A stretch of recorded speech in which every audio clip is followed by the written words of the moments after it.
Hello, gamers, and welcome to the PCC, the Prime Championship Circuit. We are a community-driven tournament that holds and shows you Predecessor competitive gaming. My name is Ardog with the Triple G, and I'm your host for today's event. Thank you so much. What a pleasure to be here. We started with 26 teams, and 18 have been eliminated, and now only 8 remain. 2 weeks ago, we finished our Swiss and group stages. Yesterday, we had our quarterfinals, and today we hold our semifinals and, of course, the grand finals. Can we please have some hype in the chat? Each team has persisted and persevered to reach this main stage and to be a part of greatness and rewrite Predecessor history.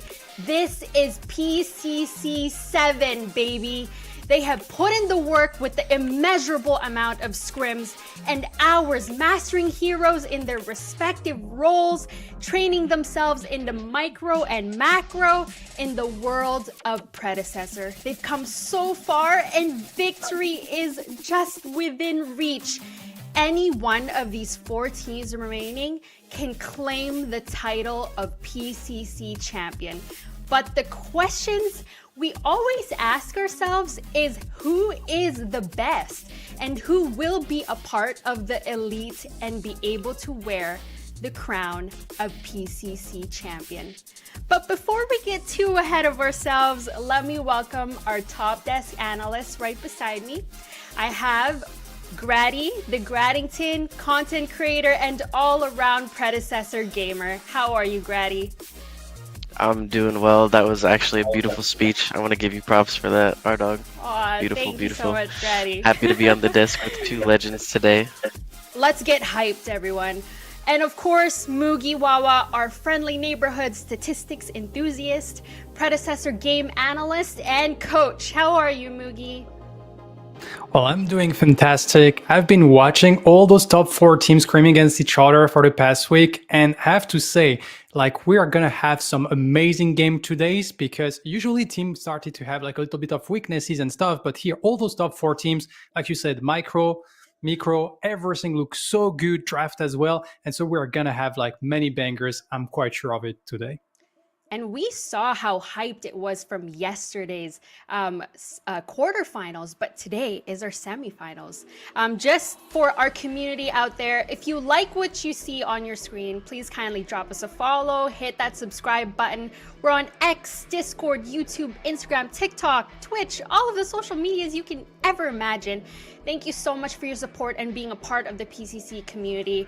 If you type !support, this will send you to our GoFundMe link. So we're still building our prize pool. So every contribution goes towards the players as well as enhancing the quality of the PCC production.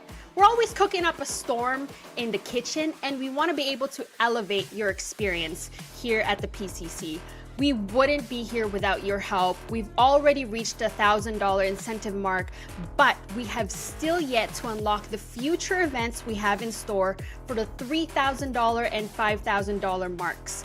A cutting to the core 12-hour episode and a special event with proceeds going to a charity of the top donors choosing.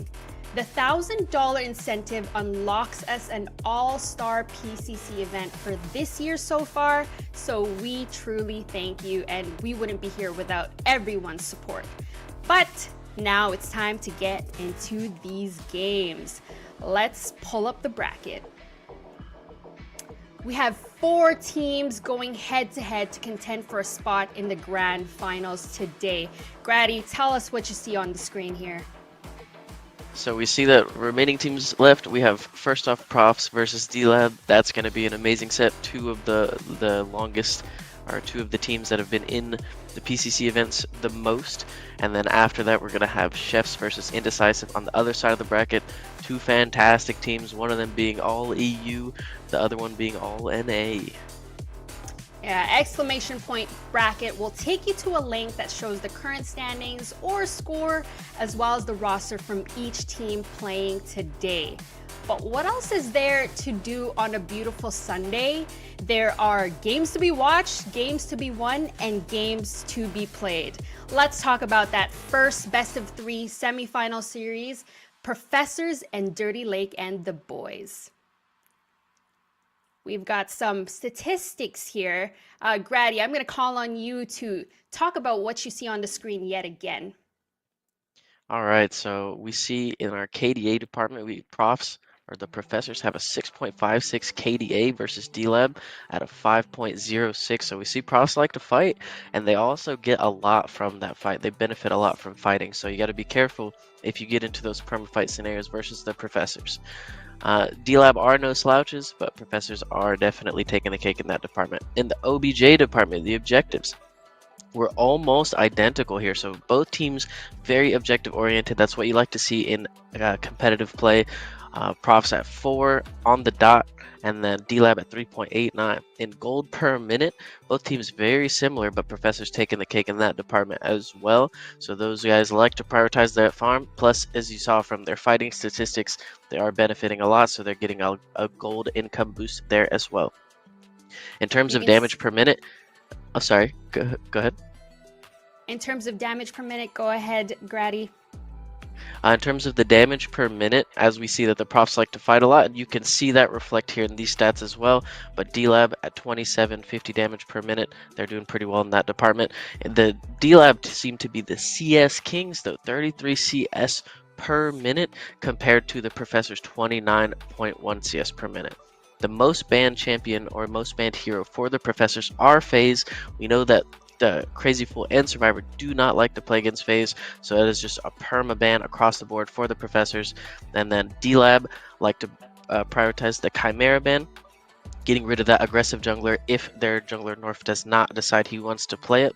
The most picked is no surprise for professors, Richter for Crazy Fool. Of course, you know that is going to be a high prio for them.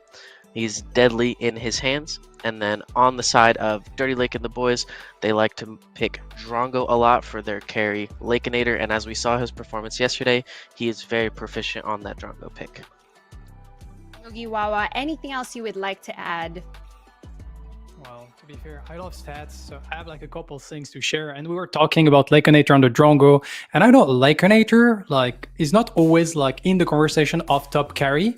But I have to say, it's the third time, like if we take only like the stat of yesterday, that is the #1 KDA carry of the tournament, of the main event.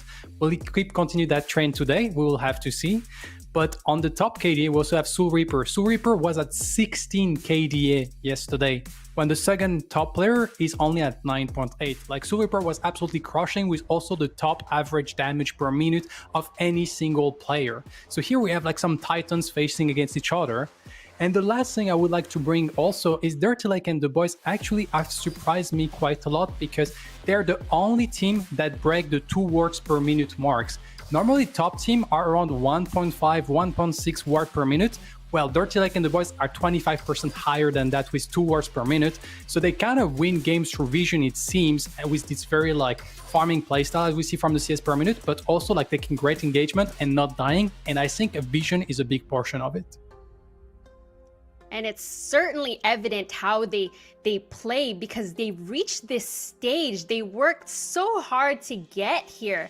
But we do have to talk about that Drongo yet again. Let's talk about some Drongo numbers here. He's been one of the top picked heroes. Grady, what else can you tell us about what you see on the screen? Well, as you see on screen through Swiss and Groups plus yesterday's stats, 75 games played, that's a lot of games played. Looking at the pick rate, 86.08%. So this character's in pretty much every single game that we have seen so far. Ban rate getting close to 9%, so not banned very often. More of the time we're going to see him in the games. And then when he is on a team, 60% win rate. That's an insanely high win rate for a hero. That is insanely high indeed. And D-Lab also prioritized Drongo by first picking him as well. But we got to talk a little bit more about these teams and get our predictions in, because it's predictions time, everybody. All right, Mugi, I'm going to start with you. So what do we know about the professors? Well, the Professors is a long-standing team, like Grati mentioned earlier. They have been like already winning tournaments, but it's true that in the previous PCC6 they didn't really show up, and so I feel like they're here. They have like a hunger to win, to prove themselves that it was just like a slip up last time, and so they look very, very, very ready. And we have seen like it's one of the team also that I feel like on the macro plays, they're well advanced. We see many times they go for this type of strategy when they send only 2 people on a big objective like the Primal and the R Prime, while the rest of the team is actually creating space. And it feels like they're very confident with those plays while other teams are not yet there. And of course, like crazy full Rictor for the highlight plays. Everyone is kind of scared to go into this Rictor, despite the fact that it's kind of full of the meta for most teams. Like on the side of Professor, we still see it a lot. And of course, on the other side, what do we know about Dirty Lake and the boys, Grady? Dirty Lake and the Boys, another long-standing team. I am a former teammate of Dirty Lake and the Boys, and are insanely talented players all across the board. I think that if they play the normal Dirty Lake and the Boys style, balancing the map pressure, controlling the map, controlling the objectives, not getting picked before objectives in traditional Dirty Lake and the Boys fashion, I think that they're going to have some banger games today, and they actually might have a shot at moving on past the Professor's hurdle. Any 2 of these teams can win, but it's time to put our predictions. Mugi, you have to choose which of these 2 teams will make it out of this best 3 series. Here it's super close. I feel like any team can take it, but it's the game of it, and I'm gonna select Dirty Lake and the Boys simply because they've been like fighting so hard to get like a W. They always have been like so close, and I feel like that could be their moment, but they have like a tough road ahead of beating the Professor first. All right, Grady, it's your turn. I hate being put on the spot here. Like Mugiwawa said, these 2 teams are insanely close in skill, in play style, just all across the board. Amazing players. There's not any single one of these players slouches in their role. They're all absolutely top 3 at least in their roles. So it's hard to say. I might have to give it to Profs though. The history between these 2 teams, in scrims, D-Lab take games off of the Professors, but when it comes to tournaments, D-Lab has yet to come past the Professors. I hope the best for them in this tournament in PCC7, but like I said, I gotta give it to Profs for this one. This is a hurdle that the D-Lab has to get over. They've always consistently been in the finals and semifinals, but they've never landed a championship. I am rooting for Dirty Lake and the Boys. They have the Canadian duo, the offlaner, who also lives in Canada. They deserve a win this time around, so we're locking them in. But now, ladies and gentlemen, it's time to get into the draft. We talked about Drongo being a priority pick. Mugi, what else are you expecting to see? Well, it depends of what we're looking like as a band. It seems that Dirty Lake and the Boys, every time they were against someone, they really like do their homework. And here we see a Calarity band, like Professors doesn't want to play against the Calari. It's something that can be quite chaotic. And of course, North is a very proficient Calari on the side of Dirty Lake and the Boys. And we banned the Phase, which is interesting because usually it's a Professor ban. And that's something I love about this meta about PCC7 is that it's super open and we can ban what we think is good on the enemy team. We don't have to be forced to ban. And see, we see the Zarus first pick is very strong. Oh, actually, okay. So the ban of the Phase was for Professors, as we see that we have like kind of a little shift, and we got Dirty Lake and the Boys banning the Calari here. And then we get like the Zarus. It's kind of like a priority ban, kind of have evolved a lot. Alright, yeah, I was gonna say, I was a little shook to see the exact same bans that I would have expected, but on the reverse of each other, so we had a little bit of a snafu we got it fixed. We see Zarus being first picked for Dirty Lake and the Boys, very high prio yesterday. A lot of teams were looking to first pick that, very flexible in the offlane and the jungle, and just a strong pick overall. Then we see Professors picking up Gideon, Professors picking up Gideon and Sevarog. Sevarog, not something that they typically play, but Nitro was piloting it yesterday. You might see 6 on it sometimes, but I'm going to have to guess that it's going to the off lane and going to be in Nitro's hands. Gideon for Soul Reaper, very powerful pick. He was going crazy on it yesterday. I expect to see the same performance today. We see Argus and Narbash being locked in. Argus going to the mid lane, not the support role, because we see that Narbash locked in for Toasty in the support. So Toasty, amazing Narbash player. I expect to see some great plays. And then Argus is a powerful champion for Appy. He's going to be able to do some damage there on the map. And also, I think like this Severok pick on the side of Professors is because Lobber has been like playing Severok 2 times and they don't want him on it. And we all know what Lobber do with Severok. We have seen against like Flow State yesterday some like one subjugate after All Prime that completely turned the tide, and also like amazing play to defend against the double buff. So Professor want none of that shenanigans and decided to lock also the Drongo. Like we talked about the Drongo, and only on the main event stat by themselves, like we got 8 games, Drongo got picked 8 times and got 75% win rate. So Drongo is a force to be reckoned with. And here, Dirty Lake and the boys, they don't want to give like the wild card of that Serat offlane that sometimes Nitro loves to play. And so that's gonna be like kind of removed because can be like a pretty good dive. And here we remove the Twin Blast. Yesterday, the top 2 carry were Drongo and Twin Blast, and so Professors getting the opportunity of being in that situation that they pick the Drongo right before the bans happens, removing the Twin Blast will probably force Lyconator on something that we haven't seen him played yet in that PCC7. So we see Chimera being picked up for the Professors. Very strong jungle pick for 6. So we can guarantee now that Severok is going to be in the hands of Nitro. We are expecting to see an AD pick here for D-Lab. As Mugiwawa said, the pool has been thinned. 2 characters that Lyconator is very comfortable on, both off the table.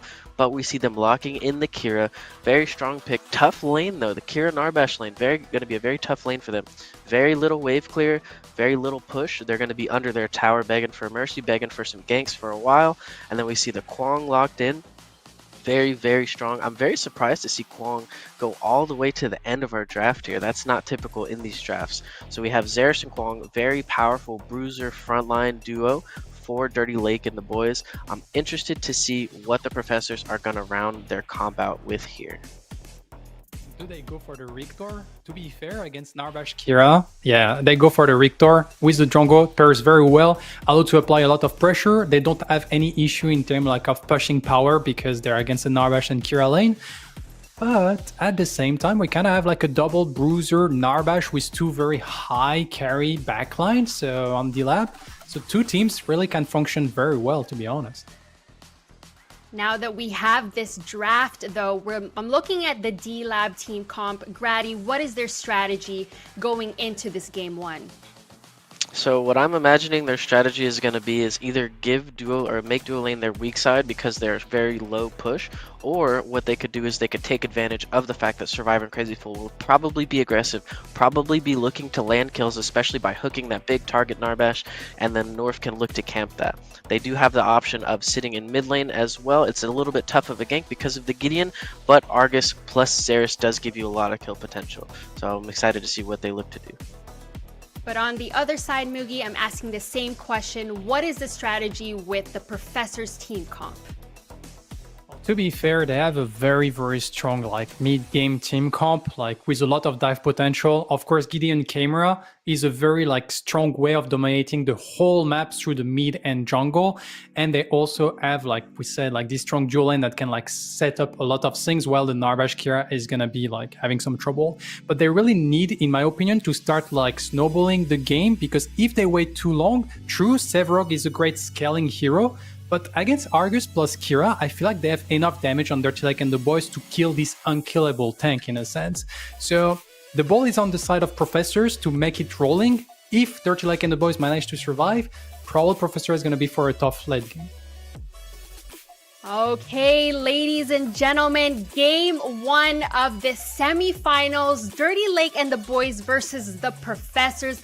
Get your points in, make sure you have your drink ready, cheer for your favorite team. Let's send it over to Spooky Mars and F6. Thank you, as always, to the desk for that fantastic setup. And I mean, what a way to start the day off here, F6. 2 titans of the scene. We've seen these guys time and time again clash against each other And today, it truly does feel like they both have a lot to fight for going up against the other. Yes, I mean, I could not agree with you more. I mean, we talked about it time and time again. We have these top 4 teams that are just ready to go. It's never been this close in a PCC ever. And man, I can't wait for this first semifinals. And there is blood to be spilled on this map today. Neither of these teams wants to go home. D-Lab has clashed against the Professors multiple times in PCC history. And historically, it's been a team that they've struggled to really get past here. But with time comes experience, and with experience comes countermeasures, ways to find solutions. So the question becomes, have they found a solution to the Professors? We know they've scrimmed each other. These guys are partners on the map, outside of the tournament. They play a lot. But do you think they finally found the way to get past this hurdle and push themselves that last stretch to the finals? I think they found their way. I think they found their footing heading into the semifinals today. They had a wonderful showing when it comes out to the quarterfinals, and I think they're in their groove. Still, Professors are a tall mountain to climb. There's a reason why they show up every single tournament, and I mean, it's just gonna have to come down to who can make those right plays and not make as many mistakes as the other team today. I mean, it says something that we're in the semifinals right now. And Dirty Lake and the boys, they're looking to give the Professors their first loss of this tournament. They have been no slouch themselves, taking quite a few wins throughout the different stages of the tournament so far. And it's all on the D-Lab team now to find that way forward. And already you can see a little bit of movement from Soul Reaper, getting some vision down early. And we talked about Soul Reaper a lot on the desk there, and how frequently he likes to rotate and get active on this map. Looking at the team that the Professors have around this Gideon as well, I mean, are we expecting to see him over on this solo side a little bit more? Oh, no doubt. I mean, there's a lot of times where you expect the mid laner to be rotating towards the dual lane, but with Crazy Fool over there and the option of having the Chimera, a lot of times you just see Soul Reaper go to the off lane because it's a more secure kill. A lot of people are not expecting that off lane to get ganked as much, and then they just kind of just reciprocate that with the Chimera going towards the dual lane to kind of suppress the action on both of these lanes, and that's really how they get that pressure applied. Well, let's talk about this dual lane a little bit. I know we covered it on the desk. Lincolnator and Toasty over here. All that Thought 6 already making an active rotation onto Lobber. Blink has been expended and followed as well. Should be able to find his way out, but the root comes down. That could spell a different story for Lobber. Days is low, can't find the way out, and First Blood comes through. Less than 3 minutes into the game. 6 makes his presence known, and the answer is to rotate onto the left side as well. Crazy Fool blinks back out, trying to find a way back to the tower, and they find a thunk. Blink comes out from north, and he finds the kill! A kill for kill across the board. We're already getting bloody here, F6. They are coming out here to play today, Spooky. The gank for gank, and they both successfully got it off. Blinks have been suspended out, but the real question is, where that First Blood went, and that is to the Professors. So they do have a tiny bit of a lead. Crazy Fool doesn't have the blink down, but he has the support, right? So great start to this game, and we can already see the competition just going at it. And the First Blood going to this Chimera as well is not an insignificant thing, right? 6 likes to get active. He likes to start fighting early on. So having that little bit of extra gold, that does benefit the Professors as well. But do you think the kill on that right side is more valuable on a map nature than being able to pick off Crazy Fool there? I do think so. When he's going towards 6, he's playing Chimera. Right now, he wants to have the best early game possible. He's playing that aggressive role, and for him to have a little bit extra gold, he's going to be able to use that to pressure out the rest of the map. So giving him that extra little bounty is going to work a little bit more in their favor on the side of the Professors, because it's going to take a little bit for North to really be able to impact as much as he wants on that Zarus compared to that Chimera. Now, we were going to talk a little bit about that duo lane, because we was mentioned Toasty and Lakenator don't have really a whole lot of pressure. They're probably going to be spending a lot of time back at that tower line, trying to last hit these minions, maybe not looking for too many fights here. Do you think the kill on Crazy Fool gives them any extra pressure Or do you think it's too early for them to really make too much of an advantage out of that? It's just a little bit too early, in my honest opinion. When it comes to Kira, she just does not have the wave clear that they do on the side of the Professors with that Trongo and on that Richter. And Richter's able to punish a little bit more for the missed position. And he can also, if he hits that Riplash, we talk about it time and time again, it just allows for them to get able to capitalize on it. And so they're going to have to still be careful on the side of D-Lab. I've always said displacement is the most powerful form of CC, right next to death, but who's counting that one just yet? Keep your eyes on this jungle. 6 on the right or the left side here, looking for some invades. Not going to be able to find too much here. May look to see if they can find a pull here. Thump comes through, keeps Toasty alive. That should be a disengage from 6. Nothing to find here, really.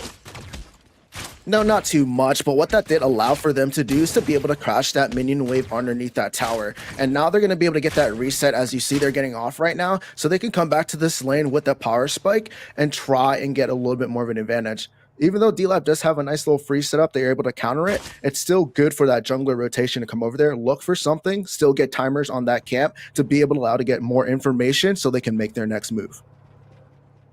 Now, from what we've seen so far, the Professors have kind of been setting the pace of the game and where the aggression starts.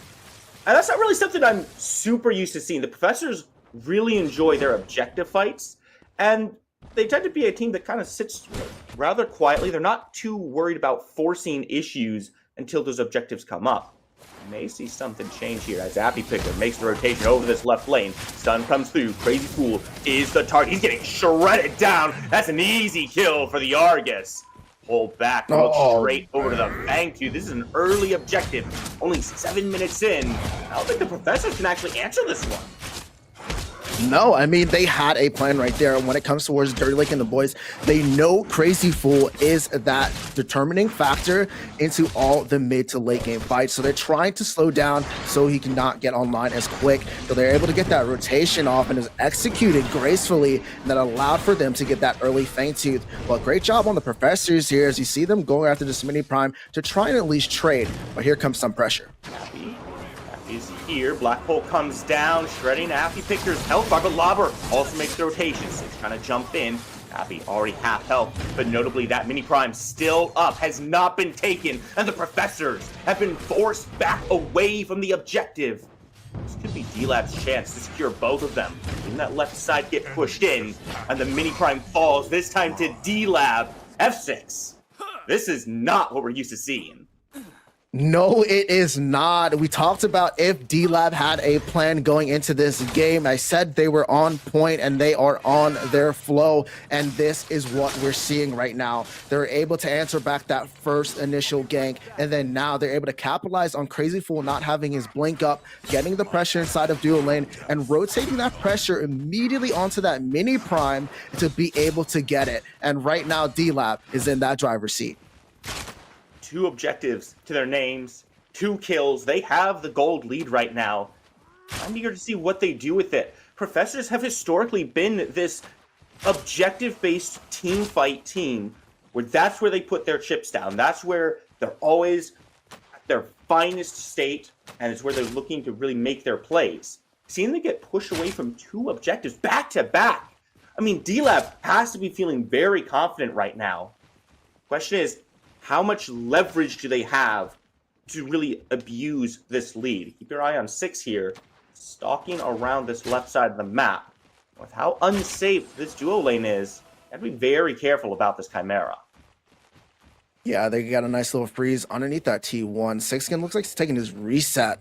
They're unable to really find anything in that dual lane, but you're going to be able to expect to see that a lot. And talking back to like how much of a lead D-Lab has, yes, they can use this advantage to keep themselves going, but they cannot stop. They have to keep executing this slow play, making the right picks, making the right maneuvers and rotations, because we do know Professors, when it comes to that mid to late game, their objective fights, when all 5 members are together, they are arguably one of the best team fighting teams that we have in the PCC. Without a doubt. That's where things are really going to start getting interesting in my mind. Lobber over here on the right side hasn't been disturbed too much since that initial gank. And we talked about Soul Reaper and how frequently he likes to rotate, but we haven't really seen a whole lot of that activity from him on this Gideon so far. And it's not that this is an uncomfortable pick. We've seen Soul Reaper on the Gideon time and time again. He has a phenomenal character here in 6. Active as North drops the Coliseum on the Soul Reaper, drops the Black Hole, forces North to disengage. Gonna keep his life. But what do you think the reason is? We haven't seen Soul Reaper really getting active so far. I think D-Lab has just been a little bit quicker on what they want to capitalize on. So by the time that Soul Reaper wants to rotate, he doesn't have the advantage to do so. They're not in the right position, or the mid wave is not in the state to allow him to roam. A lot of times when you're seeing those mid laners roam, or just any laner in general, they're setting their wave up. So when they roam, they're able to come back to be able to still get the same amount of XP as if they were waiting there. So it's just not lining up for him right now. But yet, we're only 11 minutes in. We still have time to see his impact into this game. And I think it's going to come down to the mid-game Professor's gameplay. Absolutely. And with that mini prime, first tower falls. Gold goes the way of D-Lab. They're just trying to line their pockets right now, F6. The gold is starting to spill out a little bit. Professors maybe looking for a chance to pick some of that up for themselves here. Siege is still good over on the left side for the Professors. Their tower untouched in that duo lane. Her Lake boys have been feeling some pressure on their own tower. Are you expecting to see a more concentrated push on this left side? Try to get that gold evened out a little bit. I'm expecting them to look for opportunities. Professors still need to be careful. They can't make a mistake because they're behind. As now we see that rotation coming out of Dirty Lake and the boys.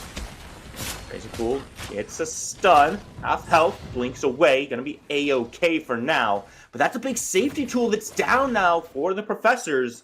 And look at that map, F6. Fangtooth is gonna be coming up very soon. With one blink down, that should be a good opportunity for D-Lab to get active. It is a great resource expended on the side of Professors to help out D-Lab. They still need to be careful, though, when they go for that second Fangtooth. We do know Lolber has pressure inside of that offlane. He's able to get that tier 1 down, open up that map for his side of there. So now when it comes to the second Fangtooth, yes, Crazy Fool doesn't have that blink, but he still has that Riplash to put somebody out of position, and now he's level 6 to have that skewer. So this can go any way, as now we see that rotation from Sephiroth. Professor's first one on this Fangtooth. This is where they like to be, but oh my god, Nitro tries to come in. Eats a ton of damage for his troubles. Black Hole gets dropped. The Fangtooth is secured by the Professors. Now the fight drops in the Coliseum, but North's getting shredded. The Survivor puts himself on the board. Up into the air goes Appy Picker, and he's trying to shred his way through the rest of the Professor's health bars. They are still standing tall, still with the numbers advantage. A Survivor plucks one more. Toasty is toast. And the Professors swing back. They lose one. Nitro in a bad spot, trying to find a way back out of this fight. He's very low. Survivor falls as well. Nitro finds the dash, finds the hit on the blast seed. Turns up away, but it's straight into Appy Picker's crystal, and he's got nowhere to go. Lakeinator finds the kill. What an extended fight. Yeah, tell me about it, Spooky. They were able to secure the Fangtooth, though, which is really great on the side of Professors. But that cleanup, that execution coming out of Dirty Lake and the boys there to understand that, hey, we might have lost this objective, but we're going to punish you for it. And just great ultimates coming out. Want to really highlight Toasty there with the Narbash. He was able to create some space between the Professors, splitting them up into two. And the Crash Bang Boom was just a great tool utilized there. And that's how they were able to pick apart them one by one, especially with that Coliseum. Yeah, Survivor cannot fall here. He's picked up a couple kills. He's got some gold to his name. Gets out of dodge on that one. But you can tell D-Lab doesn't mind that they lost that objective. They took the fight afterwards. Now they're looking to take another one. They go over this mini prime. Let's start this one up. Keep in mind, Professors, they're in the area to respond, but it's not going to be fast enough. Wow, that got shredded. Yeah, I mean, they have that Argus there, and that Particle Shredder is just going to be able to shred anything in sight. They don't even actually need their ADC of Lakeinator there, because they just have that damage. When it comes to the big prime, it's a little bit of a different situation until that later part of the game, but they have everything they need. They have that sustain with that Narbash, and as long as they have at least 4 of those members, and they're right members at that time, they're going to be able to take down any objective if uncontested. Professors gotta be a little bit faster getting to those objectives. It almost feels like they have to be the ones that are on the objective first, and that seems true for both teams, honestly. We saw a few objectives go down when D-Lab was the first ones there, one when the Professors were the first one there. And it just feels like we're at that state of the game where everyone is willing to rotate for these objectives, get all 5 people on them, and if there's someone there, all right, we're gonna fight. If not, we're taking the objective. They're not gonna be shy about it, or they're gonna be shy about killing. Happy Picker here, 6, picks up the kill credit on that one. But with nothing on the board, nothing for them to take, what do they get off that kill? They get pressure throughout mid lane here. They're going to have the opportunity. As you see now, they're pushing down that T1, and they're going to be able to open up this map a lot more. We always talk about which T1 is the best for your team, and it's the mid lane tower to be able to open up that map so you can get everything that you need. But here comes that aggression. There's going to be a portal out of the Coliseum there. Not a whole lot taken for that ultimate, but it does allow D-Lab the opportunity to keep the Professors in mid lane just a little bit longer, so Lakeinator can take down that tier 1 on the left side. Not quite as valuable in terms of map potential as that mid lane, but in terms of gold, just about equal. Yeah, I mean, they're just going to be able to get a little bit more gold in their pockets. Nitro trying to get that pressure back into that off lane, but with that T1 down on both of these side lanes, what that does for them is kind of equal to what the mid lane does. Now they're going to be able to get the pressure on those side lanes and be able to rotate through this mid and take it down, as you see they're doing right now. It's going to be a 4 or 5 man rotation on this mid lane, and good lord, Soul Reaper dies! Lobber, go ahead and step forward, make sure no one else can take even a chance at looking at that tower. Secure themselves a little bit more gold. Right now, D-Lab is on their A game, F6. I mean, these guys are playing phenomenally, and they're really taking the fight to the Professors right now. I mean, that's what you have to do. A lot of times, a lot of teams sit back and allow Crazy Fool to make these shot calls, allow Professors to take their picks when they need to. And D-Lab, you are correct. They're bringing the fight towards the Professors, and you see how well that's working out for them. They need to take this initiative. They need to play for their picks. And we talked about that in the early game. They just need to not make mistakes. And right now, they're not. They're capitalizing on everything. They're making sure their rotations are on time. They're looking after these certain neutral objectives like towers and looking after the Mini Prime and the Fangtooth. With the third one coming up, though, this is a very important fight, and they need to make sure they keep that same mental going into it.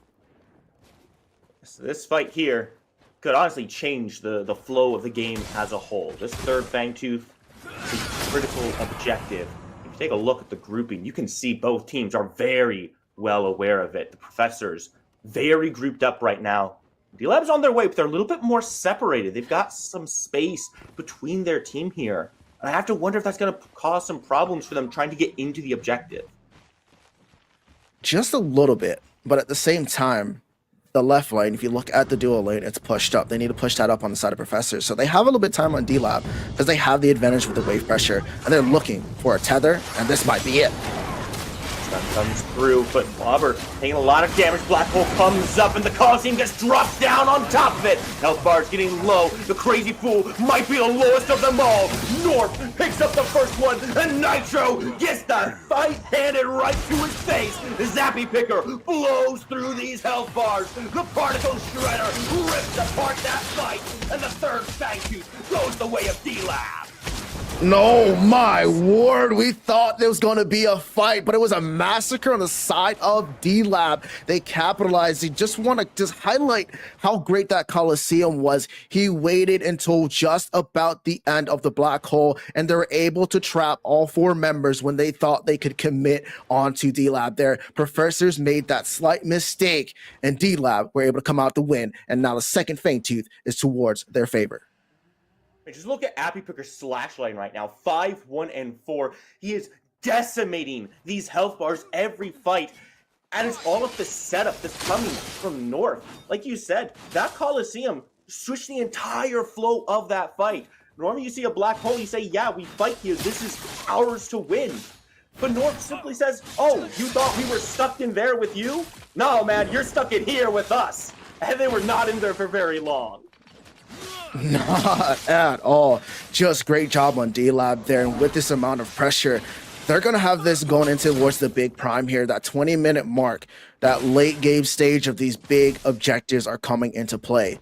Yes, they still have that lead, but at any moment, if they make one slight mistake, they can mess up. But the way they're playing right now, just kudos to them. And just if they can keep that pedal just fully on, they're going to take this game out on game 1. Now, the question is, where do they go next? They secure themselves a third Fangtooth. Okay, technically second for them, but we all know what we mean here. Orb Prime is an objective to be considered as well here.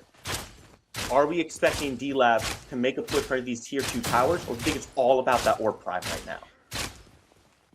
It's going to be a little bit hard when it comes to pushing these tier 2 towers because you don't want to push too far up to where you get punished, right? So they're going to have to look at their opportunities. You're going to see them rotate throughout the enemy's jungle on the Professor's side. You're going to see them try to clear that and trying to get as much wards and as much vision control as they possibly can, maybe looking for a pick or maybe just being able to catch somebody on the opposite side of the map.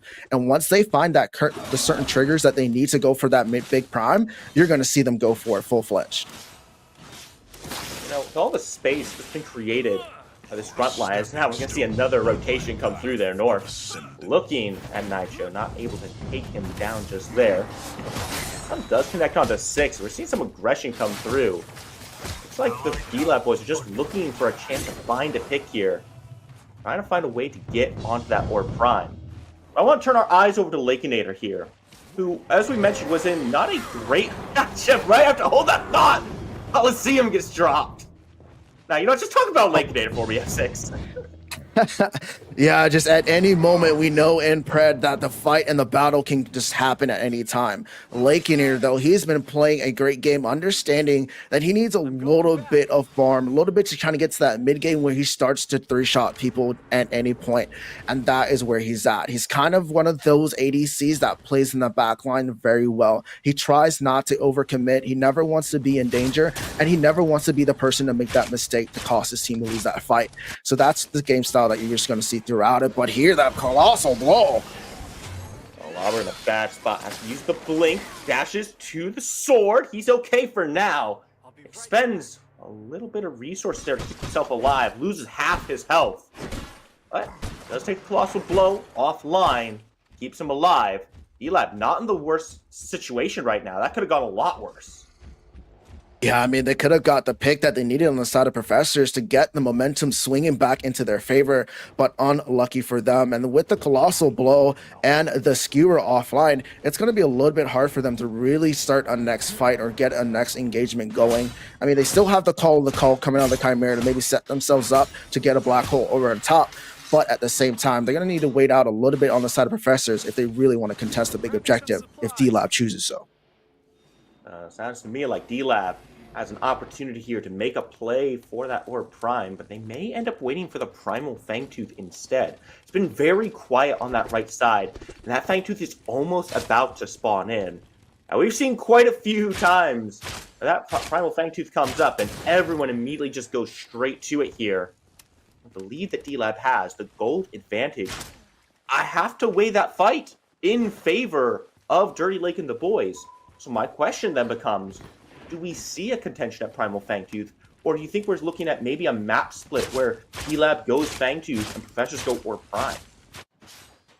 I know any one of these teams know that the Primordial Blaze is such a tool to have in any game. And when that is up, they're definitely going to try and prioritize it. They have the vision a little bit on the side of a on D-Lab to be able to see the Orb Prime, to see who gets in there, and so does Professors. So they have vision control to be able to see if they need to rotate. So you're going to see both teams trying to slowly converge themselves over to this Primordial Fangtooth.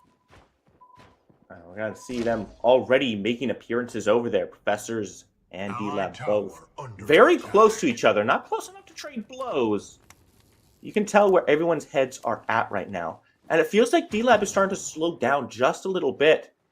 I have to wonder if maybe this is the time where they need to be putting the pressure on and trying to force something around these objectives. Well, they do want to put the pressure on, right? They want to keep the pressure up, but they also don't want to make that mistake we were talking about earlier. They need to be as proficient as possible, and they need to bide their time. They have the lead, so they don't necessarily need to go all the way. As long as they're looking at the enemy's jungle, as long as they're looking for vision control, they're keeping that lead. Because if they're able to still get the same amount as farm as the Professors, they're doing exactly that, keeping that lead. Another rotation over this left side, and oh my goodness, Globber in a little bit of trouble here. He gets shredded, caught by all 5 members of the Professors. They're gonna make a rotation immediately to this right side for Prime. What they're looking at, and it's gonna be an objective trade here. D-Lab remain on the left side, taking down the Primal. That's a 1-for-1. Yeah, I mean, D-Lab, right? They have that damage. They have the Cure and Argus over there. Lauber unfortunately got picked, and that was a mistake. But the fact that they're able to pick up a big objective allows for them to be okay with that mistake. Now, we have the Orb Prime on all 4 members. And now we have only 4 members on the side of D-Lab with that Primordial Fangtooth. Looking at the pressure here, yes, D-Lab has the advantage when it comes towards any type of fighting.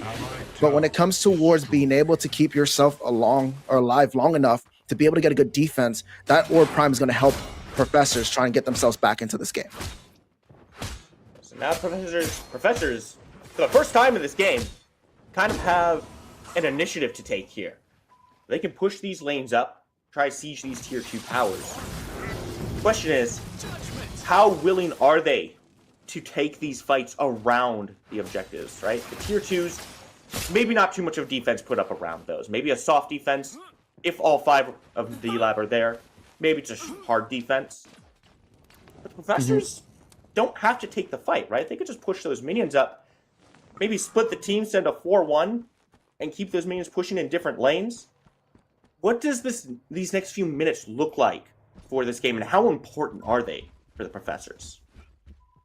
This is really important for the Professors. If they lose a big fight here, it's going into the way of D-Lab. They're going to be able to take down at least a couple of him at the bare minimum.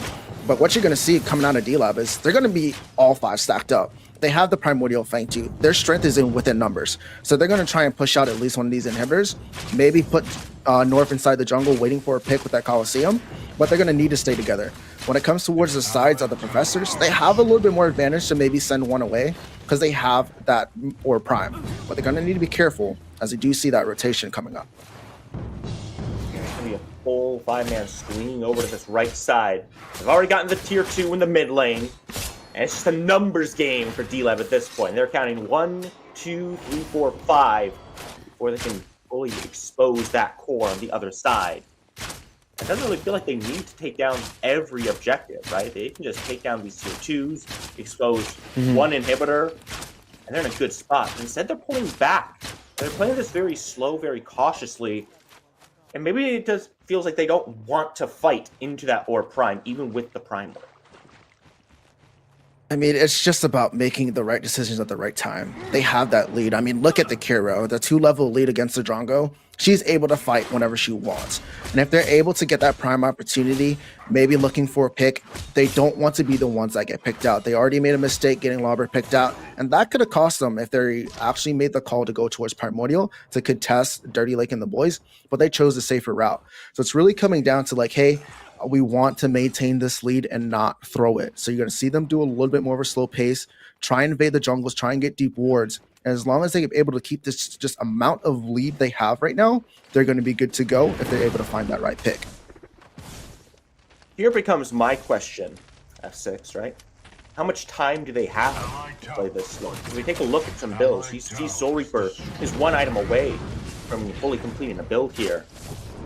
As this game goes on, though that lead may stay the same, it will matter less and less. North can make it matter a little bit more here in the jungle, but he's taking a lot of damage.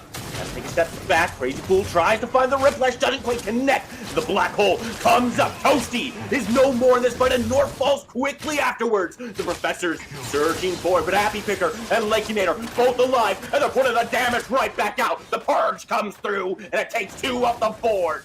Survivor is credited with the kills, and North, he's still alive, looking for a little bit more damage. The Lakinator has found a great opportunity off Happy Picker's Crystal, and that is a massive fight, a clean wipe against the Professors. Dirty Lake and the boys, they stand strong.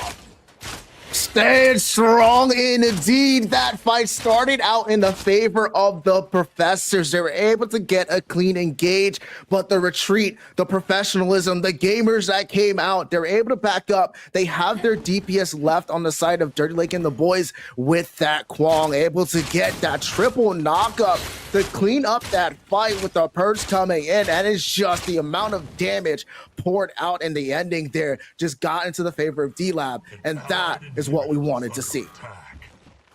That's an absolutely massive W for D-Lab, and they're going to take this opportunity to move into position. They may not be able to take down any inhibitors, but they can get all around this Primal.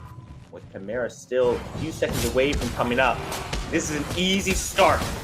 D-Lab secure themselves this Primal a second time, and I don't think this time, F6, the professors can afford to switch over to the Orb Prime. They cannot secure an objective in return.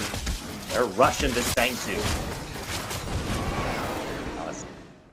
Link comes in, Toasty.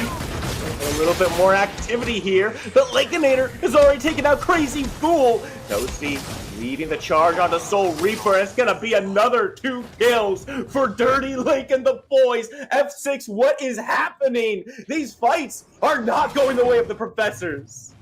Not at all. And what is happening is Dirty Lake and the boys came out with a plan, and they have stuck with it, and they're continuing to put the pressure on the professors. You see there they have the advantage. They only have 3 members left from the professors, and this is where they push these inhibitors. And now professors can't make the mistake and contest, and right now Dirty Lake and the boys can do whatever they want to. They are on the cusp of serving the professors their first defeat in this entire tournament so far. Dirty Lake and the boys have come out to play today, F6. Now with that, put her down. It's going to be a quick move over to Orb Prime. Themselves one more buff around their waists.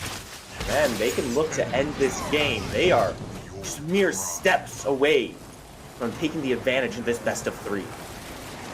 They are indeed. They just need to close this game out. They have the double buffs. We're taking a look at the items in CS here. We know Dirty Lake and the boys. Look at their kill participation. 52 assists. Oh my God. I mean, this is one of my favorite stats, just showing how well of a team is playing together. This is how you see it. I mean, yes, the professors are playing okay, but they're not able to capitalize in these team fights, and Dirty Lake and the boys just have that advantage.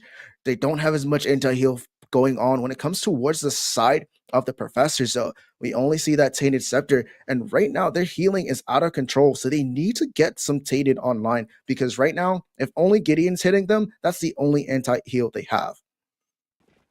They've got Scepter, and I guess they've got the Lock Shawl, but I'm not sure how effective that's been at stopping the healing. North, though, it's trouble. Drops the Coliseum for safety's sake.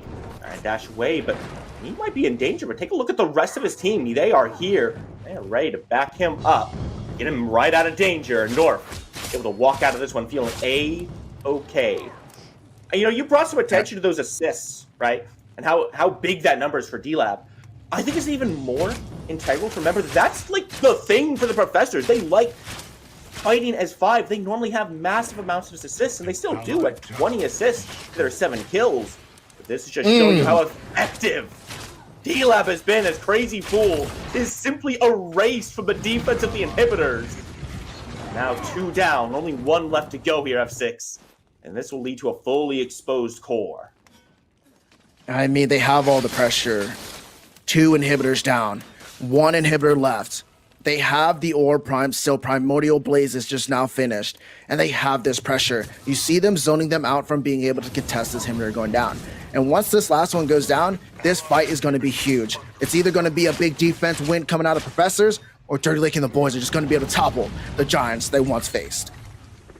Ultimate has been expended by Appy Tucker, trying to take Soul Reaper down, but that stun that comes up and the follow. Him down, and the core is not long for this world, and the D-Lab boys just look to clean this up. 3 dead for the professors, and the professors meet some pressure. The core is gonna crack under it all.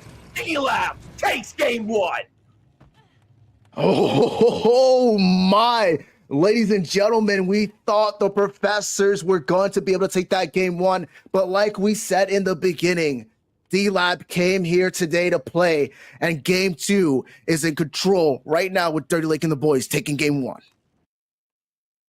First defeat for the professors in this entire tournament so far. It doesn't take them out the tournament, but it does mar their perfect record. Dirty Lake and the boys, I mean, we said it time and time again. They've played against the professors so much. They have to understand what makes them tick. And they've shown that understanding here today. I mean, going into game two, professors, they now realize something has to change for them as well. Something has to change indeed, but I can tell you right now on the side of Dirty Lake and the boys, nothing needs to change at all. They need to keep executing. Grady pointed out on the desk, they need to play their game, and they definitely played their game today. Well, speaking of Grady and the desk, I think it's about time we toss things back to them. Let them break this one down. Send it your way, R-Dog. Take it away. Thank you so much, F6 and Spooky Mars, Dirty Lake, and the boys. What a wild journey we're taking you on today, because that was just game one. Dirty Lake and the boys played so well and worked so cohesively as a team. What an absolute display of prowess and chemistry from both teams. You gotta give it to the professors because they did their best and did what they could to respond and react to D-Lab. But they gotta figure out a different strategy. Mugi, what allowed D-Lab to secure game number one? Well, since the beginning, we see that we're in presence of two great teams. Immediately, we see professors going on the aggression, killing Lobber, but we react immediately with something else on the other side. And I kind of like what Dirty Lake and the boys has done. They kind of punish the Rictor. Rictor is very strong, but if you run at him all the time, it's very easy to kind of punish him. And that's what like Dirty Lake and the boys did here. And then they start to run with the game. And there was like a big turning point around like the big fight in first of the Fangtooth, and Narbash heal was just insane. Amazing engage by professors, but Toasty healed everything, and suddenly like the game turned into the favor of Dirty Lake and the boys, and they never let it go. Professor tried to look for some opportunity, delayed the game with that all prime pick after taking Lobber, but it was just too much, and the comp scaled too well, and Dirty Lake and the boys were just too clean. Full gas, no brakes for Dirty Lake and the boys throughout game one. But Grady, what else happened and how did the professors lose game number one? Well, Mugi highlighted everything pretty well. The only things I can say is for the profs to win this next game, I think we need a bit of a change in draft. Nitro, one of their biggest playmakers, was on Sevrog, a late game scaling pick. His lane opponent did die early, just like Mugi said. However, he was not able to move around the map and do normal Nitro things. Professors normally rely on Nitro to do a lot and make plays happen on the map. You can't put him on the Sevrog if that's going to happen. Maybe the Sevrog pick was to deny it from Lobber. But what I need to see is Nitro on a more aggressive pick, his traditional Xeris or his Seraph, something that allows him to move around the map and make things happen for the professors. The professors duo lane got behind early, and D-Lab duo lane got ahead, and we really saw the impact of that across the map. That allowed D-Lab to secure game number one. There's a lot at stake for the professors in game number two. And so we will be right back for game two in the semifinals between Dirty Lake and the boys versus the professors.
Welcome back, everybody, to the desk here at the PCC, the Prime Championship Circuit. My name is Ardog with the Triple G, and I'm with Grady and Mugiwawa, our amazing desk analysts. We just finished watching Game 1 between Dirty Lake and the boys versus the Professors, with D-Lab coming out on top, winning that first game. This is just the semifinals. We just finished literally the first game of the day. But we gotta talk about one of the heroes that was able to provide so much sustain and heal for their team, the Narbash. Mugi, take it away. Well, as we can see, Narbash not as proficient as some other picks because only 29 games, a 33% pick rate with sometime a ban rate, but it's only on the second phase of the ban most of the time. 54% win rate is kind of like average in a sense, but I think it kind of comes down to Narbash. Like one of the big weaknesses of Narbash is normally when you pick it, you kind of sacrifice your lane pressure on the dual lane that can translate in early objective for the enemy team, this type of stuff. But here we have seen on the side of Roche and the boys, they kind of got around the problem by just applying jungle pressure on that lane. And it's true that Narbash, true, in the situation in the lane itself is not great, but if he can actually like set up very strong ganks thanks to the March and the Thunk, and then you have an amazing healing machine for team fight, an amazing mobility machine for like moving around the map, and also you heal creeps, which mean for siege, it's actually insane. And it was insane, and we saw how Toasty was able to apply that in game number 1. Not to mention, though, Grady, talk to us about how there was a lack of anti-heal and how that kind of applies to the game. Holy man. Professors in your first 2 items versus a Narbash. If you're looking to take those 5v5 objective fights, please buy anti-heal. As you can see, with 46% of the time Narbash is losing, I guarantee the enemy team that's beating Narbash has anti-heal in their builds. Please, everybody that's watching, don't fight Narbash if you don't have anti-heal. I'm begging on my hands and knees. That's all. He is on his hands and knees, guys. But now we gotta go into this draft. Game number 2. There's a lot at stake for the Professors here, Mugi. What do you want? Because we have Professors with their first pick. What do you want for their first ban? Well, I don't know. If like picking the Sevrog didn't work and they really don't want Lober on it, that could be an option to be a ban. But that means that leave the phase open, and Toasty is also super proficient on the phase. Like in a sense, from like how Dirty Lake and the boys have been dominating that first match, they're kind of in a pick your poison situation. And I feel like they need to kind of change things up a little bit, because otherwise, like Dirty Lake and the boys seems to have them figured out, at least from that first game. And so like this Rictor pick in support, I don't expect to see it again on the side of Professors, because the strategy was ready for them. And we're gonna stick to their guns with the phase ban, so they still like, that's what Professors believe, that phase is horrible to play into. It's super strong also in the current meta. And here we're gonna ban the Zyrus because this time Dirty Lake and the boys is not first pick. And like Rati mentioned, how both teams like really like that character, and it is important to prioritize them. And so here Dirty Lake and the boys decided to simply like remove it. So maybe we're gonna see the Argus. We know that Professors love Argus support, Argus mid, but also Argus carry. Sometimes Crazy Fool go for the Argus carry. I don't know if they will try to pull that off against a team as strong as Dirty Lake and the boys, but that's a possibility on the table. So as Mugi mentioned, that Zyrus ban, very important for Professors, because their jungle and their offlaner highly prioritize that character, and they don't like to play Kwang. But we see Argus being logged in.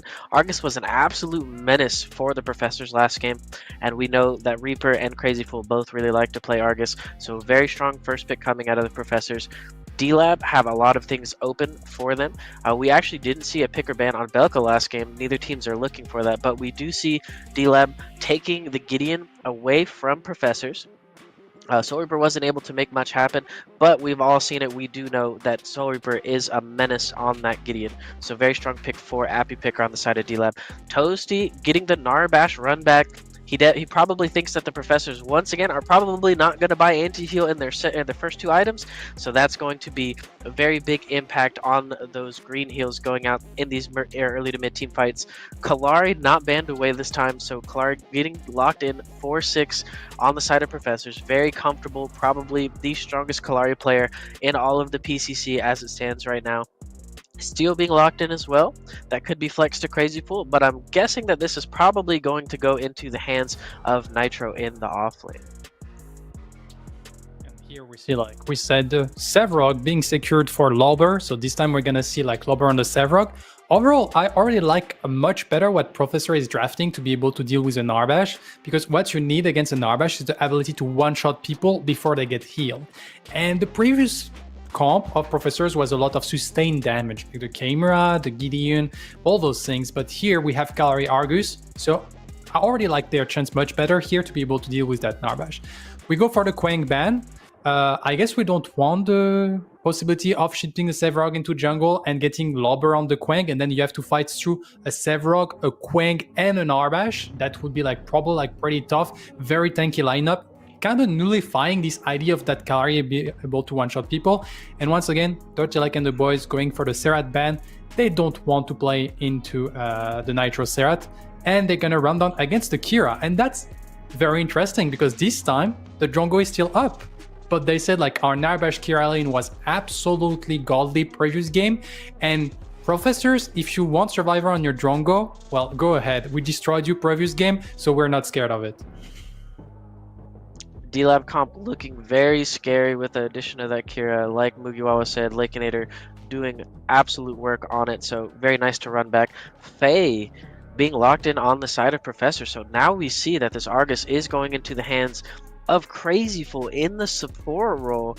Very interesting to see. We haven't seen much of the Argus support so far, mainly going into the mid lane, and we have Faye Wraith rounding up the comp of Professors. So we have a lot here. We have a lot of burst, but we also have some good sustain damage from the Argus and the Faye. So both invis characters, both camouflage characters being locked in for the Professors. Very tricky comp, very squishy comp, but that's a lot of damage. Narbash does not like too much damage, so we'll see how D-Lab is able to play through these team fights. Very interested to see. Oh, and the final pick for D-Lab is going to be Crunch, and that is probably going into the jungle on North. And that is our draft. Mugi, this is a different duo matchup. What can you tell us about Argus and Wraith versus the Kira and the Narbash? Well, here both Argus and Rez has better lane control, but they also have a lot of possibility to just like poke you like crazy, but also one-shot you immediately as soon as they get like their level 6. And also, I feel like they're more safer because we don't have to step forward as the Richter was, so you can like just poke at a very long distance through the Dread Nova and the Knock Knock Peekaboo combo. So I feel like they have a lot more chance on the side of Professors to be able to go through that laning phase without getting too impacted by the potential of North arriving in that duel lane. And we also mentioned that there's a lot at stake here for the Professors, because if they lose game number 2, they are eliminated. This is a best of 3. So Grady, what is the strategy behind this team comp that the Professors have set? Well, the Professors don't have a lot in terms of frontline, but they do make up for it in damage. So if they do manage to get an early lead, whether it be in mid or in duo lane, they're going to be very difficult to deal with on the side of D-Lab. So I need to see this duo lane get ahead. I don't care too much about this Steel getting ahead. He already has a favorable matchup versus the Sevrog. I need our mid laner getting ahead, and I need our duo lane getting ahead on the side of Professors if we're going to pull this one out.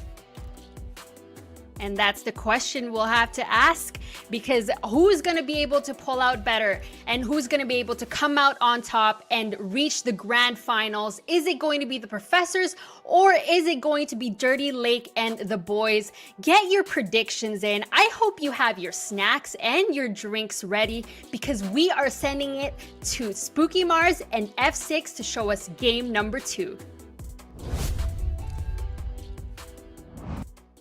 Well, we're going to see a game number 2.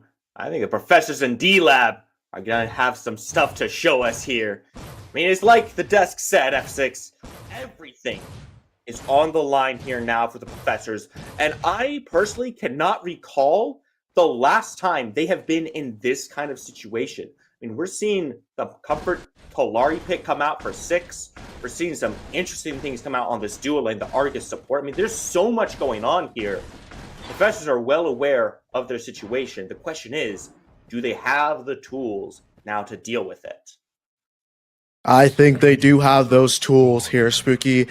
I mean, the last time they've been in this position was in PCC6. They were unable to move themselves past the semis. They had a great run getting there, and this is another time. But this is the time where the Professors need to get their heads back into the game.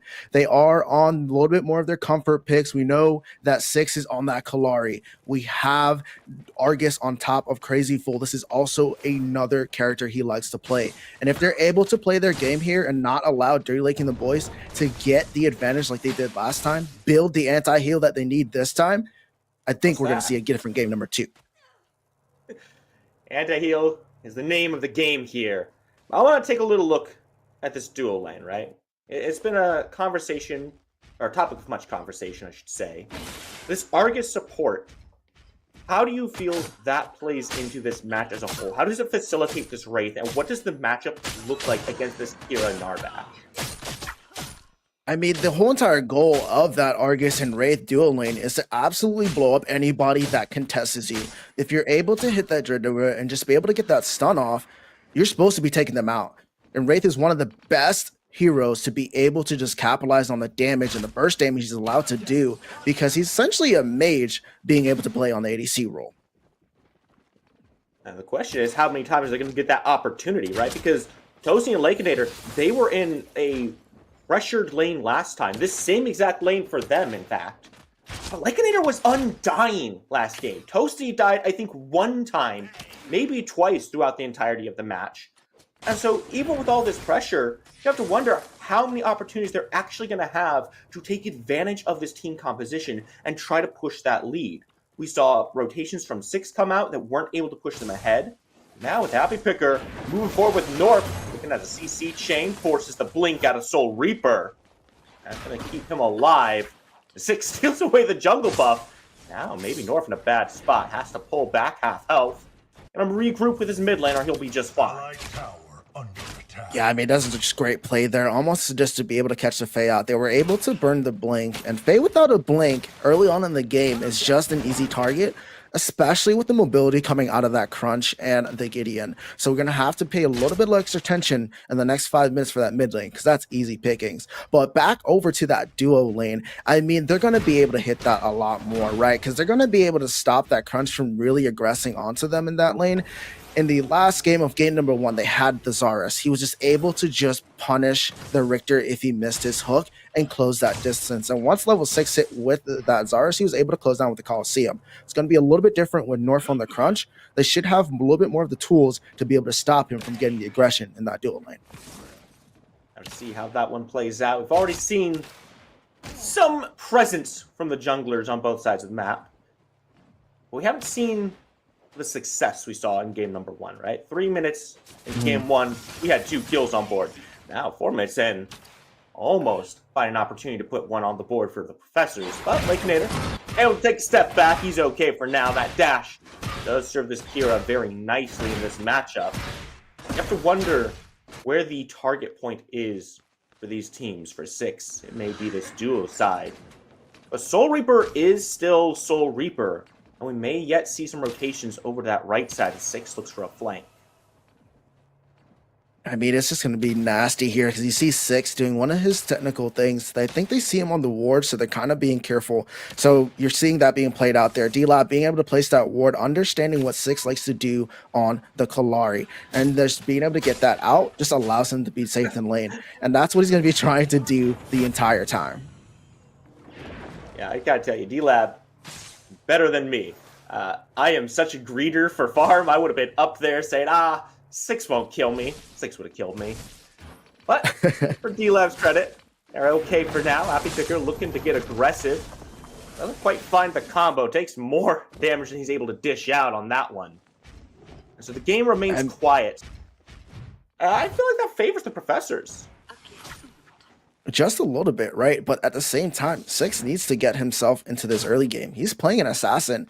They need to get these kills because when it gets a little bit later into the game, they don't have as many big bodies and the potential to get into these pits and to potential to get into these nice little cornered fights and fight front to back.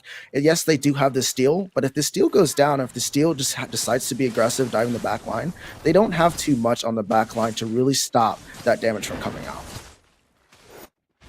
The question then becomes, how do these objectives look, right? Because at this rate, we may be seeing a grouping around these objectives without any kills on board. But Survivor, in a bad spot here, is Toasty running him down. Blink comes through, trying to find the dash, and he finds the kill. First blood goes the way of Toasty on the Narbash.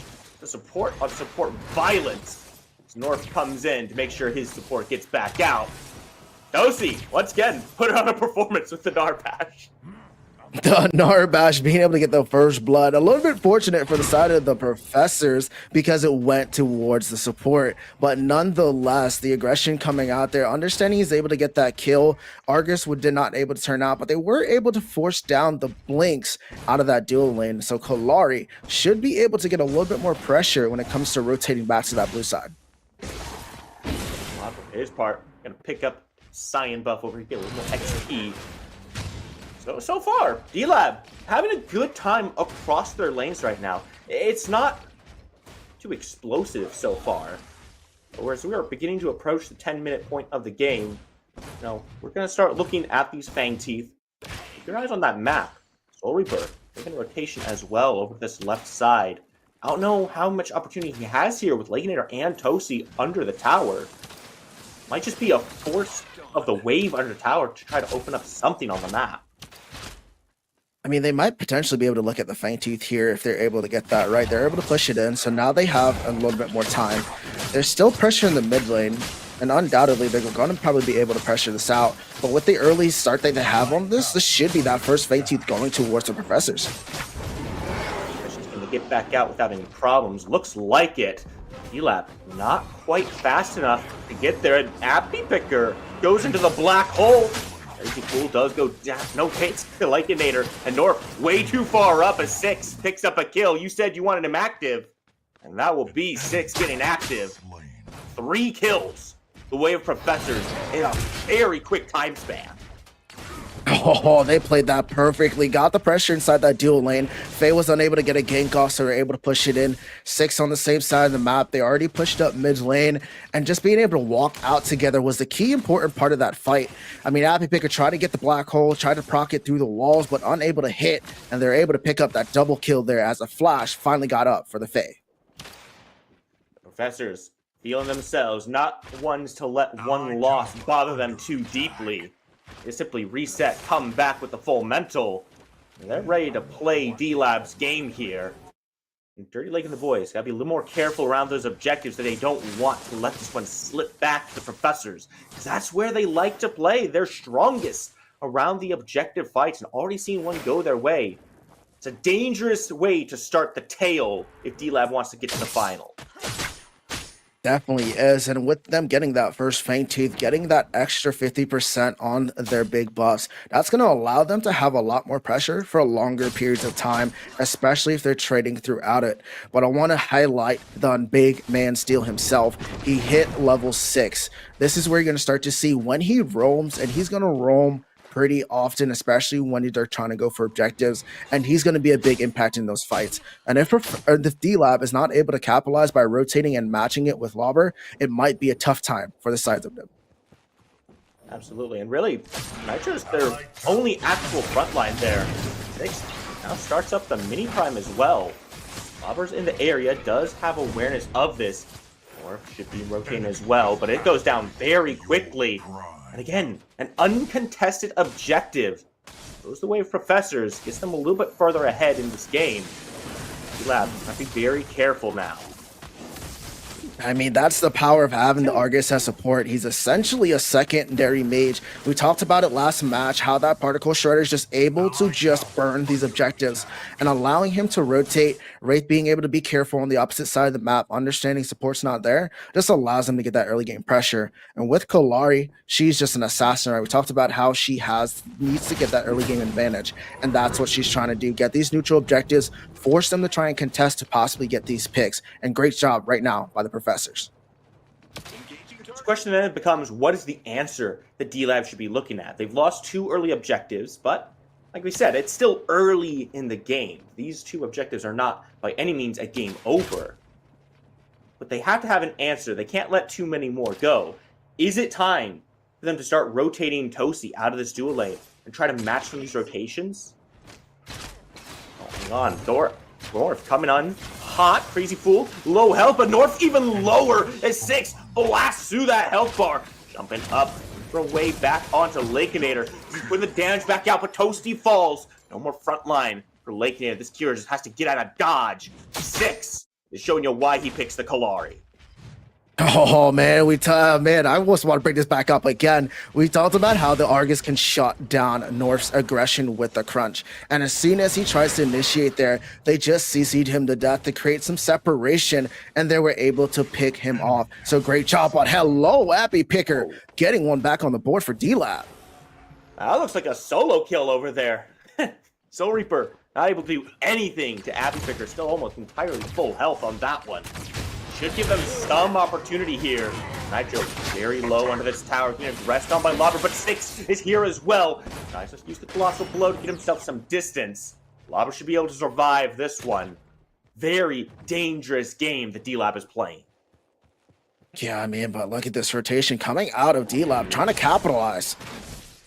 Yeah, they're looking for Crazy Fool here. And the damage doesn't quite connect, but the meteor from the sky drops Crazy Fool down.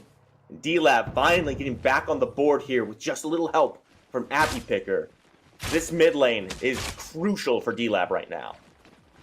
Oh, it's crucial indeed. We're seeing that mobility coming out of Appy Picker on that Gideon, able to capitalize on that rotation. They tried the 3-man rotation towards duo. It didn't work. So they added another member to try and seal the deal. They only got the support there, but it's still a pick nonetheless. Trying to get some gold into their pockets, trying to get the pressure back on that side of the map, because that second Faint Tooth is now there, and they need to get there on the side of D-Lab. Yeah, they need to get there because guess who's already there? Professors starting this one up. D-Lab, I just don't see any way they get to this Fang Tooth in any reasonable amount of time to contest. This one is free for the Professors. Now, once again, I mean, D-Lab is playing this one slow, and it seems like the exact opposite of what we saw in Game 1, where they were the ones setting the pace of the game, putting the pressure onto the Professors, and saying, this is what we're doing, this is where we're fighting. You better like it. Instead, they lose Lakeinator here onto the tier 1, and they get nothing back for it. Oh, I mean, Lakeinator did not respect the Fang Tooth going down. Stayed a little bit too far up there to capitalize on it. They should know that the CC's there now. Appy Picker in a bad position here. Very, very bad. Has to use the portal and the blink, but 6 is still right there with them. Black Hole comes through. The Wraith takes a long shot. I'm sorry, Soul Reaper takes a shot, puts him down. They're still out of danger. North rotation trying to come through. He's taking a lot more damage. He's dishing back out. Lobber steps forward, but Soul Reaper finds another one. It's just a disaster across the board for D-Lab. They're not able to find any of these kills they're looking for. Oh, no, they're not indeed. And Lobber has to force the flash, but the damage is just insane as they look to pressure out this T1 here, Spooky. They're going to put some pressure on it. Doesn't go down on that push, but a new wave coming in. Lobber sticking around. Might be a little risky, but Soul Reaper resetting. He should be A-okay, and they're going to hold that tier 1 for now. Still, gold is beginning to build and accrue in favor of the Professors. And D-Lab still don't have a single objective to their name. They got that tier 1 tower down on the right side of the map. You're looking at neutrals. There's nothing in there. No, nothing at all. Indeed, they need to come up with a plan to get themselves back on the board. They can't allow the Professors to get the third Fang Tooth. That just global buff for the rest of the game, I say this time and time again, is essentially another item. It allows for them to get defense and power without having to spend gold. And with that, they're going to be able to have a lot more pressure. And with the lead that they have, they just can't simply stand by on the side of Dirt Lake and the boys. They do have that T1 down, like previously stated, on the side of the off lane. This next Fang Tooth, they're going to have to rotate Lauber. They're going to have to get him into position to be able to try and split apart their DPS. If D-Lab can keep this game scaling and get their front line engaged on these fights, they do have an advantage, but they can't be at too big of a deficit for this damage to just rip through them. Mini Prime is on board, something to be considered as well. D-Lab maybe looking to group up around a little bit. We see rotations or some movement on that right side of the map. Nothing committing just yet. It's almost like they're just scouting, trying to see where the professors are. And Nitro is more than happy to introduce himself to North, who's getting blasted down. Tries to dash, but she cannot escape from 6. Gonna take that one down as the fight continues. Happy Picker goes into the black hole, trying to shred these health bars, but it's not enough. Lauber does put the Fae down to rest. Nitro making his way back to his team. He's okay for now. Low health bars. Toasty still wants a little bit more. Crash, bang, boom. Knocks him up. And Crazy Fool goes down. This is finally the fight the Dirty Lake is looking for. They've gotten 2 kills. Can they get anything off of it? Survivor still alive. 6 still alive. It's a 3v5 around the Mini Prime. They're more than happy to take this fight. D-Lab waiting for them to step up. I mean, they just executed that very well. North got picked out, but unfortunately that left a split fight towards the side of Professors. They had to try and get there, and Lauber did what he needed to do. He focused down the Fae. She's one of their primary damage dealers. Able to separate them there in that fight was so crucial. There's a lot of vision on there as well on that side of the map. Just allowed Kalari not to be able to sneak up on any of their damage dealers. Uh-oh, Lauber now might be in some trouble. He gets rewound. Doesn't have the dash, and 6 picks up the kill. Couldn't find his way back out. Stayed just a little too far forward on that recall attempt. He ends up paying the price. He can't be lazy back in there. No, you cannot, but Soul Reaper can't be staying here either. North on the hunt. He's the one with the Mini Prime. He's going to take the kill. Nitro comes over the top. Puts North very low, but North is still alive. Ooh. Crazy Fool finds the shot and trades it out. Mid for the jungler. Oh my god, he threaded the needle on that one because you saw the rest of D-Lab try to body block it, but Crazy Fool is him, and he's able to secure that kill. That is a huge pickup because now they don't have their jungler to contest this third Fang Tooth for a little bit, and it's going to have to be careful on the side of D-Lab. They can, yes, look to control the pit, but with the jungler down, all the advantage goes towards Professors. D-Lab is there, but they know they cannot afford to try to start this because they don't have the secure. Instead, waiting for the Professors to move in towards that pit, and they're looking to collapse. Survivor may be the target here. Get taking a little bit of damage, but not too much. Nitro throws up a wall. He's getting low himself, but still sticking around in this fight. So Reaper rejoins to throw the damage out and make sure D-Lab doesn't impress too far forward. And now North, back up, back in the pit. Do have secure potential, but they gotta be aware of 6 on this Kalari. For a way around this, and they do finally secure an objective for themselves. Black Hole comes down. Survivor very low, but Soul Reaper even lower as he gets removed from the fight. Nitro trying to find a way back out. It's going to be a disengagement from D-Lab. They're not looking to chase too many. Focusing on Nitro, see if they can get that one last kill their way. This might take a little bit too long for it to be worthwhile. They recognize it, take a step back.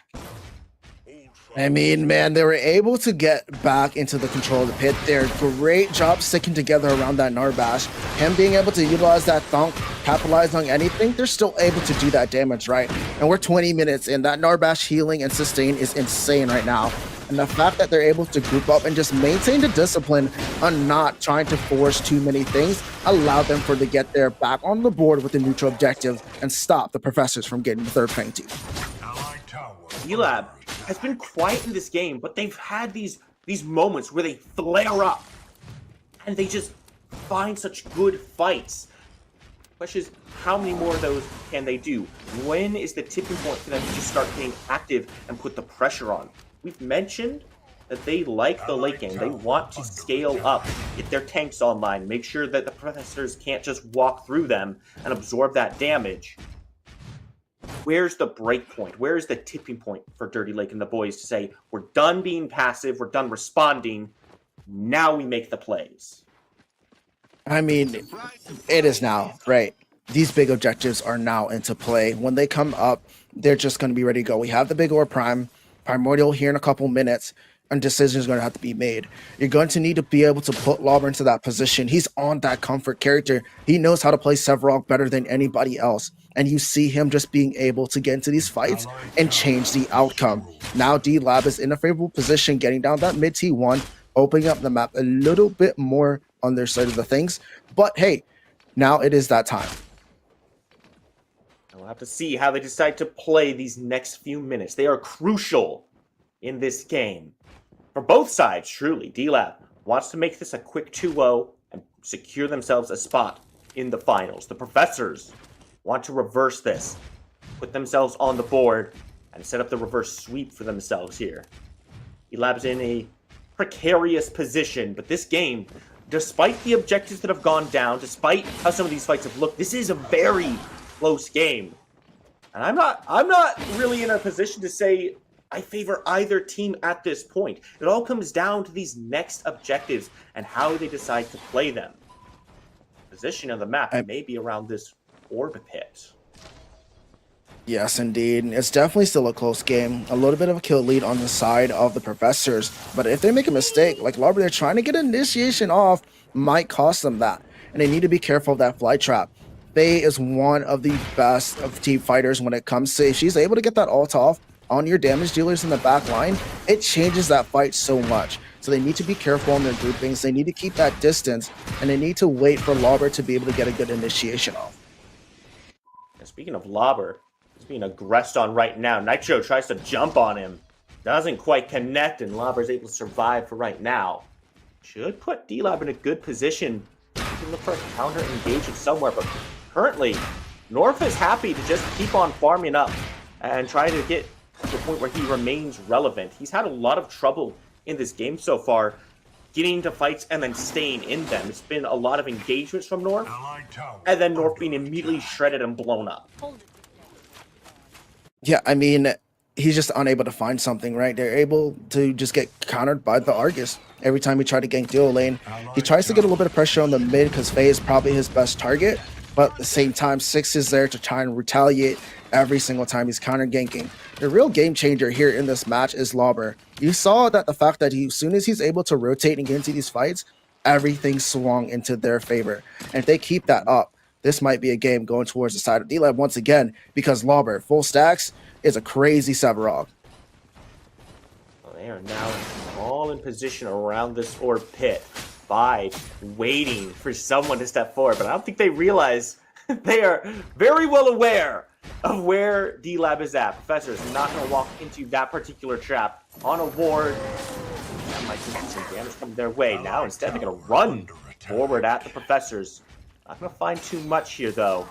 Instead they just pull back into their jungle. Need to stay grouped as 5. Is Nitro charged in, looking at Lakeinator and Appy Picker. Doesn't find too much. Soul Reaper getting bounced around the back end. Appy Picker comes over the top with a black hole, putting out so much damage. Soul Reaper though, still barely alive, hanging in there but not for long. North punches him down, and Nitro tries to find a way back out, but Six is the one that goes down. The Professors have been routed. Nitro still somehow alive. The Six goes right into North, and Appy Picker is not gonna let him stick around. The Professors take a hard loss in that fight. Survivor is the shining grace of their team, able to put 2 back down, making it a 3 for 2. Still in favor of D-Lab. It means no orb prime goes down. Oh my, ladies and gentlemen, we got a game on our hands. Man, the initiation coming out of the Professors were tight and spot on, but the black hole and the colossal bowl to break up the damage dealers in the back line, focusing that fade down, was just so crucial there. And I'm going to say it again. Lauber is on point. He is playing the game he needs to play, and he's just that factor, and he's the one really making these fights go that way. Yeah, Soul Reaper getting blown up into the air so quickly in that fight. pretty much entirely removed at the start, was a massive boon for Dirty Lake and the boys. But now, the game has shifted somewhat. We can't be looking at that Orb Prime. Now there's a Fangtooth on the board, and wow, that's some damage. Toasty is gone in a heartbeat. That's why you target the Fae. Now this opens up the Primal Fangtooth quite a bit for the Professors. A 4v5 is exactly what they're looking for. Oh, they were able to get the sustain that keeps them alive in these fights. So that's a huge and crucial pickup. And here they're looking for another one. North, a bad spot. He's going to charge on forward. Lobber in the area as well. Zappy Picker drops the whole right top of them all. Damage comes through and 3 go down for the Professors. 6 answers back, but Happy Picker still alive, and he trades him out. Crazy Fool goes down, and Soul Reaper, the last one alive, but he can't stay alive. Lakeinator and Lobber clean up this fight, and the Primal still stands. No, man, every single time you feel like the Professors are taking control, Dirty Lake and the boys, I should say Dirty Lobber and the boys, say they have a different answer. They were able to pick up the sustain there. They took out the Narbash in the beginning, but they were not done yet. They were not going to allow for a free pickup. And here, we see them take that advantage to the Orb Prime. Got 4 strong on the board, and just in time, the 5th one comes up. North going to be reaping the rewards of this Prime going down. There's just no way the Professors get here in time to stop it. It's going to take them a minute, but they may be able to get over to the Primal Fangtooth. No, scratch that. Professors do not have an easy answer on this one. And I think it's a lot harder to fight around the Primal Fangtooth when the guys you're fighting against have 5 stacked Orb Prime on them. Yeah, it's going to be crucial, but with the aggression, they're going to get comfortable here. We've seen how crucial the Black Hole is to these fights. Lobber able to set up the big pick off the Colossal Ball, grouping everybody up. And every time they get a kind of counter engage on top with the Black Hole and just sets themselves up for just the absolute greatest position. And then you just have Lakeinator in the back just free casting and Lobber protecting that president, and they're able to win these fights. But still, the Professors have to contest this Primordial Fangtooth, or they're going to be double buffed up, and it's going to be a hard defense for them. D-Lab playing this one slow, though. They know they don't really have any vision on the Professors, and they don't want to start this Fangtooth out knowing. So Lobber's just going to say, hey, guys, let's go find them. Dashes forward, doesn't quite find the root, though. North has found Nitro, has to blast Seed right back up to safety. D-Lab just pushing the Professors away, moving their way back to this Fangtooth. With some vision down this time to see where the Professors are lying in wait. So Reaper causes some damage over the wall. Stuns come through. Actually, a lot of damage goes out onto Lakeinator. Let's be very careful. They're going to pull back. Use this healing to stay safe on things. Oh, man. I mean, that's just a great kind of decision for the Professors because they want to stop them from being able to commit. Able to get Lakeinator down that low with a Kalari on the map, you don't want that. But they have so much sustain with the Orb Prime and the Narbash. They're going to have to keep this up, and they're going to have to wait and bide their time.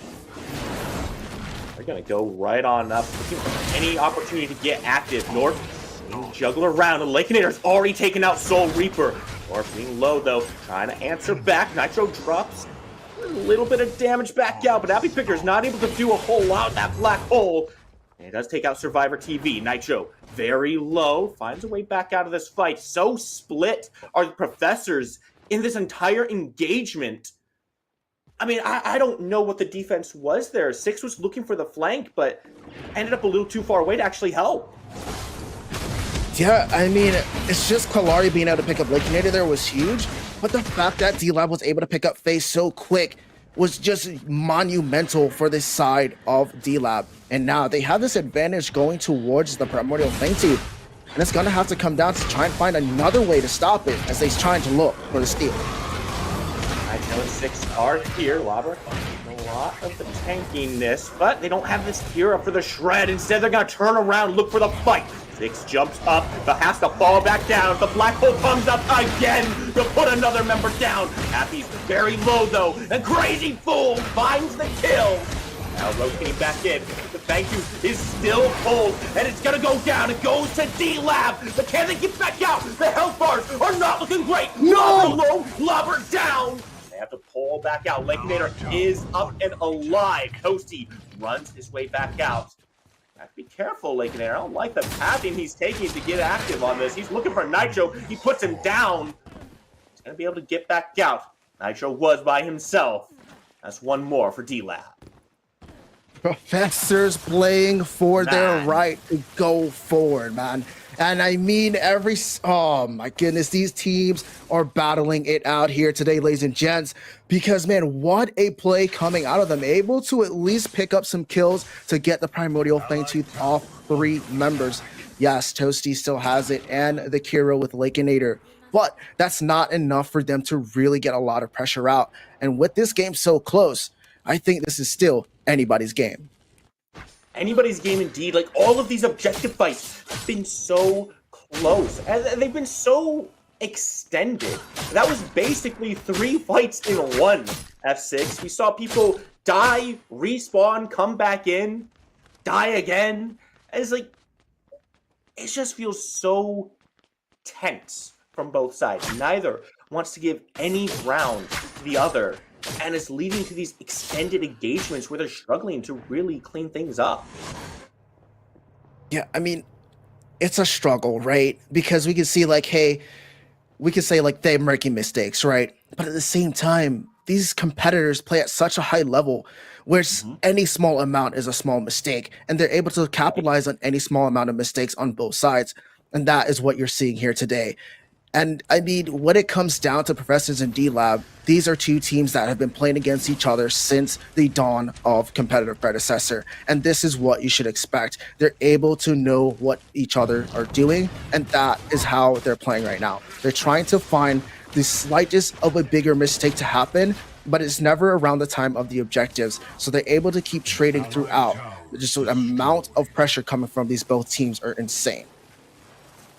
Another tower taken down. It's the Dirty Lake and the boys. We can just pressure these lane objectives. Try to give themselves some kind of advantage. Make it harder for the Professors to rotate the objectives. They need a little bit more gold in their pockets. It's a little bit more of an advantage. That's really what it comes down to, right? It's like you said. These teams make such small mistakes or so few mistakes that you have to just try to force an advantage yourself. You can't be waiting for the other team to mess up. They're like the boys. It took their time, but they're starting to find some footing here. We need to group up once again around this orb prime pit. 6 rotating as well. Just be careful not to get caught. Yeah, he does not want to be the one to cause that mistake for his team. A lot of members are still waiting on that level 16 to get that 3rd point into their ult. It's really going to start to change here. I mean, Crazy Fool has been doing a really great job being able to put damage out on top of that back line from a distance with that obliterate. And I mean, if they're able to get that down packed, Kalari being able to blow up Lakeinator quick, and if they're able to keep Soul Reaper alive just for a little bit longer in these fights, I think this fight goes inside of Professors. But they need to stop the big man Lobber. Fully stacked up. I mean, at this point, he's probably almost max stacks the way he's playing this game today. And they should be able to come out on top. But if Lobber still be able to be strong, it's going to be going the way of D-Lab. And now D-Lab is all grouped up around this objective. Just waiting behind the walls, waiting for someone to step forward. We've seen this once before. Didn't work out. Not going to work out this time either. But Toasty's going to go straight on forward because Lobber's got a rotation. Flytrap pulls him back away from the Professors. Now the damage coming back out north, very low, has to try to find a way out, but Crazy Fool finds the snipe. And that's a 1 for 0. The pick is in favor of the Professors. And that means they're going to look to get aggressive now. Moving forward, 6 under stealth, hunting for a backliner. Nitro goes up and down. Lakeinator has to find a way back out. And the Happy Picker is gone from the fight. That's a massive amount of damage. A 3-man colossal blow. But there's no follow-up. Lobber is doing his here, but I don't think it's gonna be enough.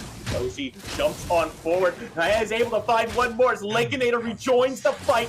shots coming through. Nitro is the target for the ADC, and Toasty wants to say he can take Soul Reaper once more. Crazy Fool goes down, and Nitro trying to find a way back to his mid laner to help keep him alive. But Toasty's healing is so good. Thug connects, and here comes Lakeinator. He finds the last shot, puts the Faye back down. That is nearly a full wipe in favor of Dirty Lake and the boys after a disastrous start. Oh man, the professors had it. They picked off North. They were able to keep the pressure on. A huge shield slam in the back line, forcing the blink out, but Appy Picker getting the black hole and the colossal blow at the end. Big man Lauber able to impact the fight for another time, just allowed for them to survive. And this game is just still continuing to go on. Hitting 3 people, buying so much space.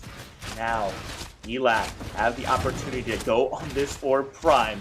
Only Nitro was left alive. 6, Survivor, and Crazy all have come back up. They've just respawned. They have to make the trip all the way from the base. I don't think, no, they do not get there in time. Orb Prime goes down, and look at who it's around F6. D-Lab is spawned up and ready for the fight too.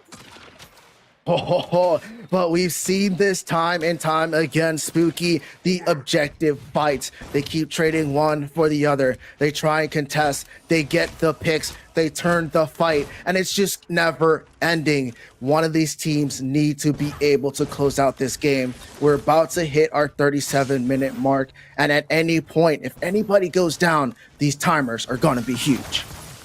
We're not even looking at the Fang Tooth at this point. D-Lab, they want the towers gone. They want the inhibitors gone. They're going to take these enhanced minions straight down that mid lane, put some pressure down, and they're going to tell the professors exactly where they're going to play. They're not going to give 6 too much room here to be sneaky. You can see them lurking off to the side there, waiting for a chance to go in and flank, to try to pick off a backliner.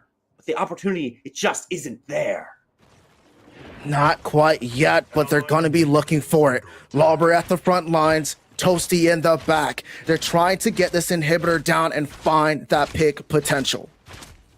Lauber gonna dash forward towards Survivor, knocks him back towards the rest of the team as Soul Reaper getting aggressed on by North, and Lakeinator takes out Soul Reaper. D-Lab and maybe found a way to break the defense and move forward. The black hole puts the chances of Professor's wins on the event horizon. Sucks it on in. Now things are looking very dangerous for the Professors. Survivor and Crazy Fool have to be a crazy survivor right now to win this game. All 5 of D-Lab step forward, and the core, it cannot survive the onslaught. Dirty Lake and the boys take the Professors out, ruin the win streak, and they're moving to the finals. They have done the task that nobody has been able to do all tournament. Dirty Lake and the boys close it out in a clean sweep of 2-0 against the #1 seed here today in our first semifinals. And what a 2-game series we have today. Truly an impressive performance from both sides on this. Dirty Lake and the boys consistently struggle against the Professors, but today they rewrite history. They take the win back, and in a very convincing fashion. Like you said, F6 2-0 is something to be proud of against potentially one of their greatest rivals. F6, I think they've heard enough from you and I. I think the desk would like to break this one down and tell it how it all went down. Thank you so much, F6 and Spooky Mars, Dirty Lake, and the boys. I'm back with Grady and Moogie. We're here to break down game number 2. It seemed like North was just constantly getting shut down in the beginning there, but they just know how to fight together as a team. Both of these teams know their limits. They have the chemistry and the harmony to work together to take down towers, but it's D-Lab who can take down your core. Grady, I'm gonna start with you. What were the main highlights from that game number 2? I mean, D-Lab just played those fights effortlessly. Like that, sure, profs were getting picked, or they were picking some of the D-Lab members, but whenever it came to the fights, whether it was 4v5 or 5v5, the amazing black holes, colossal blow combos, Lobber's initiations that game were absolutely spectacular, and the way that D-Lab were turning the fights was great. Plus, Lakeinator, very smart player, understood that he was the option in every single one of those fights. He knew that props wanted to take him out first. He played very safe, forced them to overcommit, and his team was able to turn in a spectacular fashion. And Mugi, what happened? What went wrong for the professors there? How did D-Lab secure that kill or game? Well, I feel like Professor started like pretty strong after that failed attempt at the first Fangtus by D-Lab, and they started to kind of roll with the game because they have a very like damage heavy comp. But here I feel like D-Lab, like I said, like probably PCC7 can be their PCC, and they kind of show it because they managed to slow the game down, get some good fights, and so Professor keep trying to make stuff happen, but they didn't find the like this way to actually like break that synergy from D-Lab. We've seen like some very good combo, Crazy Fool on the Argus, find like some good pickup, but then D-Lab always playing smart, always finding some good counter engage, and they were just like too strong and they never find like the solution on the set of professors. And D-Lab just coming out on top and taking that semifinal, securing a spot in the grand finals. But we had to pick one out of the players from D-Lab today. We actually have someone we're going to be interviewing and getting into their head. Please join me in welcoming Lakeinator. Hello, hello. Welcome, Lakeinator. The Predecessor community is just hyped up because we just watched you guys absolutely kill it in both games 1 and 2. I'm going to start off with the question, how are you feeling right now? Oh, the boys are hyped. If you know the history of us and the Professors, we haven't won a single scrim set against them. We took games off them, but I always say we show up on tournament day and we really plan for all their drafts. And like I said, game 1, they pretty much walked right into the exact draft we expected. Game 2, we knew it was a bit unorthodox, but we kind of pulled through. So, Grady, you can go ahead and ask Laken.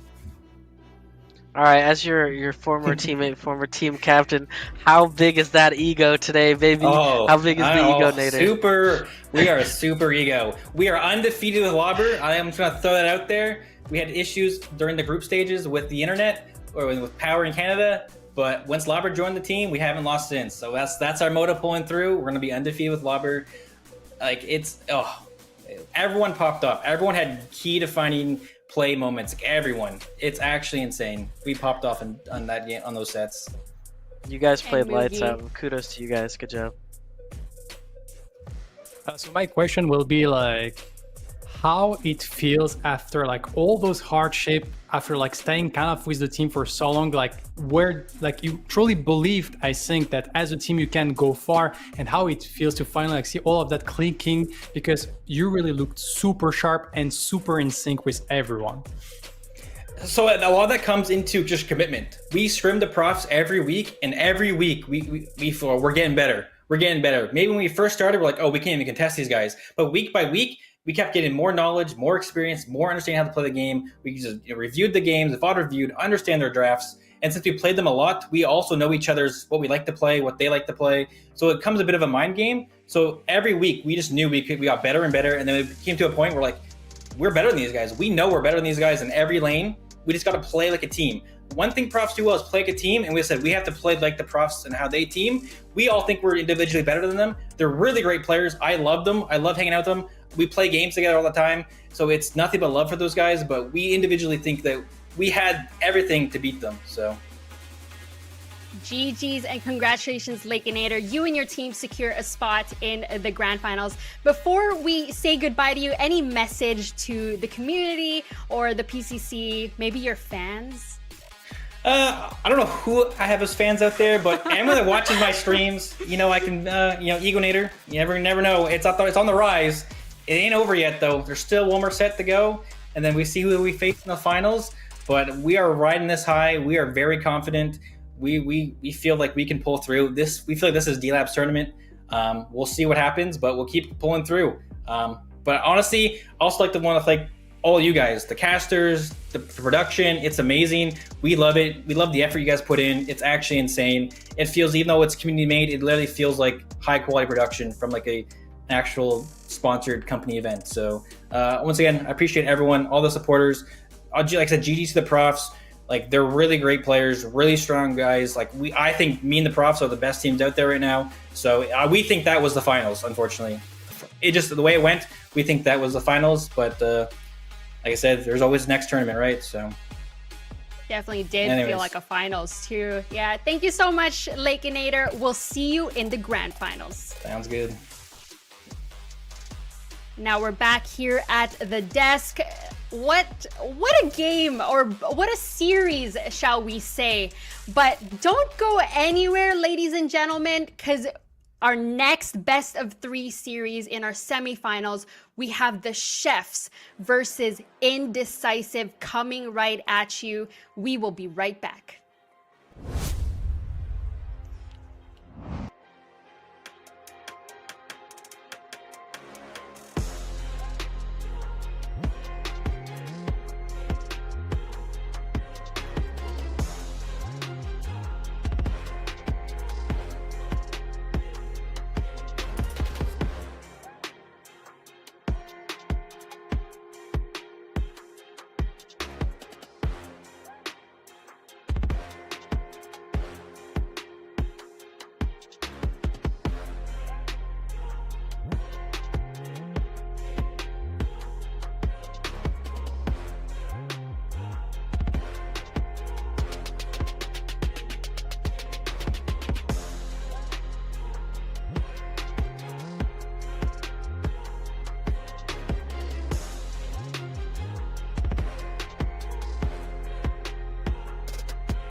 Welcome back, everybody, to the desk. My name is Ardog with a triple G, and I'm with Grady and Moogie, our amazing desk analysts here at the Prime Championship Circuit.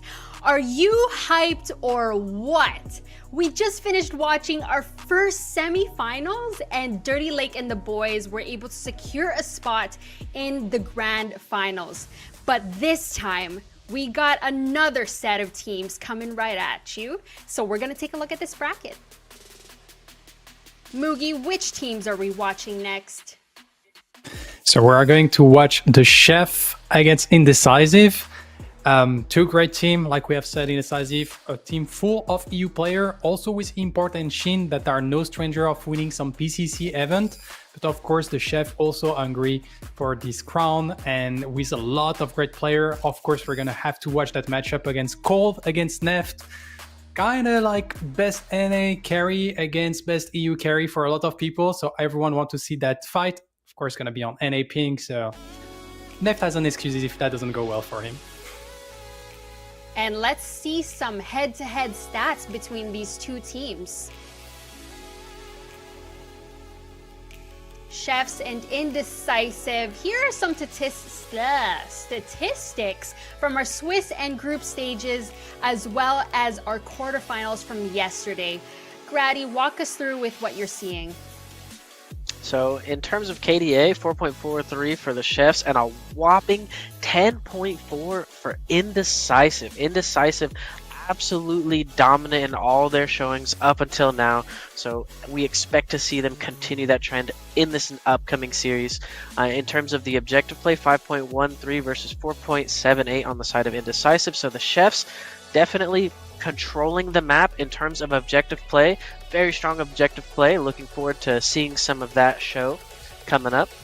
In terms of our gold per minute, 2094 for the Chefs versus 2180 for Indecisive. So very similar, not very much variance here in terms of that. So both of these teams good at generating income for their builds. Damage per minute, 3342 for the Chefs. Very brawly, very brawl heavy team. Whereas Indecisive with 2587 like to farm a little bit more before they get into those calculated fights where they're getting all these kills and assists. And then CS per minute, 35.4 for Indecisive versus 32.6 for the Chefs. So once again, reflecting very farm heavy team Indecisive EU playstyle. They like to farm. Chefs like to ban the Kalari, not something they really like to deal with consistently, so they prefer to take it off the table. And then Indecisive preferring the Argus ban, showing or understanding it's a very strong character that they personally don't want to play against. Most picked character is Drongo for their main carry Cold on the side of Chefs.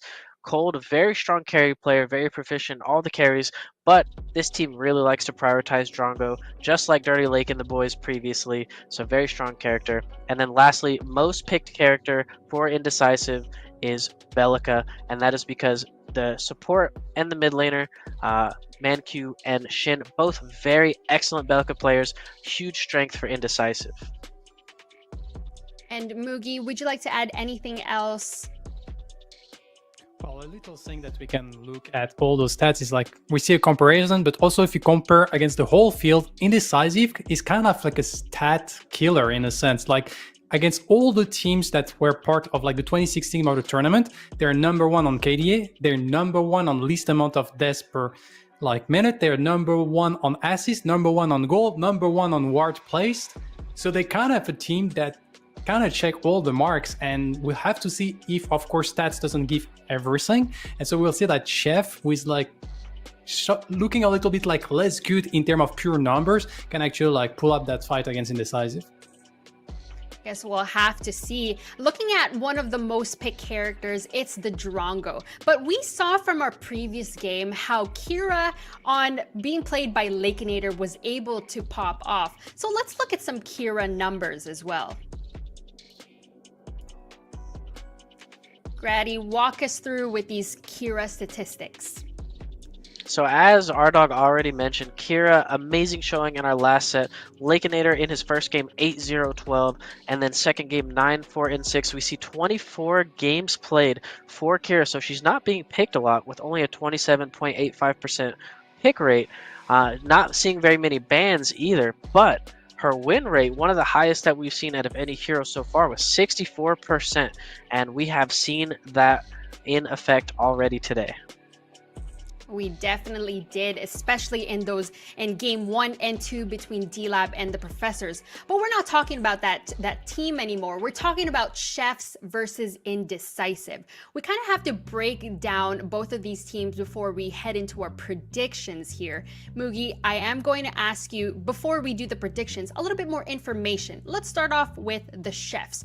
You mentioned something about Cold being one of the best AD carries. What else can we learn about them?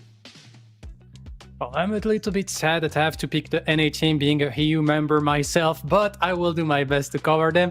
And so yeah, we have Cold with Shi on the dual lane. Like, to be honest, I keep getting impressed. That's a very tough dual lane to fight into, and they really know how to pressure some leads, and they're very a playmaking dual lane overall. And so that's one of the great team on this aspect.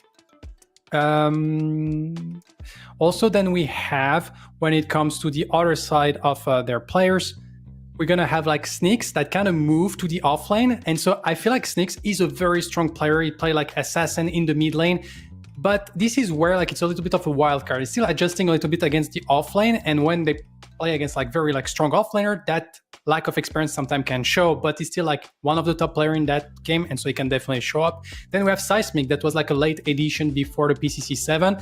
We all know Seismic, and to be fair, there was a big question mark, is Seismic gonna be back on shape? Because he said that he was retiring from competitive before that event, and watching the recent games, we can say that, yeah, he's back in shape and he's looking very, very, very strong. And of course, we have Mav in the jungle, which he doesn't do anything flashy, but I feel he's a very smart jungler that always exceed my expectation and always appear at the right time at the right place, and that's very nice to see.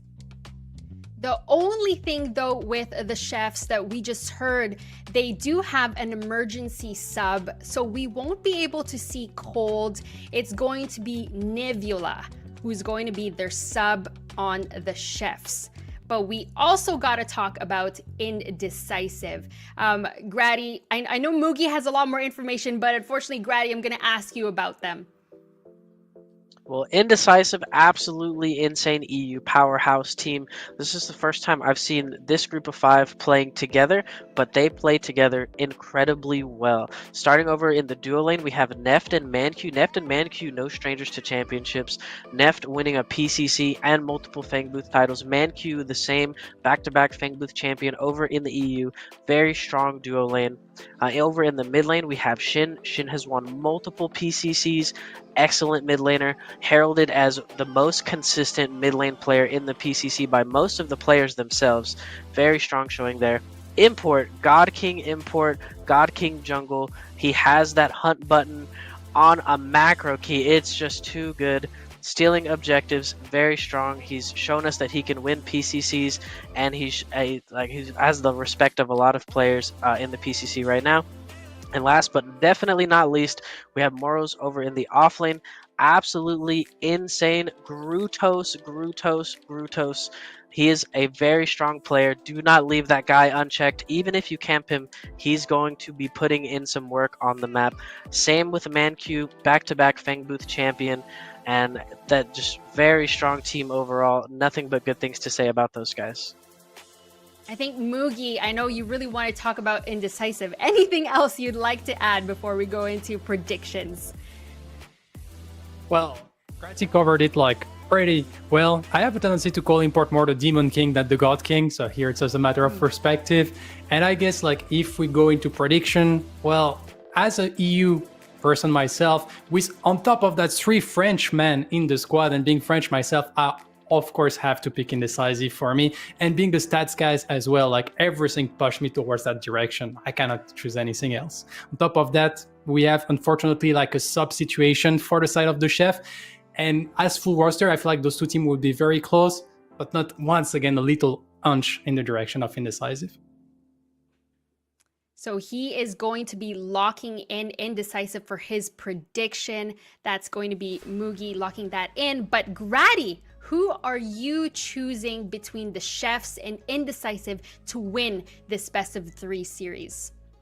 This is tough because I'm definitely torn. As you could hear from my excitement talking about Indecisive, nothing but love for those EU boys. Very talented players all across the board. However, they are still the EU boys, and I have to go with my boys in the Chefs. NA Pride all the way. I know they're facing all odds, playing against very, very strong players that have won PCC and different tournaments in the past, and they have an emergency sub for their strongest player, which is very tough to see. But regardless, at the end of the day, like I said, NA guy myself, I gotta go with my NA boys. That's a hurdle they'll have to work with on top of beating this team that has a lot of numbers on their side. But for myself, I am a big Indecisive fan, so unfortunately, I am going to be locking in Indecisive as well. Chat, go ahead and sort of cheer on for which teams you're hoping to come out and to advance into the grand finals. But now let's get into the draft. Mugi, the teams are a little bit different in terms of strategies going into this draft. What are you expecting to see for bans coming out from Indecisive? On the side of Indecisive, like, they're the only team that, for instance, have banned Gideon against Hive in the yesterday on the quarterfinal. And once again, like, we're really like banning specifically to counter some aspect, but while keeping option open. For instance, like on the side of Indecisive, yeah, Moros, we talk about the Grutos, and that's definitely like a person that have like a more limited hero pool. He can play a lot of things, but he's really like 2 times, 3 times stronger on the Grux and the Zarus. So I kind of expect probably like some direction from the chef to try to limit that. While on the side of Indecisive, they also like having like the Argus open for themselves. And so maybe we just remove a Calari, or we try to target Sneaks, that we don't want him to play anything that he's very comfortable with, because if he's forced to play on the off role, in a sense, on the off character, that can be like giving a big edge tomorrow. So I would assume maybe trying to target that hero pool. And while we wait, Grady, are you expecting the same thing, or do you expect something different in terms of bans? I expect pretty similar to what Mugi's expecting. I don't know how well we're going to be able to limit Sneaks over in the offlane, but starting out with our first ban, already looking to limit Sneaks in his character pool. Kwong completely off the table. That's not something that Moros likes to lane against. It's a very strong character. Sneaks has had a very good showing on the Kwong so far in the PCC, so just very smart to take that off of the table. Chefs opting into banning out the Wraith, taking that away from Neft most likely. I don't really see Seismic piloting it very much, so getting rid of that option. Very strong character, good ban from the Chefs. Xeris being locked in as the very first pick for Indecisive. Very strong first pick material, very good flex option in the jungle and the offlane. Most likely we're going to see it over on Moros because of his very strong playstyle and very big impact on the Xeris. Murdoch FaZe being locked in over on the side of the Chefs for their duo lane. So very strong first 2 picks for those guys. And I feel like the FaZe Murdoch pick is probably to give like some comfort to not put Nivula on the spot immediately. Like, you're facing against Manq Neft and you can have an emergency sub, so you have that FaZe that protects you. Murdoch, very safe pick and easier to pilot than others. And here we're gonna secure like the Decker for Indecisive with the Twin Blast, so a very like heavy push lane. And we have seen that Neft love to go for his Twin Blast. Naturally, when he's on NAPing, it kind of revolves more into farming simulator, and Twin Blast is perfect for that. And that way you can leave the Twin Blast farming solo and Decker rotate, impacting the map, and you're already having like a double cage setup. Here we're gonna secure the Sevarog. I still have Sevarog on the side of the Chef. It's still like a flex pick that can be either jungle or offlane, so they're not like fully closing any door for themselves. And we probably like here looking at targeting some ban, and here we have the Gideon, focusing on the mid lane hero pool. Like, Shin has a very, very deep hero pool, and they also love on the side of Indecisive, like this import Shin combination, ganking mid lane is very strong. And here we target the Grux, probably forcing Moros onto the Zarus offlane and letting the import having to pick something else. So Chef showing us that they are more scared of the Grux, and the potential of putting Xerath into the jungle, as opposed to just Sevarog versus Xerath over in the offlane, that matchup, or even a potentially different matchup. But we see Countess being locked in for most likely the mid lane, but potentially the jungle as well. I've seen Mav and Seismic both piloting this character and doing well with it. Crunch being locked in on the side of Indecisive. That has definitely been going to import more so than it has been going to Moros. So this Crunch pick, we're more than likely going to see it in the jungle. Belica being locked in as our 5th pick. So we see Belica is going to be put in the mid lane. So very strong, well-rounded team comp. Out of the side of Indecisive, not very strong front to back, but very strong in terms of control and in terms of pick potential. Richter, the final pick of our draft, rounding out the chef's composition. And that leaves us with the draft from game 1. Mugi, we're looking at that Indecisive team comp. How are they going to pilot with this draft going into game 1? I feel like every single person on the side of Indecisive got what they wanted. I think we're gonna try naturally to play probably around, I would say, off lane and mid lane, because this Crunch can gank this contest mid, can also the Zarus into either the Richter or the Sevarog can actually get some domination, and then kind of try to go into that mid game power spike from that Zarus, that Crunch, that Belica, because they have a lot of scaling on the side of the chef. So I guess we're gonna try to get control of objective, get some good rotation, and gonna dominate from there. But on the other side, Grady, what is the strategy you're seeing behind the chef's comp? Well, the chefs definitely aren't doing themselves any favors in this draft, right? Very heavy scaling across the board. Sure, they have a beefy front line, very strong front line in comparison to Indecisive.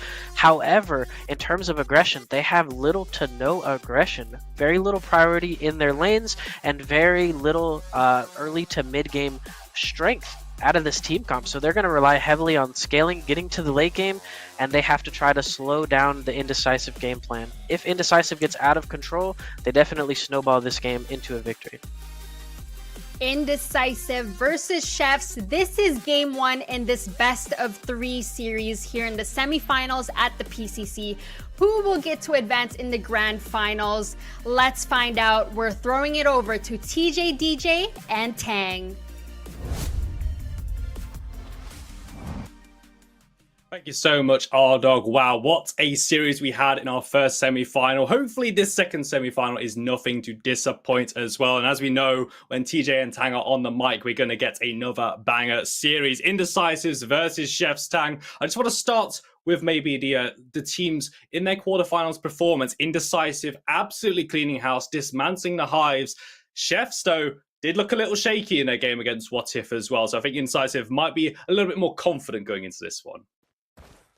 Yeah, Chefs not really showing too much yesterday. In the second game, they did bounce back though. So first game was pretty rough to watch. Second game, they definitely did play better. So Chefs, with the members they have, I'm definitely expecting them to put up a really good fight against Indecisive. I think they are pretty even, honestly, those two teams. I would maybe give it over to Indecisive. A bit of an engage. Mav has to blink away early. That's going to sting for the Richter.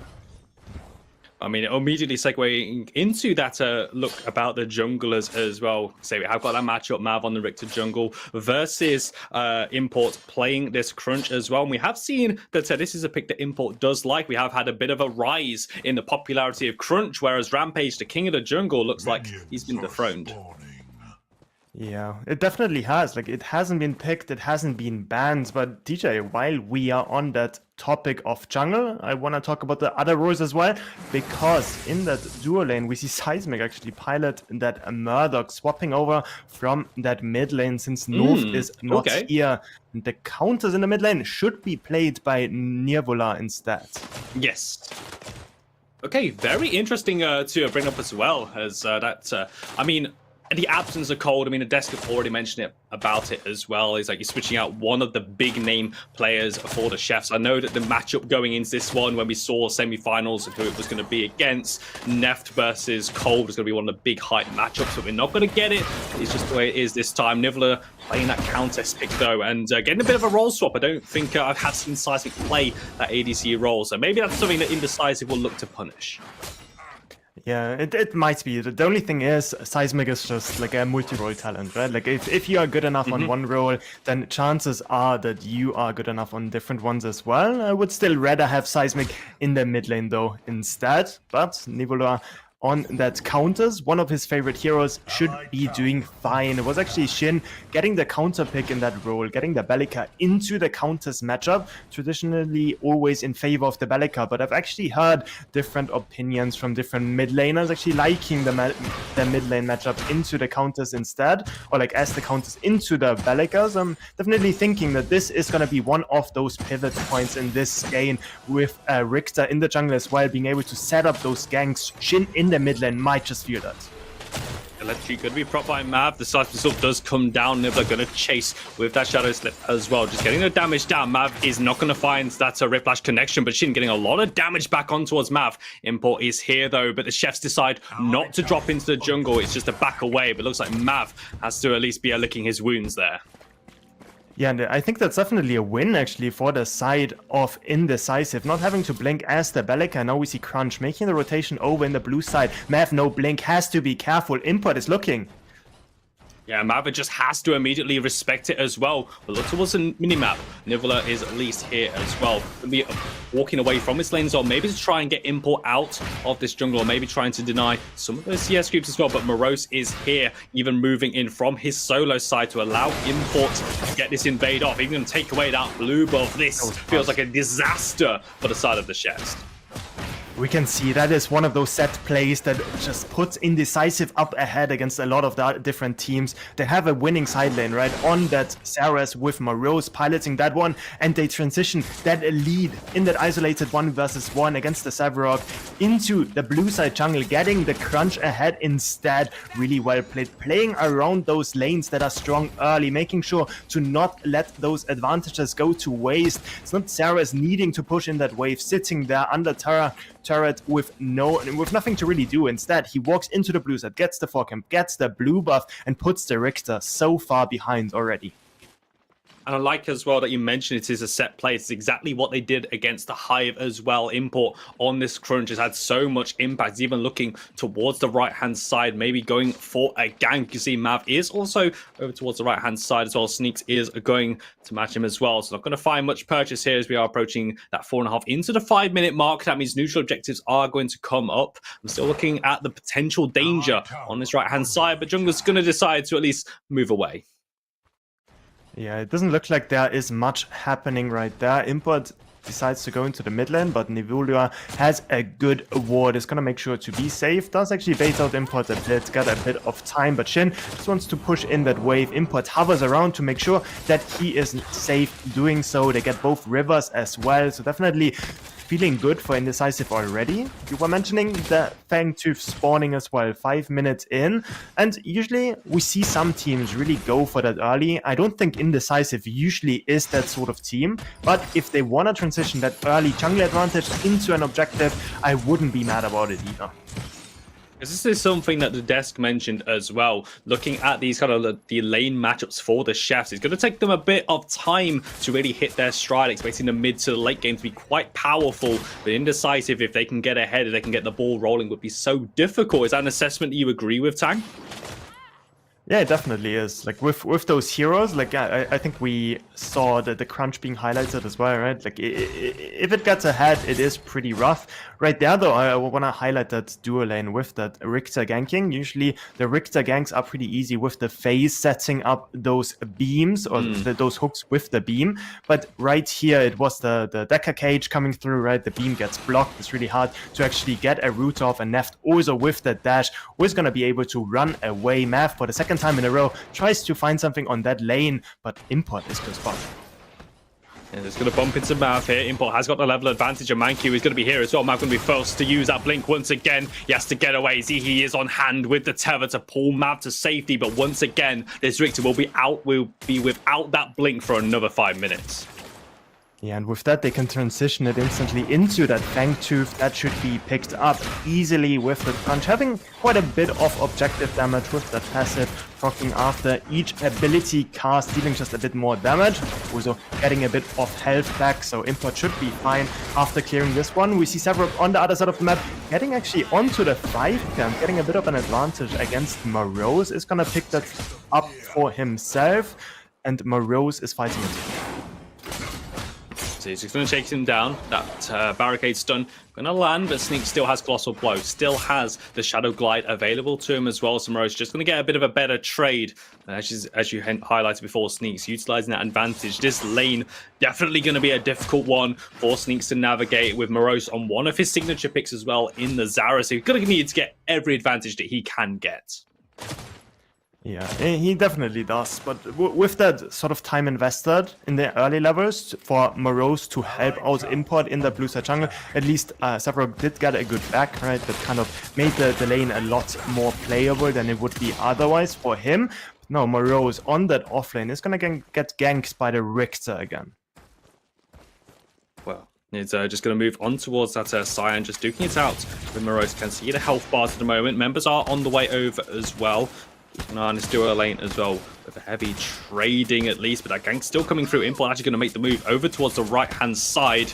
But we're just staying over towards the left. Members are actually going to go over towards the right-hand side with that move towards a Cyan buff as well. So we finally see what's going on. We don't see how it started, but we are going to see how it ends. The first blood going away Morose, but Nivelle is here with the gank, with the move. He can't find the feast onto Morose, and he keeps himself alive. Long over the law, can't find the kills, with Import going low, and Sneaks still marching away. Shin makes the move. Seismic Assault not going to connect this time. It looks like this is just going to be the one kill for now, and it goes into Indecisive's pocket.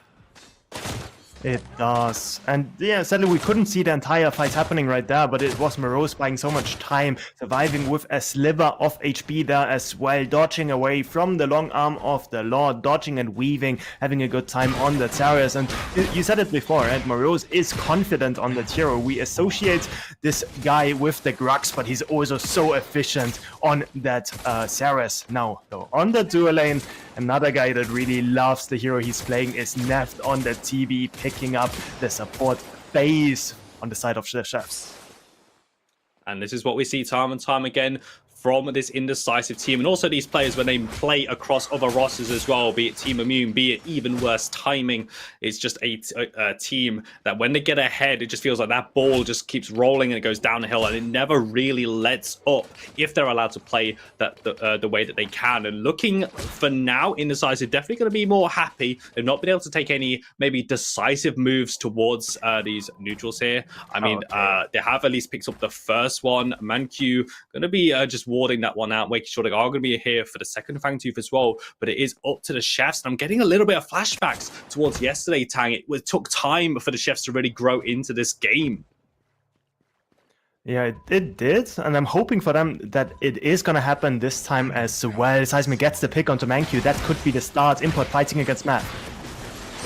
Going to be a numbers advantage for the side of the Chefs. Import wants to say something about that. Mavs looks towards to connect the Rift Flash, but not going to find it. Jungler is down. Indecisive getting that ball rolling. Nivelle has to go back towards the tier 1 tower. A lot of pressure starting to exert, but the Chefs do at least get one kill back, but Indecisive will not make it for free. Morose and Import going to start up the mini prime. Yeah, and the mini prime wasn't traded out when Indecisive did take that first Fangtooth, so it is still the first mini prime, and it is no objective being taken by the Chefs so far. It's partly because of the slow jungle clear of the Richter, and also getting that blink early on just made it so hard for Richter to really play the game. Severock might be in a bad spot though.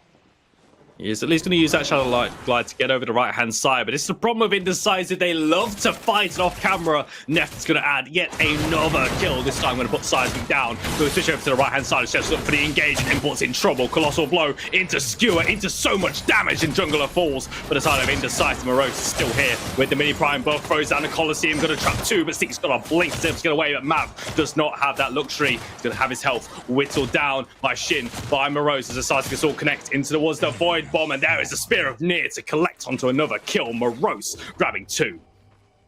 And with Morose collecting that mini prime for himself as well, this Ceres is gonna be so strong. Didn't get the Colosseum stack with that flash away from the Subrock, but he certainly doesn't feel too worried about that. Already on his way to finish the augmentation as his first item. He's gonna take the wave together with the sign buff, get a good reset for himself, and then it's already time for that Fangtooth to be contested. First one did go over to Indecisive pretty early on. We can see like whether they want to play for that Fangtooth win con, getting those Fangtooth as early as they can, using that winning duel lane, using that winning jungle matchup in order to get that for themselves. Just a lot of winning across the board from this Indecisive team. You can immediately see that's what Indecisive wants to do. They can't let up this pressure. They can't let the chefs get to that very scary late game with the Seb, with the counters, with this Murdoch as well. They need to win this early game. They're doing it very handily as well. They're just getting an advantage on the left-hand side of him, but starting on the Fangtooth pit. Mav is on the way. You've also got Nibbler is here. Mav just walks forward. Not going to find the Rip Flash for the size of assault. Maybe they can burn the jungler. Maybe they can make this so much more easy, and that is how you do it. Mav is down, which means this Fangtooth is a very easy secure for the side of Indecisive. I was about to critique Indecisive a bit with Neft going for the gold buff instead of linking up with his team to go for that Fangtooth, but it was actually 200 IQ because it sort of mind control Richter to actually engage. Now Nivola under T1 is gonna get dove. Morose is gonna pick that one up, or at least get him low enough for Shin to do so. Now with that mini prime on that mid lane tier 1, still on the Ceres, they should be able to push down the tower, get the turret for themselves. First tier 1 of the game, first objective of the game, first kill of the game, everything is going in favor of Indecisive. Really liking imports on the back end of that one with that tower dive, the kill coming down on towards Nivola, but also just avoiding as that final fatal blow. He dropped down to 33 HP, avoided the final tower shot, and then had the juke boots on, floated like a butterfly, stinging like a bee as well to avoid the long arm of the law as well. And it's just keeping Indecisive so far ahead in this game. Having a look at the items though, you can see that Nivola's thinking towards that late game potential. You can see the Orb of Growth going to be picked up by this counter. She's going to hit like a truck, but it seems that truck is just going to be a very far away, probably stuck on that M25. Yeah, it's definitely stuck in traffic. Now Import though, this guy hits like a truck as well with the Berserker's Axe on the dual lane. Morose fighting into 2, but they have to back off. Import in the vicinity, gonna make sure that his offlaner is doing fine. He's gonna go into the blue side jungle to get some more resources. Nibula in a bad spot. He uses that blast flower. It's actually going to look for the engage. There's the feast on towards Import, but Import doesn't really care. There's a blink of Colosseum, and Shin is there to provide the setup. Bye-bye to the mid laner of the chefs. And now Mav has to try and get away. Sneaks is here, does have the disengage, but the knockup comes through once again from Import. Looking to engage. Sneaks not going to actually find that subjugate, but he's just going to get to his tower, get to safety, but Indecisive still on the hunt for more. They're going to take this side of the jungle. The chefs just can't move anywhere on this map without Indecisive being there.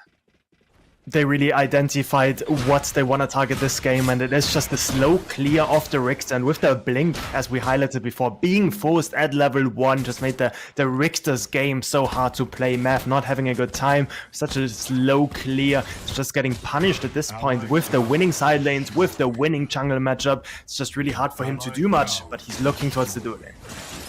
That Stasis Bomb is going to land a stun, but the Impale comes down and trying to get the damage on towards Mankey. Maybe get this deck down. That is what they're going to do, but it's going to cost them to pick on towards Zihi. Nef still throwing out that damage, still very much in this fight. It's isolated 1v1 on the left-hand side. Let's get some damage, but Nivulia is here from the mid lane. Long arm of the law. Not going to find the Mark Ventilate. Can't confirm the kill either. That's a blink, but blink follows from Mav. The Riplash connects, and Nef is going to fight with his life. That's 2 for 1 found for the side of the chefs.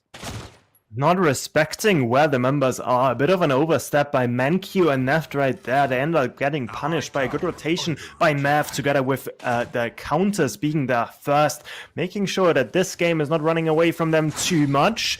Even with their star ADC player missing. Chefs on the dual lane not doing too bad for themselves. Granted, they did lose the tier 1, but Seismic definitely pulling his weight in this one.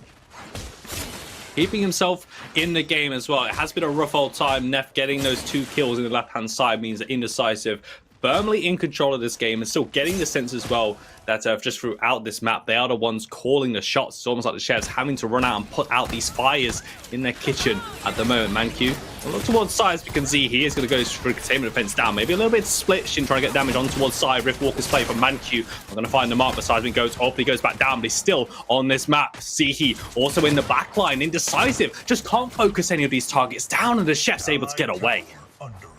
Get away. A lot of blinks invested, though. I'm looking at objective timers. Mini Prime should be up any second now. This could be one of those things that even though you don't get a kill, it forces the chefs far enough away that they should be able to get this. It's also Neft making the rotation over. 5v5, almost Bellica on the way back. Math is looking.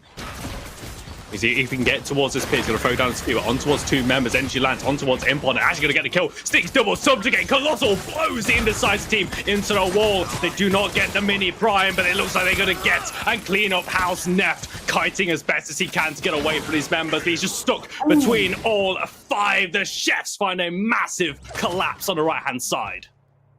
They thought they had enough time, they thought they had enough damage, and the chefs knew it was not the case. They managed to turn it around. Mini Prime secured by Indecisive, but it is all they get. They end up losing the fight with Manq sadly crashing in that fight again. The DC coming in. Decker is back in the game now though, but with that team fight lost, it looks like Fangtooth is just going to be collected by the chefs.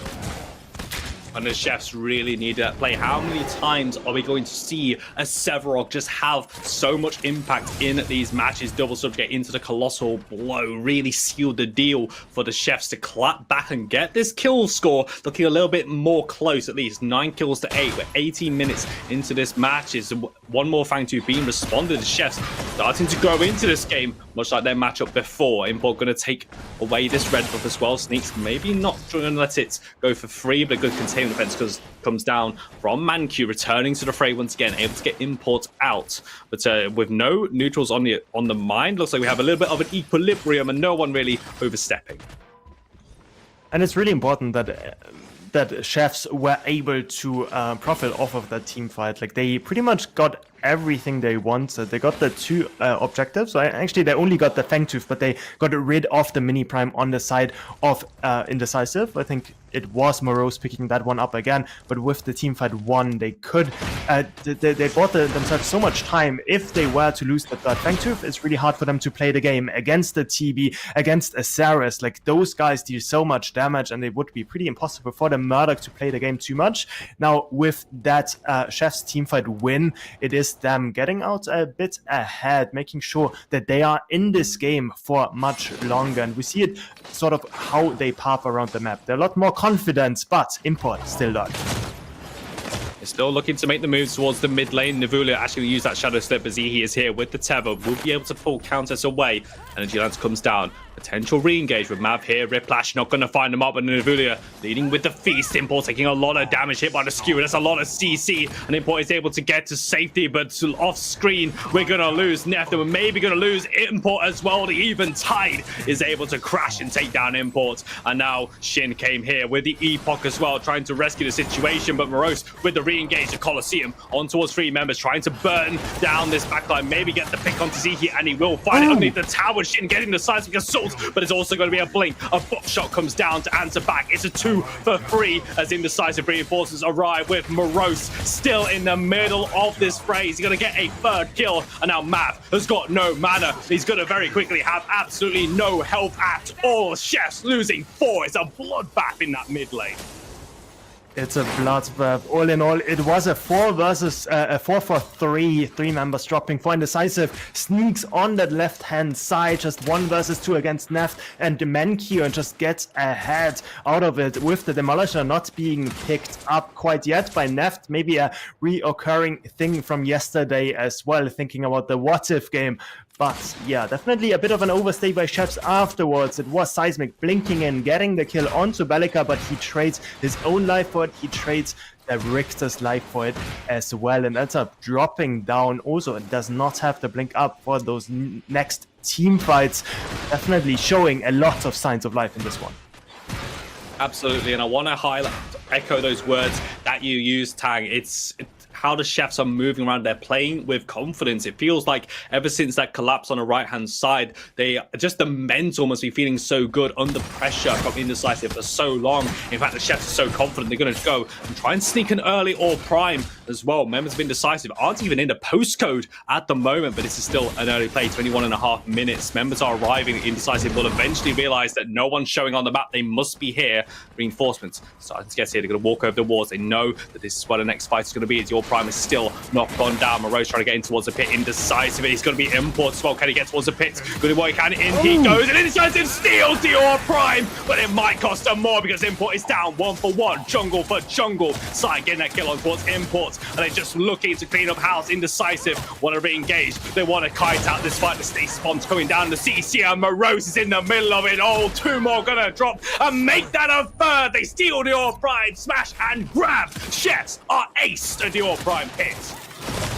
He just doesn't miss. Don't let that import guy next to your objectives. You are not gonna win the 50-50. That dash in the cleanse, making sure that he is the one getting out on top. Does end up dropping. Ultimate used, feast used by the counters, but it only buys a bit of time. It's still the prime collected, and with that prime, they win the team fight as well. Waves being pushed in, getting the tier 2s, trying to go for the inhibs next. 3 members in the mid lane, shoving down. Death time still for another 5 seconds on 3 members. They should get that inhib. Right wave should be hitting the inhib a bit, but they are playing it smart. They're playing it collected, going back, getting those resets, getting those item buys after the one team fight, and then Fangtooth has spawned. Primal Fangtooth could be a win condition as well. Chefs are aware. They're making their way over as well. They know this is where that next fight is. I mentioned just before about the mental, the confidence that can come from teams when you win that team fight. Indecisive, those last 2 engages, probably not what they wanted, but now a clean sweep on the right-hand side. Indecisive back in the driver's seat for this one. It feels like this is a tale of solo laners in PCC7 as well, running the show. And what can they do as well? Moreau's going to find a Coliseum onto all 5 members stuck inside, but it might be a one-way ticket. Moreau's actually able to get away, and Indecisive want to collapse with a good skewer, a good impale, buys time, and Import's going to be punished for his aggressions. Morose starts that fight, but it's going to be Chefs winning the first pick. Now they want more. They want to maybe get another exit frag. It's only the 1 member down on towards Import. That would mean that this next Fangtooth would be a free secure, but they've got minion waves to deal with. Chefs have to make the choice. Do they stick or do they twist? And it's so weird of Morose to engage there with minion waves shoving in on that mid lane, on that right side. They just need to buy a bit of time, and they should be getting that Fangtooth just out of default just because of those waves. Instead, they hard commit and they end up getting punished with the counters dealing out so much single target damage, having the lockdown as well with the phase, providing so much security to the carries. And now it is the prime play sort of thwarted with the jungler down. It's really hard for them to push out anything. 4 versus 5 is not something that Indecisive wants to do. Now, the dance around that Fangtooth, though, that is not stopping. Of course, so you just need to take your partners to go for another dozy-do around this pit on the left-hand side. The way that the map is, Indecisive have got the Fangtooth pit in their territory, but Chefs are able to look into it from their jungle as well. It feels like we go back to square one. Morose looking for an engage. Slice actually finds himself isolated on the left-hand side. Doesn't have the tether from Zihi, but Sai's going to play it safe as Manq and Import go in, and Zihi just gets popped like a balloon, and that's the support down. Sai still behind everyone, but Morose, that Coliseum once again catches onto 2, and Mav is stuck inside a blender that Indecisive are more than happy to provide. Neff gets the kill. Jungler down, and Indecisive look to take their 3rd bank. Yeah, Big Prime has expired, but they don't need it. They want the Raptor instead. Seismic completely out of position there, kind of forces his team to step up, and it is the phase, it is the Richter dropping for sort of his sake. Did manage to channel a recoil, so is back. No, Big Prime, Primal Fangtooth has been secured. Nebula is gonna get hit by the stun. The rest of the members are trying to catch up on him, but it does look like he bought enough space for himself to escape. Gotta take a moment, gotta step away, got to reset as well. The death time is going to complete an import. That is going to be Mav making their way back onto the map as well. Indecisive taking the opportunity to reset, go back to base, spend that gold as well. Still measured, still controlled, because Chefs, we've seen what they can do in these team fights. They're indecisive in these later moves as well. It's so back and forward. This game feels so swingy as well with this late game. We spoke about that late game time bomb ticking for the side of the Chefs with 26.5 minutes in towards this game. You can see the items being picked up as well. Imports decided to go, wanted to maybe go and enter the record high jump with the Galaxy Greaves picked up for himself as well. We're going to see maybe how that plays out for him, but not something that we normally see on a crunch build, Tang. Yeah, definitely an untraditional build, but it allows him to traverse terrain a bit better, right? Jump up and get those sort of flanks that people are not expecting. It's one of the strengths that he can also use it to dodge out on the route from Sevarog. So there's definitely a bunch of applications for it, but it is not the easiest sort of item to use. If you've ever played a game like this, you do know that people do love jumping. So Import needs to use his jump, pretty well in order to get the most effort, to get the most actually gain from that item. But now with the Primal Fang being secured, we see them push down the mid wave. They push down the right wave as well, with Morose split pushing, but not having the prime buff, not being able to buff up those minions means that it's really hard for them to actually siege into the Chef space. And that's why Indecisive setting up around his Orb Prime once again will be spawning in a matter of moments as well, and the team on Dawn side are in position for it. So of course no one's showing, so Chefs must know they're around here. Import looking for the engage, and they're actually going to look towards Maverick, get the jungler again. That will be the pick thereafter, and it's going to be a skewer. It's going to be delayed, but they do get the kill, catch of the day, and also dropping Nivulia as well. And Seismic steps in with a pizza in his hand and fires all around him. What on earth just happened? He's got a mull over it in spawn. 3 members dropped. Indecisive straight back to your prime. Jungler that as well means that this should not be able to be stolen away from Import and the rest. Indecisive getting ahead with the good team fight, securing the prime with it as well. 30 seconds death timer on the carries for the Chefs means that if Indecisive wants, they can look to get those inhibs again. They want at least a mid lane inhib that is fake, doesn't shoot back, and is preventing those super minions from spawning again. Sihi and Sneaks, the only ones defending. It is going to be the Rixer up in 5 seconds as well, but I'm expecting Indecisive to not respect that too much, shoving down the mid lane, transitioning into the right-hand side as well. They did all of that work with that first Orb Prime take as well to remove the tier 2 towers off the map, so now they can freely siege onto the base of the Chefs. You can see just the poke, the engage that can come out from Indecisive, and also if Import wants to get a little bit fancy with his footwork as well. It's a find it. It's a Rip Flash connects, but good use of the cleanse keeps Neft alive. The Colossal Blow disengages Import from the backline, but Sneaks is hurting, so is Nivulia. Morose wants to add to that pain, but a blink comes out, and now Sneaks, the Sevarog, is out of this fight, and the Chefs losing their front line. They have got the fountain behind him. They can heal back this mob, but it looks like Indecisive want to close out this game. They want to go for the core. They also need to take out the members because the Chefs are here and they're still dealing a lot of damage. Shin taking down his opposing members. Some Neft still hitting on towards the core. 3 more members drop. Indecisive gonna take this first game in style, but the health bars are going low. Import actually dropping as well, but as long as Neft is here, they still have the damage. Morose looking for the play, and he's gonna take down Sai. It's only Zihi left, and finally that core will drop. That core will drop. It did look a bit spicy there towards the end, but it is Indecisive pulling it off instead. It was a really good catch in that blue side jungle, playing around those objective timers really well, getting the lead early on. The Chefs showing signs of life, getting ahead in the mid game, getting those big objectives for them. The Fangtooth extending the game quite a bit. You got to think that if Indecisive secured that one, it would have been an easier road to victory. But yeah, it's just that Import steal on that prime completely swung the game again. And it is Indecisive from there on out to just win the game.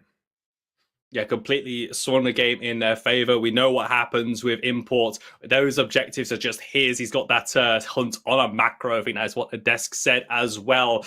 But the Chefs, though, definitely signs of life. You saw they were able to answer back. They were able to match some of the moves from Indecisive, but that early game was just too strong. The setup was too good. We have got another game to look forward to. Indecisive won a spot in the grand finals. This is a best of 3 series to break down game number 1. We're throwing it back to the desk.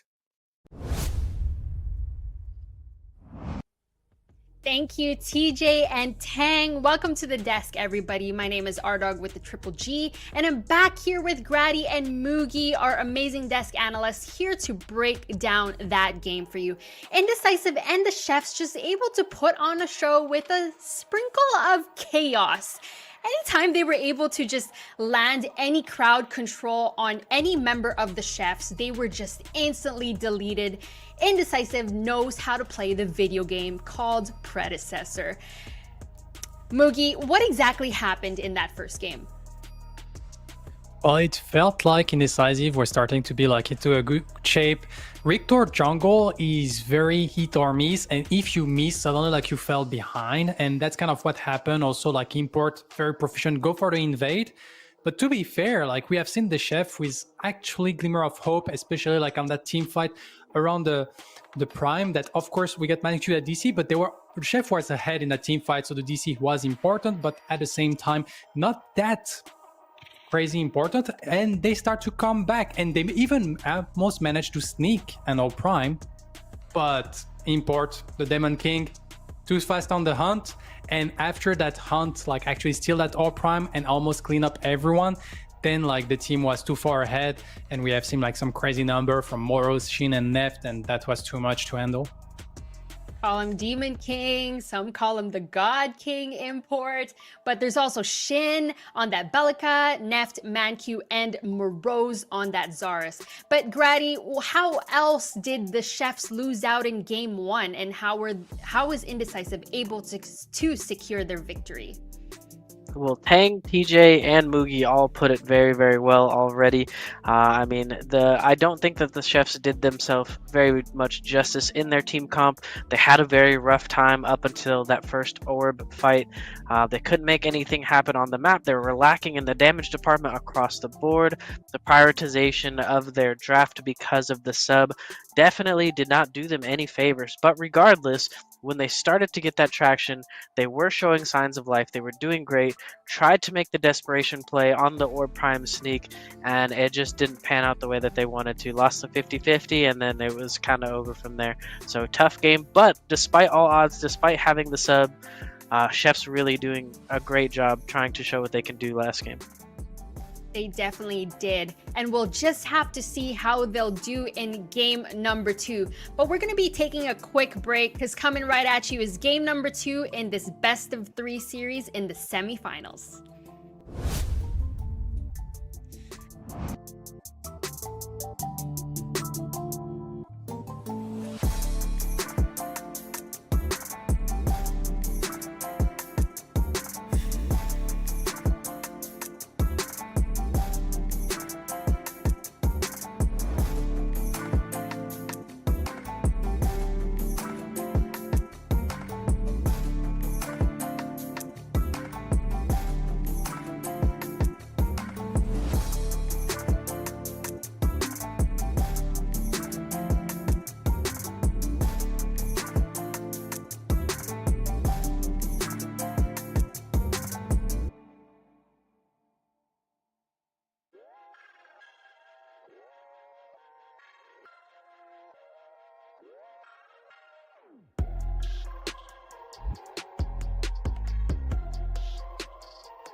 Welcome back to the desk. Hello, gamers from everywhere. Welcome to the Prime Championship Circuit. My name is Ardog with the Triple G. I'm back with Grady and Mugiwawa, your beloved game analysts here. We're watching our semifinal series between the Chefs and Indecisive to see who will be able to secure a spot in the grand finals to contend against Dirty Lake and the boys. And of course, Indecisive just won game number 1. So there's a lot at stake for them for game number 2, because if they lose here, they're going to be eliminated. And one of the players that really popped off was Morose on that Zarus. So let's talk about it. Mugi, what do you see on the screen? So 59 games, 62% win rate. So like Zarus is kind of like the top, like one of the top contested pick in that PCC7, with also like quite a lot of bans, and most of them like being actually like first round bans with like the 12.6%. And to be fair, 60% win rate on a character that is contested that much, that is picked that much, it's a very, very impressive stat. And so like, as we have seen here on the side of Morose in the previous match, like one of the big strengths of the Zarus is first is offering like a lot of control in the offlane, because you kind of dominate that offlane through the strengths of Spear of the Near, but you're also like super relevant later on because of your opportunity to be able to capture some picks through the Coliseum, the dash, like the barricade, and a lot of damage you do. But you're also a great initiator in team fight to create some chaos through that like very strong ultimate that is the Coliseum. So no wonders that people love to pick it. On top of that is also a flex pick that can be played in jungle and offlane, and we know that teams love flex pick when they got the opportunity. And I will have to say the Coliseum is definitely one of the top 10 ultimates in the game. And we saw how much of a difference it makes in these games here at the PCC. But now it's time to dive into this draft. Grady, you kind of mentioned that you're expecting something different from the Chefs team comp, the different draft. What do you want to see out of them? Well, for one, I would like for them to get Mab off of a tank or Sneaks off of a tank. We need one of those guys on something that can deal some damage. We need a little bit more early game agency from these guys because they are big playmakers, and we need a little bit more from them, being that we have a sub with no cold. But first off, we see Chefs banning out the Grux and Indecisive answering with a Xerath ban. So Chefs taking Grux away from Morose, and then Indecisive expecting that they want to try to limit his pool even further and look for a first pick Xerath, so they ban that away. Kwong being locked in as our first pick character for the Chefs. Not sure if that's going into the hands of Mab in the jungle or in Sneaks in the offlane. Most likely Sneaks, that's my vote. He's been doing very well this whole event, so I think he's going to be doing well on the Kwong this game. Crunch being locked in for Indecisive and Decker as their second pick. Crunch and Decker. Import has been doing absolutely amazing on this Crunch pick, so very, very smart for Indecisive to pick it up this early. And then Manq running back the Decker. Prior to the DC and even post DC, he had a pretty strong showing on this Decker, so very smart for them to pick it up. We're gonna like follow up with the Bellica. So the Chef already like forcing Indecisive to go for some different stuff, and we got also the contest, so the repeat of the contest, probably to go in mid lane, but still can be on the jungle. We have a lot of flex potential on the side of the Chef. I kind of like this idea that we go for the Grux ban, and it's because we want to first pick the Zarus, and Indecisive is gonna say like, no, you're not gonna get that Zarus at all. I think this Crunch is probably for import. I was going to say probably because it can also be flex for like Morose. We see that probably Morose playing Crunch on ping is not something we usually see, but Grux and Zarus is already removed. And like another pick he plays quite a lot is Feng Mao, but into the Quang it might be like a little bit complicated. And so here we go for the Rampage. And I don't expect it's a Rampage offlane by Morose, like it's not Dr. Flix. So it's just gonna be import on the Rampage. And here we ban the Howitzer, trying to remove like that counter pick that can like kind of bully a little bit that contest, that Bellica, depending on who is going to end up mid lane. But once again, like Shin has a very deep hero pool, and we can even wonder if like he has been playing a lot of Morigesh. I don't expect to see Morigesh from Shin against like a contest or Beleka or Quang, but that's something that they might try to do. And here we're targeting a little bit Mav, maybe to force this Quang out of the offlane and forcing Mav a little bit to be able to pick it into the jungle. That can maybe like free a little bit more Indecisive and more on that crunch.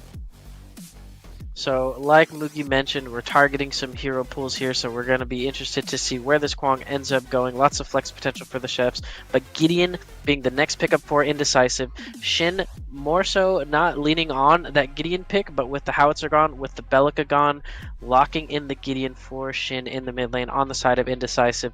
Kalari being locked in for the chefs. I'm very interested to see where this Kalari is going. We don't see Mav on it too much, although I do know that he can pilot the Kalari. Sneaks, usually the premier Kalari player for the chefs, in the offlane, could bring it into the offlane, into the matchup versus Moros.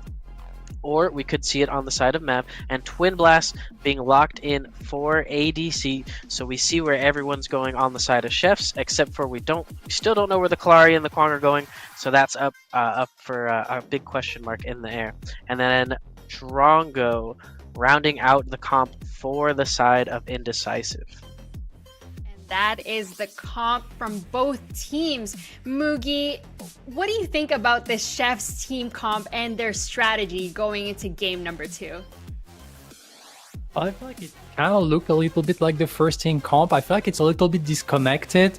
Like probably Scalary is offlane, but I don't really see the crunch offlane matchup going very, very well. But they have like peak potential. They can create like some complexity. But yeah, I feel like it's a little bit disjoint, and I would definitely give the draft to Indecisive on that one. And Grady, going back to you, what about this comp from Indecisive? What sort of initiations and team fights are you expecting from them? Well, Indecisive definitely have a lot more of a well-rounded team comp than the Chefs do. Chefs cooking it up a little bit over there, but Indecisive keeping it a little bit more traditional. We still have our nice Rampage Bruiser tank frontline, nice front-to-back team fight. We have really good pick potential with the characters that we have, with the Decker, with the Rampage Rock, with the Crunch being able to catch people out of position. And once again, like I said before, front-to-back, also amazing. Rampage frontline with the Drongo and the Gideon Black Holes to cover it all up. I don't know. Indecisive are going to have, in my opinion, a very easy time this game, as long as they don't get picked out by the heavy burst damage from the Chefs. And that's something they have to be careful of, because there's so much crowd control coming from that Indecisive team. You have that Rampage Boulder, the uppercut from Crunch, and he's able to just dash into you from miles away. Of course, land that together with the Decker Stun Ball, her ultimate, along with the Black Hole, the Drongo DPS. This is a very terrifying team, and chat, there's a lot at stake here for the Chefs, because if they lose out on this game number 2, Indecisive gets to secure a spot and advance into the grand finals to go against Dirty Lake and the boys. But Mugi, let's go back to that Chef's team comp. We're looking at where Sneaks could be. If this is going to be a Kalari versus a Crunch there, or maybe this is going to be, what are you seeing in terms of how this, let's go actually with the duo lane, because you've got the Belika and Twin Blast versus the Decker and the Drongo. How does that duo lane matchup fare?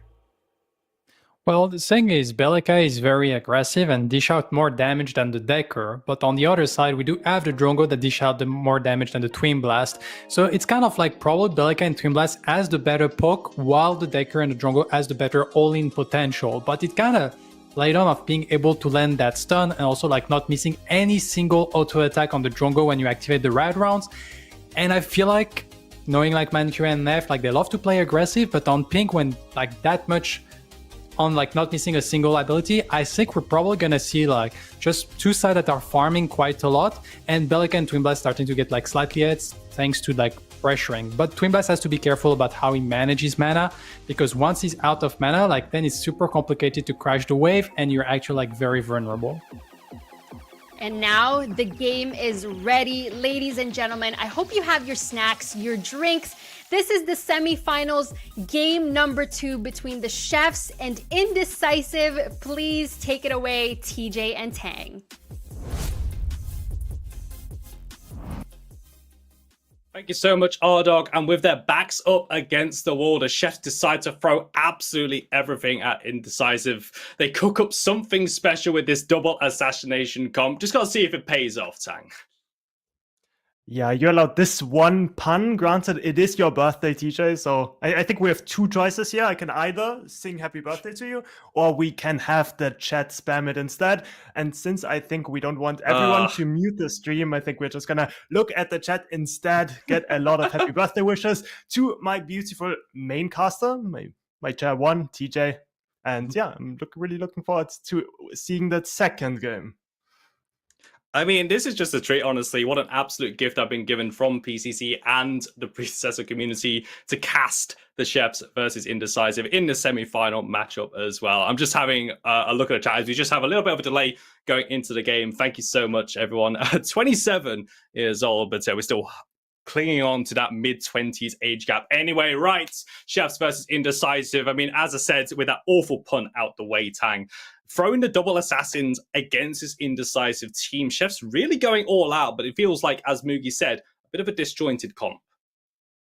Yeah, a bit disjointed, and also like, what are the heroes you're targeting, right? A lot of hard CC on the side of Indecisive is going to mean that the duo assassin comp that the Chefs have drafted, that the Chefs have cooked up, is going to have a really hard time actually do something against it.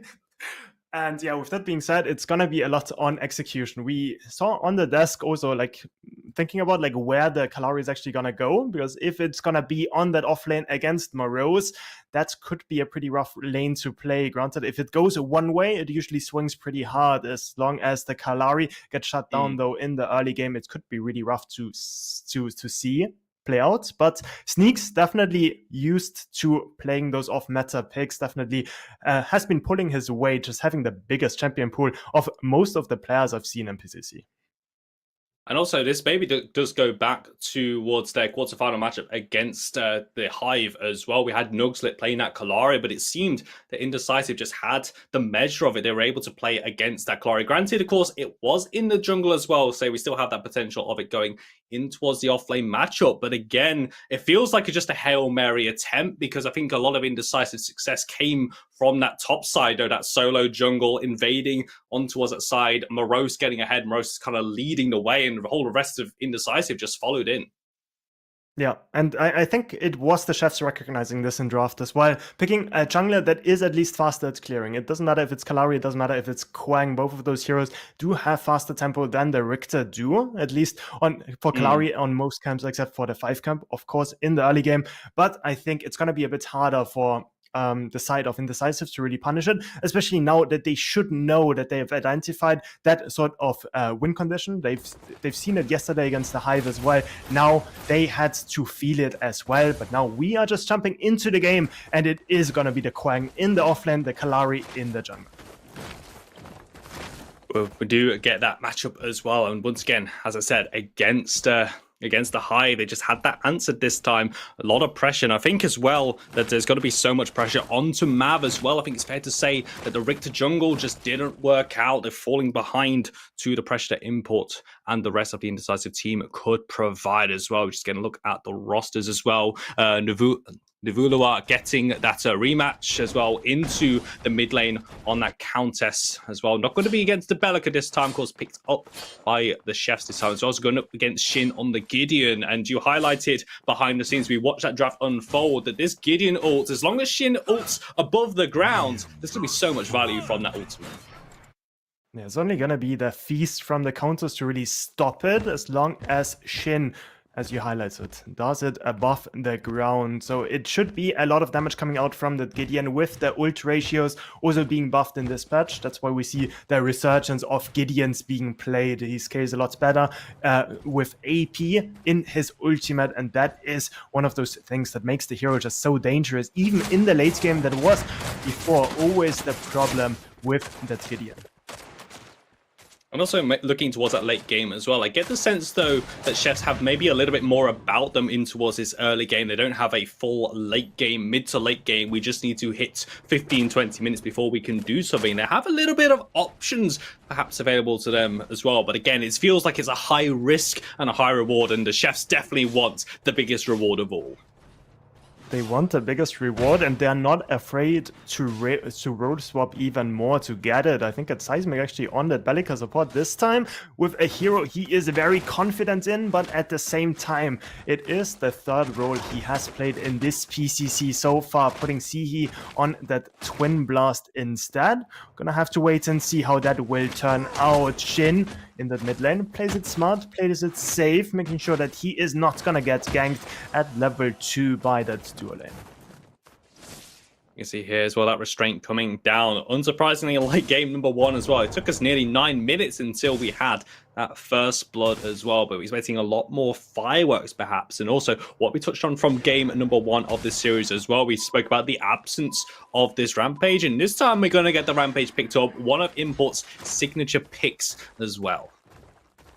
It definitely is, and Import shows again and again how dangerous he is on that hero. Knows he's strong, fights against the Kalari, might be able to force the blink. Shin close by as well. It's going to be the rock connecting onto the counters. Nibler is just going to walk out, mainly there to save Math from anything worse happening, but it is the river buff secured by the side of the chefs. And I feel as well that Shin just does not have that Bellica online with that rotation to help out the junglers as well. That was very crucial to them in that first game. Chefs actually being able to deny a very crucial pick for this Indecisive team as well. We saw that little scuffle towards the left-hand side for that 3-minute river buff. No one drops, most importantly. Everyone back to their lanes. Everyone back to farming as well. Just keeping an eye on that mini-map to see where these junglers are. Looks like a bit of a standard play coming out from the chefs to give Mav potentially, I think he is, yeah, Mav is going to secure a Cyan buff for himself. But on the left-hand side, Import is here and he is angry, he is mean. He's going to get a first blood and takes down Zihi on that Twin Blast. Indecisive off to a good start. They definitely are. I think it was one of those mid lane rotations by Seismic playing the River Bellica, forcing Sihi to be alone on that left-hand side, forcing the blink earlier, and then it is just go time by Import. Knows that the blink is down, just goes in, uses the rock to get the stun together with Menkyu with the Deca to secure that one. It is being traded out for that Cyan on that offlane side, containing Morose that has been popping off last game, but it is still first blood going over to Neft. It feels like one of them sentences that if we are playing the bingo card for Indecisive, Neft getting a kill or Neft getting a first blood in isolation. Looks like we've seen this many times before. Already going back to base as well, and also seeing that Drongo pick as well coming out for him. And we mentioned on the cast yesterday that Neft really does not like this Drongo pick, so actually getting to see him play 2 games on it as well. I don't think Neft might be happy about that, but as long as he's able to help his team, I don't think he's really going to mind too much. Yeah, I'm actually gonna have to apologize though, because Neft actually didn't get the first blood. It was the Rampage securing that one, with Neft not even having an assist. Now on the dual lane, see, he gets engaged on by Menkyu. Seismic on the behind is gonna go on to Neft, misses the Seismic Assault, forces the blink by Menkyu. Seismic Assault connects onto Neft, just a bit more damage trading, but we can see that both dual lanes play pretty aggressively, but all in all, a big advantage for the chefs getting that flash out of Menkyu. And I think as well, maybe with this dual lane, giving Seismic a character that he can have much more impact on as well. We've already mentioned he's played 3 roles in this PCC, mid lane, ADC, and now the supporting role as well. But playing at Bellica feels a little bit more comfort. You know, it's classic, the comfy clothes as you have put on when you get home after work. This is old classic, old reliable for him as well. And this game feels a little bit more tense, a little bit more even because of it as well. Import and Morose haven't been able to invade onto that right-hand side jungle just yet. Chef's able to hold up Indecisive for now towards that mini-map. Import actually going for the gank on towards the mid lane as well, trying to link up with Shin. You can just see on the top of your screen, Hellfire's going to drop low. Nivulia so close to death, but he is going to escape it this time. And once more, another gank comes through, but no one going to drop Import back to his jungle. And I think it's fair to say that Seismic at this point is not only playing support, but he's playing jungle as well, just impacting pretty much all the lanes. Hasn't been there in offlane, but I think it's only a matter of time, just playing the River Bellica with that setup on that stun, at least making sure that the counters is safe. And Sihi on that side should be safe. Now Matt goes onto a Matt, does have the blink up, blinks away, Defma connects, but that is going to be a big cooldown blown by Matt. And it's also the chefs finding these very quick trades as well that Desk highlighted. There is so much burst on the side of the Chefs' team on Dusk side that they're able to bring, if they're able to combine and find that composition, find that pick potential that they have as well. We're seeing Import going to go for the old classic indecisive play, get Morose ahead, sneaks on the Quang, uses the surge, actually able to keep himself up with the juke, and Morose is left, sent down the road for a hot dog, and sneaks, able to blink away and gets himself to safety. That was a style play, but Seismic might be caught though in the meanwhile. It's gonna dodge the out on the thing. Black Hole connects, Nebula uses the feast onto Shin. Neff does not have the blink up, gets attacked by Mav in the backline, but gets body blocked by Mankey, should be safe. Mav though is not, dies. Countess gets the pick onto Neff though, 2-for-1. Such a drawn out fight on the right hand side. It is going to go in favor of Indecisive because of the kill on towards Sneaks. It is a 1-for-1 into this mid lane as well, and he saw the collapse coming through. And what we highlighted from Shin as well, he got the black hole off, but it wasn't. It was against the one member who was able to cancel it, and Devulia was waiting for that to hit. And I think that was a big reason as well that why they were able to get that kill. Yeah, and with that 1-versus-1 in that river, we did see Sneaks fall on the other side of the map to Morose as well. So it is Indecisive still pulling ahead in terms of total kills. Chefs, though, playing around that sort of left side river so well. We see wards being littered all over the place as well. Actually, as I say this, they despawn, just the caster curse that is coming through. But Fangtooth has spawned 8 minutes in the game. Mini Prime is up as well, but I think we're looking at Import making his way over close to the Fangtooth. That might be one of those objectives that they're looking to get early on again. And especially as well, if the Chefs are able to just hold that left-hand side of the map, make it their own, make it their territory. Playing around Seismic has actually rotated all the way over to Morose. He's got members coming in, but thankfully Morose, a bit of spidey sense. Maybe the enemy missing ping comes out. He's going to respect it, get towards his tier 1 tower, because that means that Neff the Mankey are able to get pressure on the left-hand side, mid lane, and also in this river. Mav's got to be careful. Guillotine's out to get to his safety, but a boulder toss from stage right connects, and Mav fights the dust. Shindo needs to get away. There's still so much damage coming out here, but he's able to escape. He's able to live to fight another day. Now Sneaks on the rotation. Import in a 1-versus-2, trying to get away, uses a pounce, gets some safety, but that's 3 members. Devulia is here, but so is Morose. Import prepares another boulder. Mankey goes in, Morose goes for the play. That's a double Seismic assault coming out. We're on the side of Seismic, got a black hole over top from Shin. There's no way to cancel it, and watch the members of the Chefs burn from that black hole. Shin finding so much value. 2 members fall, and Indecisive goes straight to the mini prime.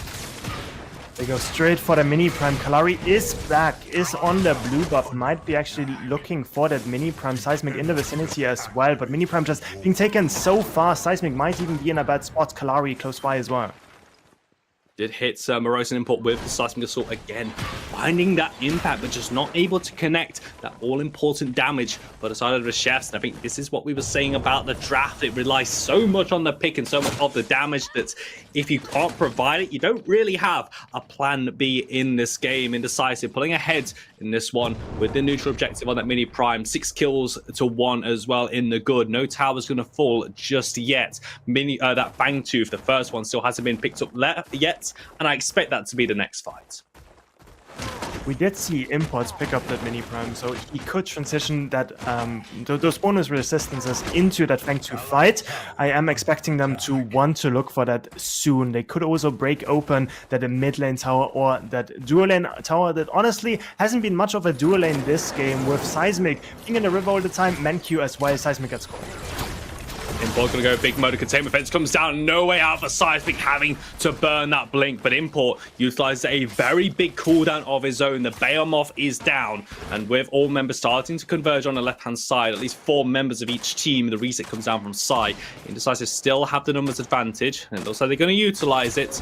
The Fangtooth is going to be started up once more, but look to the minimap. Map is still here. This Galari can get into the pit. It will be a 50-50. Going to be a tough one, and maybe the call actually comes out from the Chefs to concede it. But on the right-hand side, Morose, we weren't talking about you for a few minutes, getting himself a solo bolo on that right-hand side, but stay with the left. Indecisive also to go and take the Fangtooth, but now mid lane, Shin is in trouble. 3 members collapse onto him. The taunt space gets the distance. Death Mark, Guillotine, Shin trying to juke it out, but the tick-tick, boom, the mark will pop, and Mav at least gets a kill back to take down Shin. Mav needs to be careful. Import is in the vicinity as well. Mav on that. Kalari is actually gonna get hit by the Rumble on 1 HP, might drop, but with the Invis might be safe. Morose is looking for something, does not quite check the Shadow Wall yet, and Mav should be able to channel that cheeky recall, almost reading a bit too much for that tier 1 right there, TJ. Okay, Mav, you can finally breathe out at this point as well. That HP bar so low. I also love just the casual boulder toss into the jungle. I mean, if it hits, we go absolutely bananas. But if it doesn't, hey, it's a nice try at least. But Mav does get away from this one, but Indecisive still getting ahead on the map. The second neutral objective being forced down. Tier 1 tower right side not looking too healthy. Sneaks just not having a good time. Morose with the recrunch. This level 6+ ultimate. Morose now at level 9. It's so much damage. Nebulia uses that Shadow Step on towards Shin. We can't really stick around for too long as the reinforcements arrive. Still, a lot of trading coming out, Tang. A lot of trading coming out for sure, and I think it's fair to say that the mid lane is the dual lane at this point, with both supports making their presence known so many times over and over again, and it is going to be Mankyu taking a lot of damage in that engage. Import is close by, hits the stun, hits Shin the black goes hole. in. Nibulia in a bad spot, has to flash away. It's going to be the flash followed by Shin picking that one up. Was able to at least get a kill onto its opposite number. Mav is here, hitting the daggers, going for the assassinate. Another huge sizing assault comes out from Sai and is able to answer back, but a blink comes out. Mav looking for safety, but Import goes big mode and he wants to make a big impact in this red side jungle. He's already going to grab Mav and he's also going to grab Sai. Mankyu takes the support secure, but it's all Import there. 3 more members once again going to fall in the mid lane at the cost of Shin's life. And I think Shin is very happy with that one. Like, even if he falls, he uses the black hole like a hero to lock down the counters, and that enables the team of Indecisive to come out ahead with the counters missing, with the counters not dishing out the damage.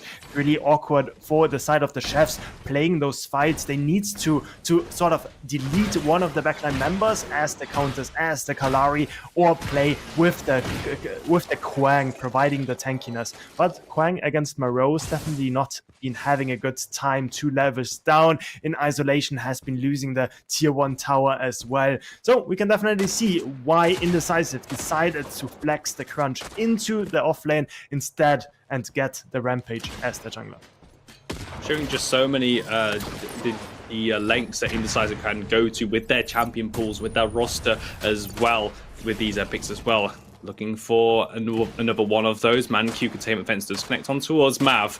Is at least able to get away. Chef's still looking to group up. As you mentioned, Tan, they need to find that delete. They need to find an entrance into this fight, but it just feels like Indecisive, just so much CC. It's so difficult for them. The Shadow Slip come through, but into the waiting boulder of Import. But he's going to respect the damage coming out. He's going to retreat back in towards his blue side jungle, but another big groupie up on the left-hand side doesn't result in much. Doesn't result in much, and it's a Kwang making the rotation over as well in a timing where the Fang Tube isn't even up. It is the gold buff secured at least, but Crunch gets so much more on the other side of the map, denies a bunch of minions, gets the 3 camp for himself as well, and is looking for more, but with the Kalari making his way back on that blue side jungle, should just be an easy disengage by Morose. No, Shin has the fast track in the mid lane, gonna take a bit more damage there, but Kalari is looking for sneaks. Well, as Sneaks is going to try and take so much damage, bait Morose in, but Morose on this crunch is able to dish out so much damage, but there's a lockdown, a Tether surge. Sneaks goes for the blink light of the Heaven's Divine Intervention. It's going to take down Morose, and that kill felt personal. But look at the minimap members flooding into this right-hand side of the map. Mankyu finding himself caught out. He's going to be stuck between a rock and a hard place, knocked up and bounce around all over the place. Chess find another collapse and take down 2 members of Indecisive.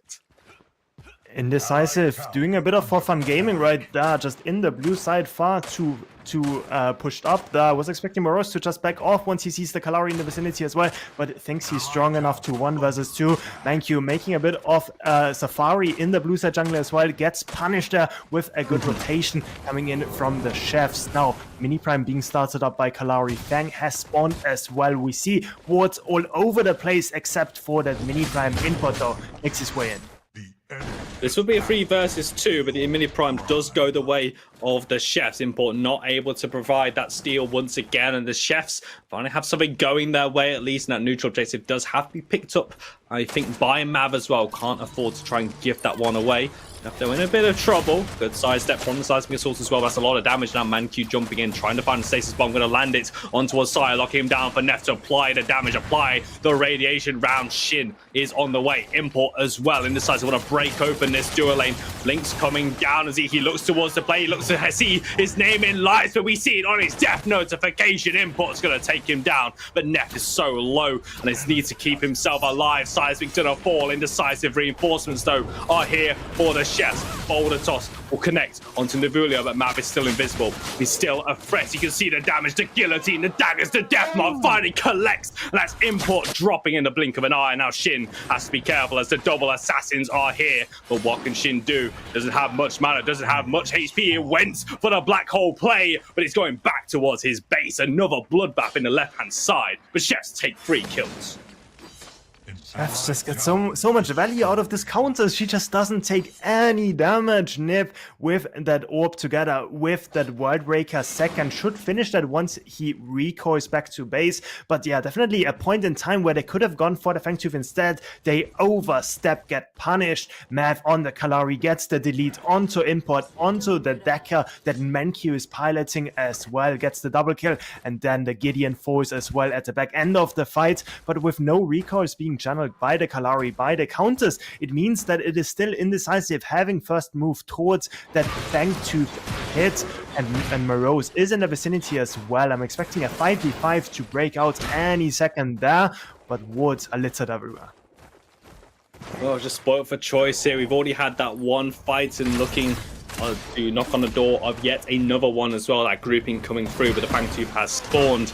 Indecisive going to jump onto it as well. This will be their second of the game, but all 5 members, all 10 of the players in this team are here, but they're going to turn their attention away. They're going to look for a pick. Shin's got to be so careful. He's able to proc the Epoch, but that's going to be mid laner maybe falling. Dagger finds a mark, but the death mark is not above him. Indecisive pulling back towards this Fangtooth as well, but Chefs have already got them out. Indecisive do confirm, but can they get out of the pit? Can they get out of the barrel? Because there's still so much damage. Morose leading the charge, and it's still going to cost him his life. Navulia takes him down. Neff and Import escape the pit, and Neff is able to keep himself alive as well with the death mark proccing. Indecisive get out, but that play cost them 2 members.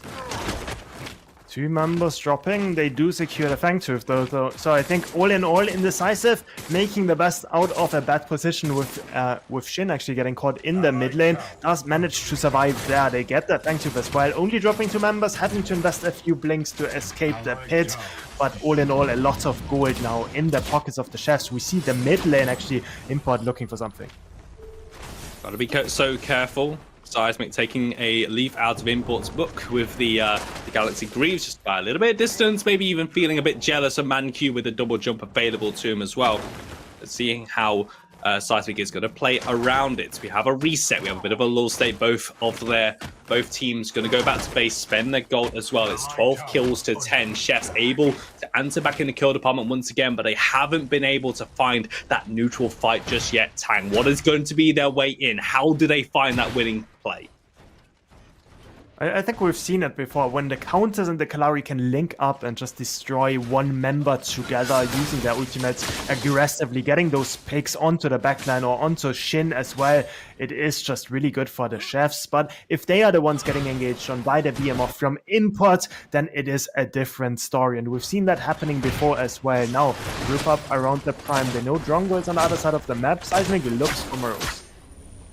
Morose able to release forward crunch safety, but Mav showing here. That's going to be a blink. Morose going to go back in. Double stasis bomb. That's going to be double trouble, but Seismic able to get away, and Morose drops the guillotine. Executes Morose on this crunch pick. Neff on the way over. Sees members starting to drop as a team fight still brewing, but it's currently in the favor of the Chefs. Indecisive. They're wounded. They're stuck underneath their tier 1 tower. Neff is able to join them, but the Chefs still have this numbers advantage, but they're still Indecisive. Want to pull the trigger. They want to go for the engage. Zihido is a target. Maybe they can find a damage containment fence. Not going to find any mark. Nivula goes in on towards ManQ. Is going to be pulled back in by the Tether as well. Chefs looking to collapse. This is the fight they were looking for, because they got 1, they got 2, they grabbed Shin as well, and Import jumps away. Chefs finding that pick, and for the first time in this game, pull ahead in the kill count. They pull ahead, and it's a good stun connecting onto the TV, but with the cleanse, he just baits Manq to engage in a 4 versus 5, and usually 4 versus 5 don't end up too well, especially when the big cooldowns are still available for the side of the chefs. No guillotine on the Kalari, but the feast available on counters that just swings the fight. Nif really pulling his weight this time. We can see why chefs decided to get this sub for themselves. Now they group up around the Prime Morose in the vicinity.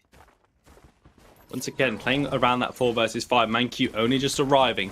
Sneaks leading this charge through, looking for a tether, looking for a pick, any purchase, but not going to find it in this Indecisive roster just yet. So Shin will also come back from the mid lane. Looks like it took a reset, so we have another potential 5v5 fight brewing. It's just waiting for that engage to come through, and as we know with these teams, that could be instantaneous with how quick these team fights start.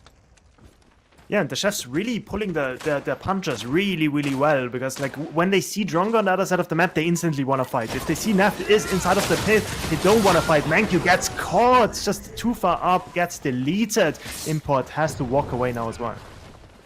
Manq getting a trip back to Bounce City as well. Caught with the Surge, the Tether, and the knockup from Seismic's Bellica as well. Once again, Indecisive, the numbers disadvantage. Gonna maybe look towards the mid lane, try and find a pick, try and find an isolated member, but the chefs playing this so disciplined. They're gonna flood in towards the red side jungle. They saw Neft is alone. Neft is gonna back away. Still advantage to the chefs as this dance over the right-hand side continues. It does continue. Seismic is on a ward, can't really catch on to Morose or Seismic, but they are walking back. They can't really start up that Prime, even with the pick on the Decker, not really enough to really swing any of those fights. Shin in the front line has to be careful. A Quang Tether could just be good nights for him, but it doesn't look like the chefs want to do something here.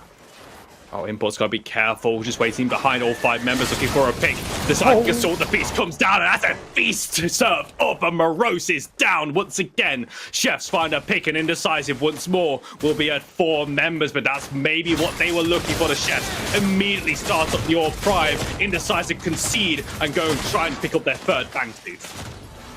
Honestly, I don't think Indecisive is mad about this at all. It's gonna be the 3rd Fangtooth of the game if they secure it, and yes, it is Orb Prime being given over to the chefs, but at least they get that permanent buff, so as long as they survive the temporary buffed up minions, they should be fine. So definitely a steal for Indecisive, getting that Fangtooth, even being a man down. Giving up that Prime for it is gonna sting a tiny bit, but yeah, as I just said, like as long as they live through the next few minutes, they are gonna come out ahead of this trade. Really enjoying how the chefs have been playing it as well. We're seeing a different side to them as well, much more restrained, much more disciplined as well, playing around the strengths of their composition. And Indecisive, if Manq and Morose are just going to walk into that river and get picked off, chefs more than happy to oblige with that damage. We're approaching the 25-minute mark. Haven't had that big team fight just yet. It's been a whole lot of picks, but no actual clean 5v5 just yet, and no neutrals are on the board. So it's just going to be up to the chefs. They're going to utilize this Orb Prime buff, take some of these towers down, pick up some more of that gold, keep this game close. Yeah, and I know it's for Indecisive to respect that, right? That's gonna be the big thing. Like, they don't want to get caught. As long as the chefs get a few picks, they could even look to end. They could look to open up those inhibs. As long as they only give up those tier 2s, it should be fine. I don't really like Manq's pathing right there, but he should be fine. It's only counters in the mid lane. Should be safe for now. Morose, though, on the other side of the map, could be the target. Is gonna drop a lot of HP, but that is the tier 2 falling. On the other side of the map, we see Neft getting annoyed by the Kalari, but at least the wave is not anywhere nearby. Mid lane, though, might be the target. We see a group up. Lion Sneak looking to link up, and they're not going to find it. Indecisive show the respect. That just results in yet another tower falling. Another boulder toss comes out from Import as well. Maybe out of frustration, chefs just playing this so clean as well, moving from one side of the map to the other as well. Indecisive on the back foot, even though they have got that permanent buff, but we know that they just have to wait this one out. Chefs haven't quite found that pick just yet, and as long as Indecisive don't give them that opportunity, they should be fine for now. And they're playing it so clinically as well, right? They're getting all their tier 2s, not overstepping, not taking those fights where they don't really have any big advantages. Instead, they get so much standing gold on the map, and it is just a beauty to watch at this point, right? Like, and the next objective game, that is gonna be what decides the game, because that is gonna be the big prime being up, the primal fang being up at the same time, and usually if you secure one of those, the second one will follow as well. So the next team fights are gonna be very instrumental, and as long as they get the gold now, they can transition that into fighting power for those objectives. And if they get those, then I gotta think, as Indecisive, you're really sweating.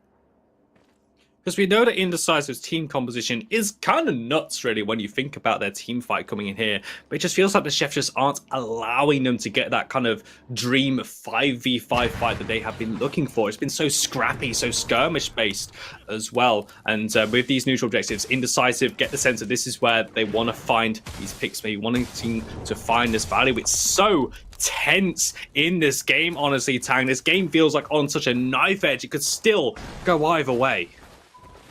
It definitely could, right? And as we're looking, like as we are having a bit of a lull state, one thing I want to highlight here is, first of all, Seismic could be caught. The second thing is Morose's build. He doesn't have anything like a cleanse. He doesn't have a legacy. Instead, he did go for the Draconium, which should be good for those extended team fights. But against so many assassins, I think that is really something he is lacking. That's why he was caught before as well. There's really no counterplay except for building the right items. And I think that's something that Chefs is recognizing as well. They know which heroes they can focus with their ultimates, with their burst combo. And yeah, I'm really hoping for Indecisive to recognize that, to maybe look for their builds, maybe buy some items that are gonna disallow the counters, that are gonna disallow the Kalari to just run over the team.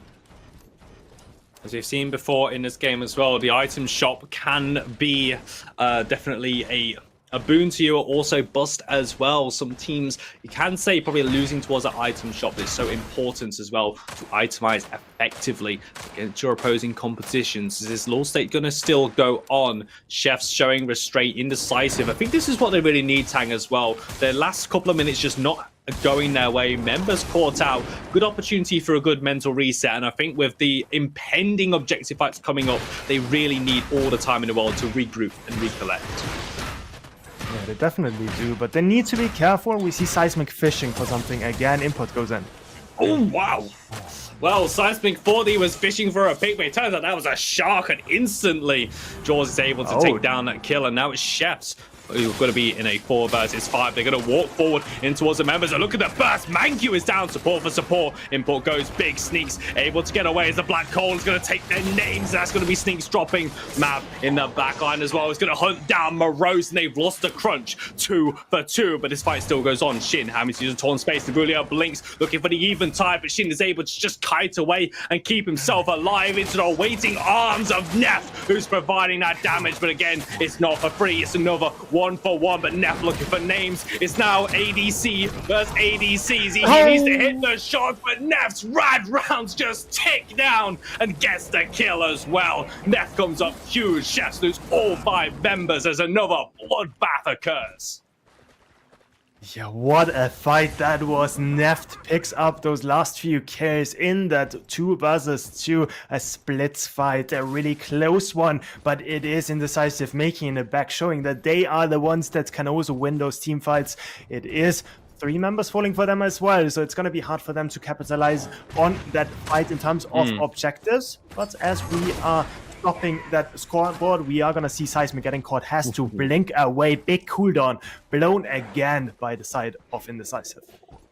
And imagine as well from that last moments as well, Seismic really needed that blink on off cooldown to be able to use it. But now 5 minutes once again going to be on. That's a key bind for himself as well. Zihi now spawning on the map. Indecisive. I've got more momentum, more members on this left-hand side of the map. Shin having to be careful, just poking out on the top terrain in the mid lane. Teba going to land. Unfortunately, he's onto a Gideon. Shin has a lot of safety, but a stun's going to land from Manku on towards side. He's trying to juke. He's going to go for the Seismic assault, but Seismic can't afford to be caught out once again. The beast comes down. The Black Hole over the top from Shin. This is the fight Indecisive are looking for. It's the full duration channels, and they're looking to collect. They're looking to turn. They're looking to burn. They're going to find 3 outside of this Fangtooth, and immediately starting up the primordial Fangtooth. And it is only the counters being able to stop the Gideon's ultimate, right? But Gideon did go True Silver Bracelet, even though it's only one ability that can cancel him, because Shin knows that is the one that is going to decide the team fight. So with the True Silver Bracelet on Gideon, nobody can cancel his ultimate. He dishes out so much damage, wins the fight for his team. 3 members go down, and it is the Primal Fang being secured as well. Now Prime, the secondary objective, is going to be taken momentarily as well. Only 2 members up on the side of the Chefs. They are not going to be able to do anything about this. They can just shut out those waves, get a few more jungle camps, but that is all they can get, and it is Indecisive in the driver's seat. Indecisive getting finally that collapse. We've been playing around picks, we've been playing around skirmishes so much, and they get the dream scenario on that left hand side. And Chefs, you know, going to be reeling from that as well, because Indecisive finding that all empowering, the double bubble buff, a purple hue around their armor, and a blaze in their hearts as well. The sieging is going to be nuts, and so is their team fighting. And now we've had Indecisive being on the back foot, having to respect the Chefs when they last had this buff, and now it's on to the Chefs to do the same. They have to respect they still have their tier 2 towers. They still have all 3 inhibitors available to them. Minion waves not really in the best position as well, so this will delay the siege for now. Chefs just need to sit back and maybe look and wait for that opportunity. Does look like we want to play a 1-4 comp with 4 members in the mid lane. We did see Flows, they lose the game by pushing up too much when they didn't have the numbers advantages. So I'm really hoping for the side of Indecisive to play well around the vision, making sure to track where the enemy is. Don't get engaged on while Morose is pushing that left-hand side. The mid lane should just chill a bit, make sure that they see all the members on the map. With the vision they have, they can push down the left tier 2, they can push on the mid tier 2, they're pushing down the end.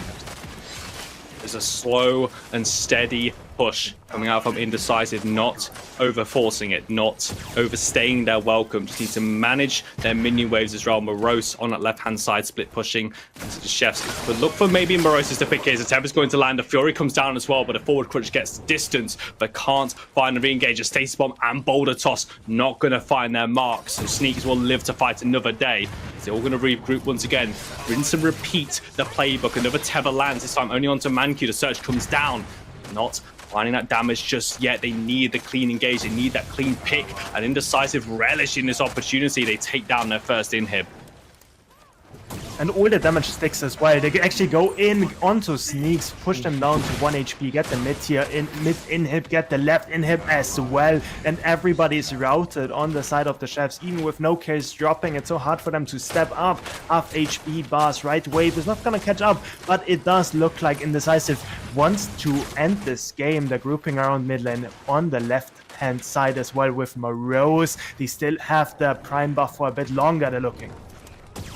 Yeah, Sneaks is just the front line, duking it out with Morose as well. They have got the fountain behind them. They are able to heal up, and the mini waves are dropping quite quickly as well. We're now passing that point, 35 minutes into the game. One team fight going awry. Sneaks actually taking the jump pad. Wow! He finally breathes a sigh of relief there. Gets away with it. Indecisive, not able to pounce. But they're still going to play this one smart as well. Actually, Sneaks is currently dealing with the right-hand side inhibitor wave, but that means all 5 members of Indecisive can look towards this core. The mini wave still doing some work.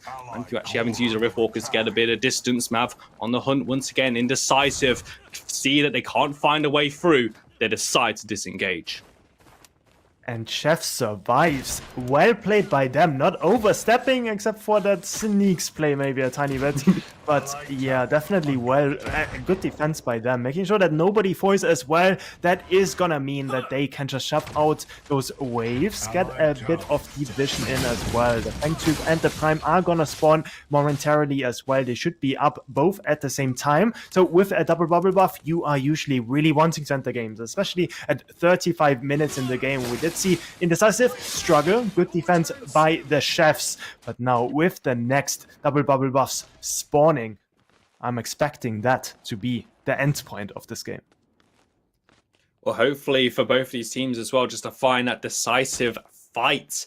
36 minutes and 15 seconds on the clock. All 10 members are on the battleground as well. It's just the 2 inhibitors dropping as the Chef's base has been broken as well. They're still grouping up. They have at least got a bit of control over towards the mid lane on the left-hand side, so these mini-waves are not going to crash by themselves. Look towards the mini-map. You can see that Fangtooth is going to be spawning very quickly. Shin even picking himself up a spell shield as well, just to make sure that he can get off as much damage as he can. Mancu looks like he did take a bit of CC. It looks like it's be the engager. Mancu is just gone. Indecisive will be down one of their members. And with the pick, with the numbers advantage, just Chef finding that one member, they're going to turn their attention towards the primordial Fangtooth.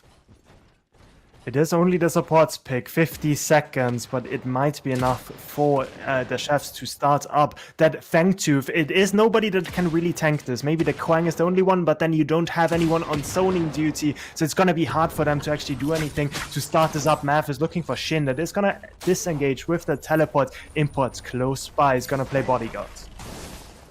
Got the boulder as well, going to drop it.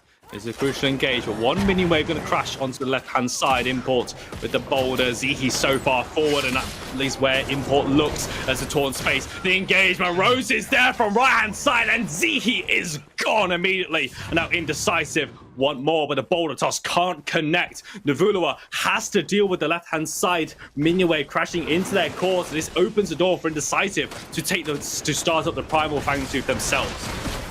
They can't give this up though, as the side of the chefs. They still have Kalari close by with that hunt. That's gonna be a smite battle. Import is dropping out of the pit, knowing something is gonna happen here in terms of team fight. Oh, it could all come down to this. The primordial Fangtooth actually getting a lot of damage onto Morose. Enough for Indecisive to move around. Mancu has returned as well. Mav trying to keep the aggro up, but that's going to reset. Mancu's actually alone. Goes for the blink, goes for the Riftwalker's play, but not going to find the damage as Sneaks goes in on the other side. But Sneaks has a one-way ticket back to your spawn. And now Chefs are now 2 members behind because Indecisive, the black hole comes out, and how much damage can Shin get out? The Chefs are out of this fight. Navulia just trying to buy as much time as he can, but the writing's been on the wall. 4 members gonna drop. Make that a 5th, another ace, and Indecisive find their team fight. They get the good group up on the right-hand side of the left river, and it is Mancu falling again, but grouping up the entire teams of the chef. So even though it's another death to his tally, he doesn't care because that was the winning team fight. Shin finds the black hole, he finds the carries, he finds the picks, and it is Indecisive picking up that kill. Means that chefs are gonna drop out of the semifinals of PCC7. The Chefs served up a composition for us. They gave it to Indecisive. They eat it. They spit it back out. Send it back to the kitchen. Get off their feet because they have a spot in the grand finals as well. Duking it out against Dirty Lake and the boys. What a series. What a banger set. And what a treat as well for all involved. Wow, that game was so tense, Tang. Yeah, it definitely was. Like, it was on a knife's edge. Like, it is a bit unfortunate that it was the side of Chef having to field those substitutes, but it is crazy, like, how good Zihi is on that ADC role. Seismic just plays every role as well, so big props to the Chefs. Definitely keep it up. They've just been getting better and better each PCC, but in the end, Indecisive just don't stop, don't relent, and they end up taking the map. A grand final spot awaits for them. That match against Dirty Lake and the boys. Commiserations to the Chefs. As you mentioned, Tang, the circumstances as well, considering all of that, that was admirable. That was such an incredible series that we were able to watch. But unfortunately, Indecisive were the ones who take the call. Grand finals coming up. That's going to do it from me and Tang. We're throwing it back to the desk to break down this match and get us ready for Dirty Lake and the boys versus Indecisive. Thank you so much, TJ and Tang. Welcome back, everybody, to the desk. My name is Ardog with the Triple G, and I'm back with Grady and Moogie. Thank you so much for the bits, the follows, the subscriptions, exclamation point support. We'll also send you to our GoFundMe link, where every contribution goes towards our production as well as our prize pool. We appreciate it oh so much. We saw that hype train, and we wouldn't be here without you as part of the community, so we have to say thank you so much. But we also have to say congratulations to Indecisive. You land a spot in the grand finals. They certainly looked decisive, and every decision they made was calculated amidst the chaos that chefs were able to bring. Chefs definitely cooking in the kitchen and putting up a good fight. And I was kind of thinking about this earlier, and if this was D&D on the alignment chart, the chefs, they're a chaotic evil kind of team. Both teams played out of their minds. Mugi, what happened during game 2 and how was Indecisive able to secure a spot in the grand finals? Well, initially the game started like quite normally, and we have seen that Indecisive was dominating well through that rampage pick, good plays, and they were like looking good. But I have to admit, I got caught off guard by the chef because, like you said, like kind of a chaotic draft. I myself said that I don't really know what they're trying to accomplish, and I think that was like kind of the point, trying to make the game like as complicated as possible so we don't have to play normal Predecessor competitive, because we're not on the best term. We're gonna try to make it like as complicated, as chaotic as possible so our individuality can start shining. And it kind of worked out quite well in that match, and we see that it was like super hard. Like after the mid game, the chef was winning every single team fight until the moment that Nef just popped out and said like, stop, it's gone, I'm gonna take care of everything, I'm killing everyone. And after that first team fight that finally Indecisive managed to win decisively thanks to Nef popping off, then they secure like some objective, and now we're back into a normal game. And here the strengths of Indecisive as a team has shown, and they managed to close out the series. Oh, Grady, what are other takeaways from game number 2? Well, if you guys aren't aware and if you aren't familiar with their game, the chefs are good at cooking, and cooking they did. Very weird draft, very unorthodox, something that nobody would ever expect. They struggled in the early game, brought it back in the mid game after Nivula and Mav were able to rotate over to the duo lane to get a big cleanup 3 for 2, turn the game on its head. Playing off of the little CC they had with the Seismic Assault, with the Kwang Tether into the knockup. Very little CC, but they played it absolutely perfectly, all the way up until, just like Mugi said, Neft pops off, turns the game back around, and then they found a great pick before that final Primal Fangtooth fight onto Manq. However, they weren't able to capitalize on it, and Indecisive were unfortunately able to close it out. So that will be it for the chefs for the rest of the weekend. GG's, chefs. Congratulations, Indecisive. But we also have one of the players from those games that piloted one of our favorite supports here in the PCC. So let's welcome him to the stream. Manq. Oh, here he is. Manq. Hello. Hello. Welcome to the PCC. First off, congratulations. How are you feeling right now?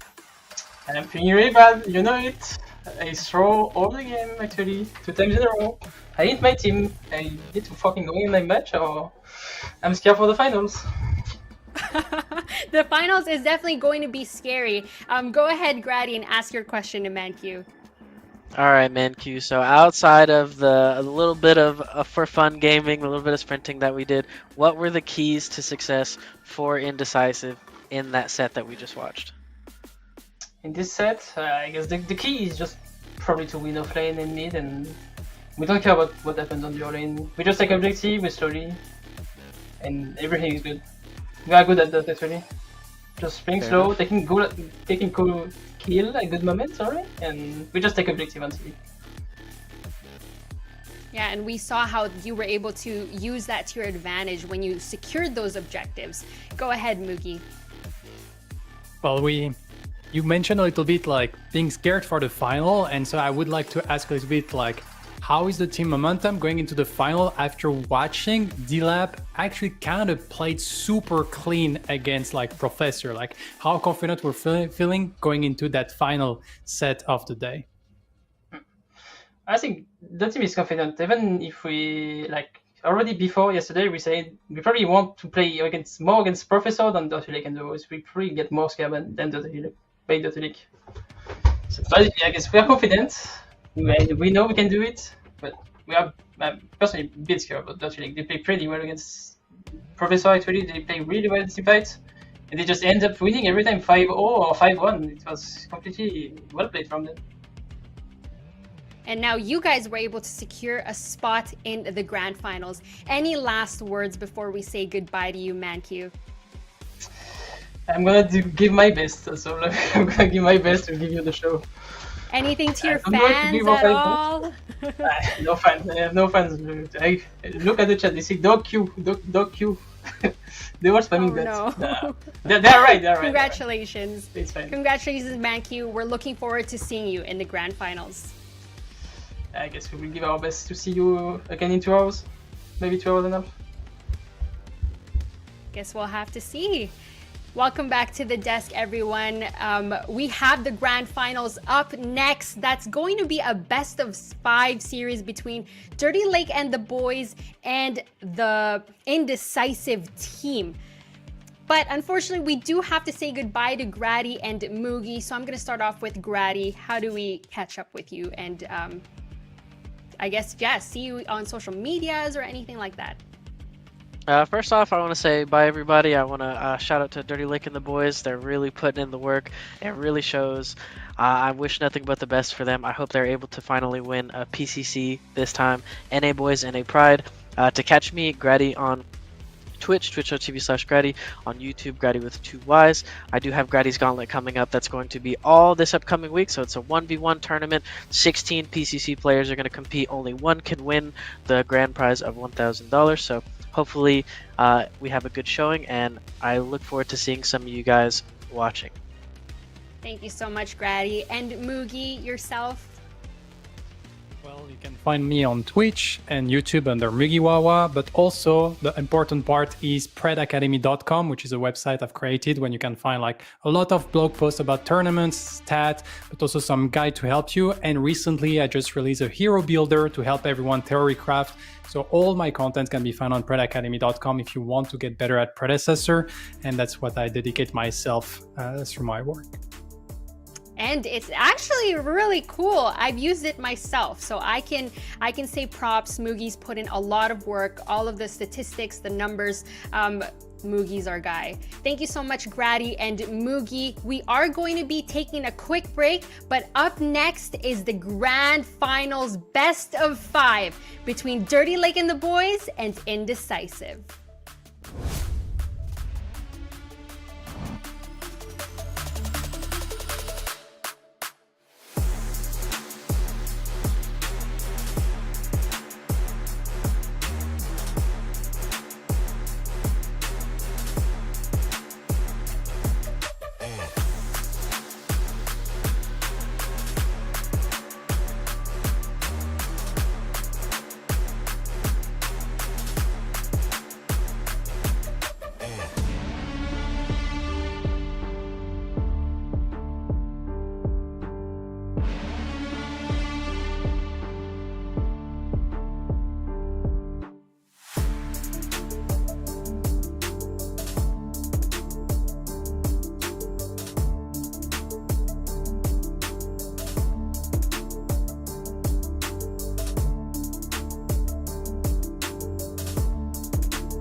Welcome back to the PCC, the Prime Championship Circuit, where we showcase and highlight competitive predecessor gaming.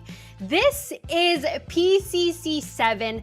Both of these teams we're about to watch have put in the work with the amount of scrims and the immeasurable amount of hours they've put in mastering every hero in their respective roles, training themselves in the ins and outs of predecessor gameplay. They've come so far and we're oh so close.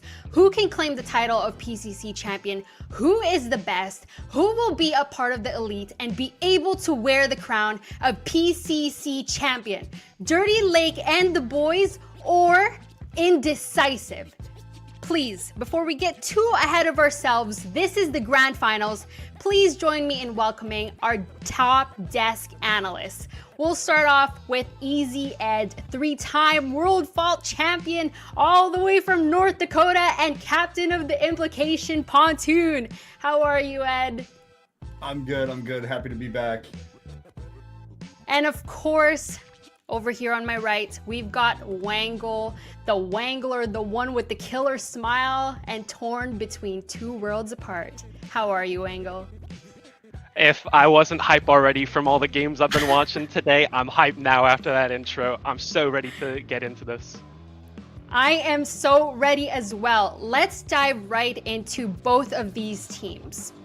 We've got the bracket right in front of us. Both of these teams have made it so far. And now we've got Dirty Lake and the boys versus Indecisive in this best of 5 in the grand finals.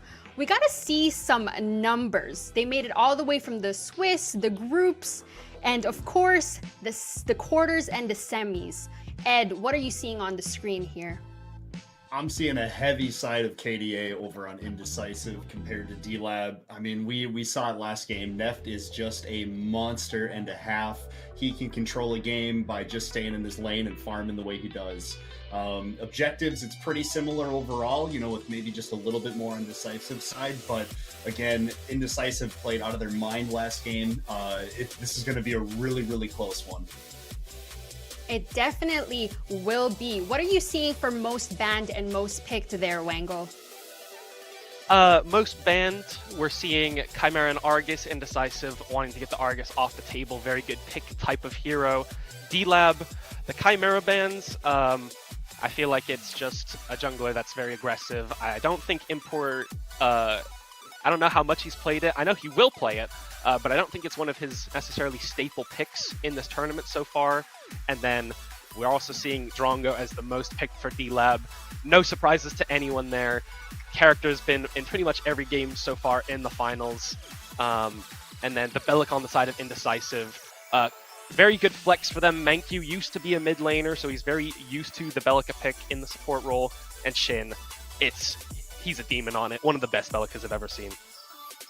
Both of these teams just know how to play the video game. But we're talking about Imports and the jungle. He's one of the heroes that he was able to bring up and play here in the PCC is the Crunch. And when you're talking about the jungle, the jungler on the other side, we've got D-Lab, who also knows how to play the Crunch. What are you seeing on the screen here, Ed? I mean, with the ban rate of 0, no one really, I mean, it seems like no one really cares about the Crunch, but if you look at the win rate, it's almost a nice 69%. He's controlling the games, it looks like. So Crunch is just a menace in his own way. He's very flexible in the off lane or in the jungle. He's just a menace through and through. So I would love to see a ban maybe at this point here, but both teams love to play him, so we'll see how they carry it. And we'll have to see indeed. But both of these teams, Indecisive and Dirty Lake and the boys, we know how good both of them are, but we need a little bit more inside knowledge. Wangle, I'm going to start with you. Please start us off with what you know about Dirty Lake and the boys. So I have knowledge about both of these teams. I played with Dirty Lake as the original offlaner back when I was an offlaner for some reason. I played with Indecisive when we won Fang Booth. I've played with literally everyone on that team but Shin. and I know this is going to be a monster match, but D-Lab, obviously, somewhat a team that I think people were disappointed with in the Swiss stage. They dropped a couple games to a couple teams that you would have expected them to beat. Obviously, they didn't have Lauber there, but I think it's very much a team that even in scrims in the past 2 weeks, every team has been saying D-Lab on the rise. They're getting better every single scrim. They're locked in for this finals, and they're back here. It's their third time. They haven't won. They're gonna be out for blood. They're locked in, they're loaded, they're tapped in. And Ed, what do you know about this team Indecisive? I mean, we know Neft is a man among men. He is a gamer and a half, so he puts the team on his back a lot. But again, Import God King he's made the jungle. He lives in the jungle. I mean, this is just a really balanced team overall. There's really no weak point. Same over on the D-Lab side though. So this is going to be a good fight on both sides. This is going to be a fun one to watch. It's definitely going to be a banger of a series to watch, but now it's time to put our predictions in. Wango, I have to start with you. Who is going to win this best of 5 grand finals? D-Lab or Indecisive? It's a tough one. It is a tough one. Obviously, it's NA versus EU. It's the battle of the Titans. I'm the classic NA versus EU guy. I'm from NA. I live in EU right now, and I'm in EU right now, and I'm friends with so many people on the team, and I'm gonna have to go with Indecisive. He's locking in Indecisive. That leaves you, Ed, to choose between the two. Who's it gonna be? Who is going to win this best of 5? Indecisive or Dirty Lake and the boys? I mean, home court advantage, through and through. I got my boys on D-Lab. I love those guys over there. They've been playing together for a good while here. They are gamers. They've been practicing. I mean, they're doing fake drafts with each other and stuff too. I mean, they've been putting in the time and work, and it's going to show today. They definitely have been. And I am also going to lock in Dirty Lake and the boys. I've been rooting for them from the very beginning. I'm from Canada, and so that team has 3 members in my country. Okay, so we've got Lauber as well as Lakin as well as Toasty, and I've got to support them. They've been consistently in the semifinals and the finals. I want to see someone else take the PCC crown, and I think it's time for D-Lab to take over. And now it's time to dive into this draft. Wangle, what are you expecting to see from the bans here from both sides? There's a couple things that can go on here. Indecisive, probably going to ban out the Argus. It's their most banned character, something they don't want to go against. Appy, I think consistently showing, in my opinion, that he is the best mid lane Argus player between all of the top mid laners. I think he's the first one to have really figured out how to play that character in the mid lane, how to dominate the map. Toasty as well, obviously very apt in playing the Argus, so I would expect to see an Argus ban there. And on the side of D-Lab, a couple different things. We saw a Grux ban coming out from the Chef's last game for Morose. I doubt we'll see that out here from D-Lab, but maybe something to target Morose or Imports champion pools, maybe like a Rampage or general strong picks. What are your expectations, Easy Ed? Is it going to be the same bans, you think? I kind of agree with Wangle on it. I mean, I could definitely see an Argus coming in early as one of the bans here, because both teams like to play him but don't really want to play against him. We see the Quang comes in first on Indecisive side, so we know that they're trying to hinder the offlane roll over from D-Lab, but D-Lab countering with the Zarus. So they're looking at each other's strengths and weaknesses right now, and I think these are kind of some targeted bans too. A lot of it's just going to come from the jungle, though. We see the Crunch first pick, so there we go. We were talking about how Crunch has been a menace, and we'll see if that continues on that win rate. That's kind of a wild first pick from me. I have never in my life seen a Crunch top pick. The Kwang ban obviously targeting Lauber's champ pool. They don't want Lauber to be able to neutralize that lane. And I think on the Sev that Morose will be able to push him in and get kills maybe. We see the Argus and the Narbash pickups from D-Lab. So the Argus is locked in mid for Appy Picker, and the Narbash very early I think Dirty Lake and the boys believe Manq probably not as comfortable on the Richter pick, so they feel that they can just pick the Narbash here and not have to deal with it as much. Grux and FaZe, so we're locking the Crunch jungle and the Grux off lane. Morose, the Grux guy. They don't want his champion pool to get pushed out. The second ban FaZe, they're going to lock it in here. But the FaZe to allow for Indecisive to have Neft have a super safe duo lane. Yeah, I mean, these picks are coming in fast, so what this tells me is these teams have been doing their homework. They are really confident on their picks and everything else too, so the Severog coming in, I think that's really strong over for D-Lab. I mean, it's going to be tough if that's what's going to be the off-lane role, because, Morose on Grux he's a menace, so we'll see if Severog can get his stacks in confidently and go from there. But the FaZe, I like that pick, especially with Manq looked like he didn't look very comfortable on Decker last game, so they're probably trying to get him away from that. But the TB ban coming in, they're trying to get Neft off of his guy. I love that idea. They're going to try to force him into Drongo because we know Neft doesn't like to play the Drongo, so this should be fun. I could maybe even see a Sparrow FaZe combo if they go the protect the president route with FaZe and Sparrow. Just let her scale and then FaZe press R and they roll. And Kira lock in from the side of D-Lab. The Drongo is up.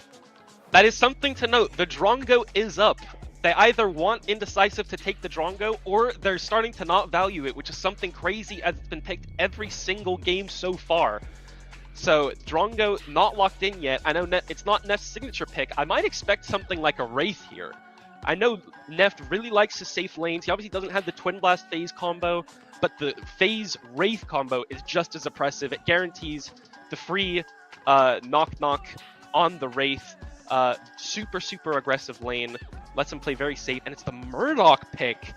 No Drongo here in this game. Not even the Wraith. Very surprising. In my opinion, at least. Yeah, going to be very interesting. A lot of what I think this game will come down to is what? The Morigesh coming out as the only other mid laner, I think, that plays Morigesh. I'm so excited to see this. It's finally coming out. We need to see the stats on... Yeah, we need to see the stats on the Mori pick through and through. You're going to see him build Combustion Wraith leggings. You might call it wrong. You are wrong. This is the build that you go. You max the bomb, you go Combustion Wraith leggings, probably Tainted third, and this is how Shin's going to play it. He's obviously going to... There's going to be the ability to catch Shin in the mid lane with the long-range Argus stuns, but if Shin gets to the two items, the Kira won't be able to play the game. The Argus won't be able to play the game if the Morigesh is allowed to cast. It will just 2-hit people. It'll 3-hit people with the ult before fights. And the Kallari for the last pick. Wow. So, I mean, this is kind of a squishier team over for D-Lab that we're seeing. I mean, the Severog's going to have to scale fast, but we know Norf on Kallari. That is one of his strong suits. He loves playing the assassin heroes. I could definitely feel that Morigesh might have a heck of a time in mid, just constantly getting bullied by the Kallari and the Argus, but we'll see if Shin has anything up his sleeves for that. Morigesh also... Oh, sorry, real quick. Morigesh very good into the Kallari. Very good into the Kallari indeed, but Wango, I gotta ask you got so much to say about Morigesh. What about that Morigesh and Argus matchup in the mid lane, and how will these two junglers work together to help their mid laner? So I think around the 6 spike is when the crunch will start to look mid. Obviously, the Morigesh can get a lot of stuff done in the mid lane. It kind of comes down to Shin not getting bursted by the stun into Kallari combo. But if Shin is allowed to if he's allowed to scale a bit, get to the combustion, get to the Wraith leggings especially, if he ever marks the Kallari's going to have so much difficulty playing these fights. The Kallari can't dodge the mark, obviously. Can't dodge the ult, and very squishy hero can get bursted down if they're not careful, or can get very, very low before fights. It's definitely going to be intense over in that mid lane, but I just want to talk about team comp strategy. This is a hero we haven't seen a lot of in the PCC, but Indecisive team comp, how does that work for them, and what's their strategy going into game number 1, Easy Ed? I think what they're going to do is just try their best to take North on that Kalari out of the game. Crunch is kind of a counter to Kalari in my opinion, so we'll maybe see some good plays from that side, but I really like D-Lab's draft here. I think that they have a lot of burst capabilities, and as long as that Severog gets big early, I think they are going to be a force for Indecisive. Game number 1 in the grand finals. Ladies and gentlemen, please cheer for your favorite team and who you think will win this first game. Get your points in, get your predictions ready. We're gonna send it over to our casters, Ego and F6. Gamers, welcome to the finals of PCC7. You got the E squared combo in the casting booth. It's Ego rocking with you. I'm never rocking alone though, because I got the man, the myth, the legend, F6 here with me in the booth. Are you excited to go, man? Oh man, Ego, we've been waiting for the finals all day, all month long, and it's finally coming up with these two Titans ready to battle it out. Dude, I'm so excited for both of these teams. Only one can leave the championship despite both chasing it multiple times. We know the capabilities of these players, and now it really comes down to if they're able to execute here on the biggest stage. And I think they're going to be able to do that. We've seen them through these semis just put on such a high caliber gameplay that I think this is probably going to be the time, the moment for this to go to a best of 5 to really decide the champions. Dude, best of 5 would be so exciting to see here, although I know both of these teams would rather close it out in something more like a 3-0, but the competition has never been steeper, and I'm very much so hoping that we at least see it pushed to a game 4 or 5, and to be honest, F6, it doesn't feel like that's unlikely.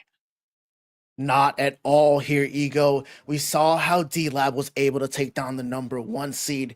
Everybody was down indecisive of if they can beat Chefs. They did have an unfortunate event, but they were still able to capitalize on it with a just clean sweep. And these two, I believe, are our top 2 teams getting ready here for this finals. What happens when an unstoppable force meets another unstoppable force on the way to this point, at least within the top 8? Neither one of these teams has seen what a defeat screen looks like, and I know both of them don't want to know. However, taking a moment to look at this composition, Morgesh getting picked up here, F6.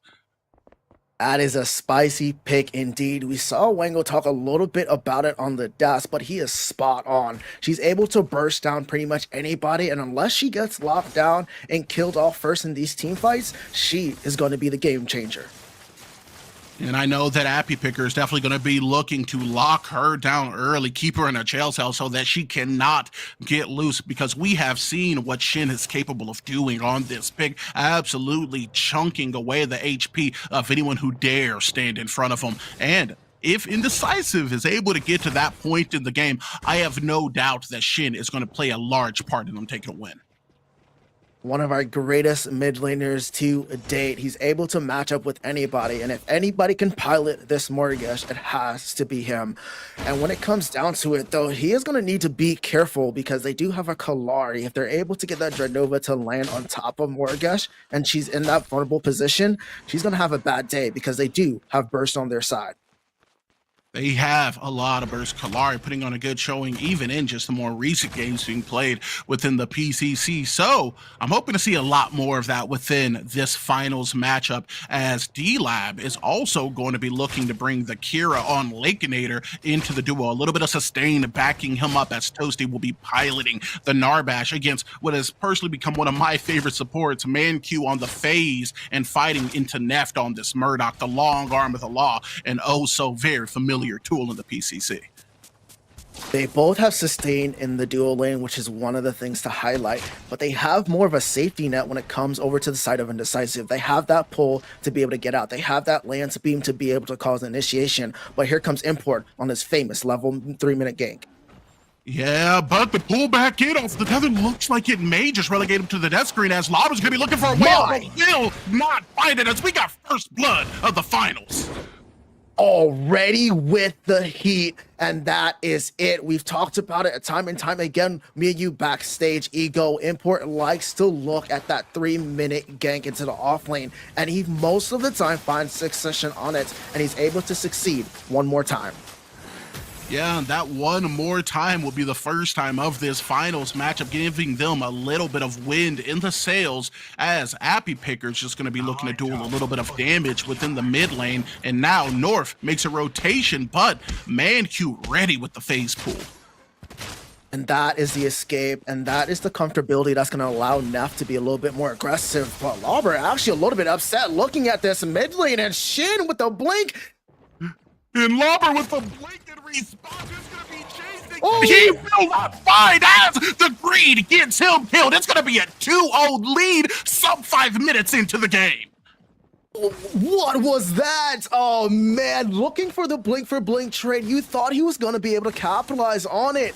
But Shin, with the twinkle toe, is able to escape and actually pick it back up. Indecisive 2-0.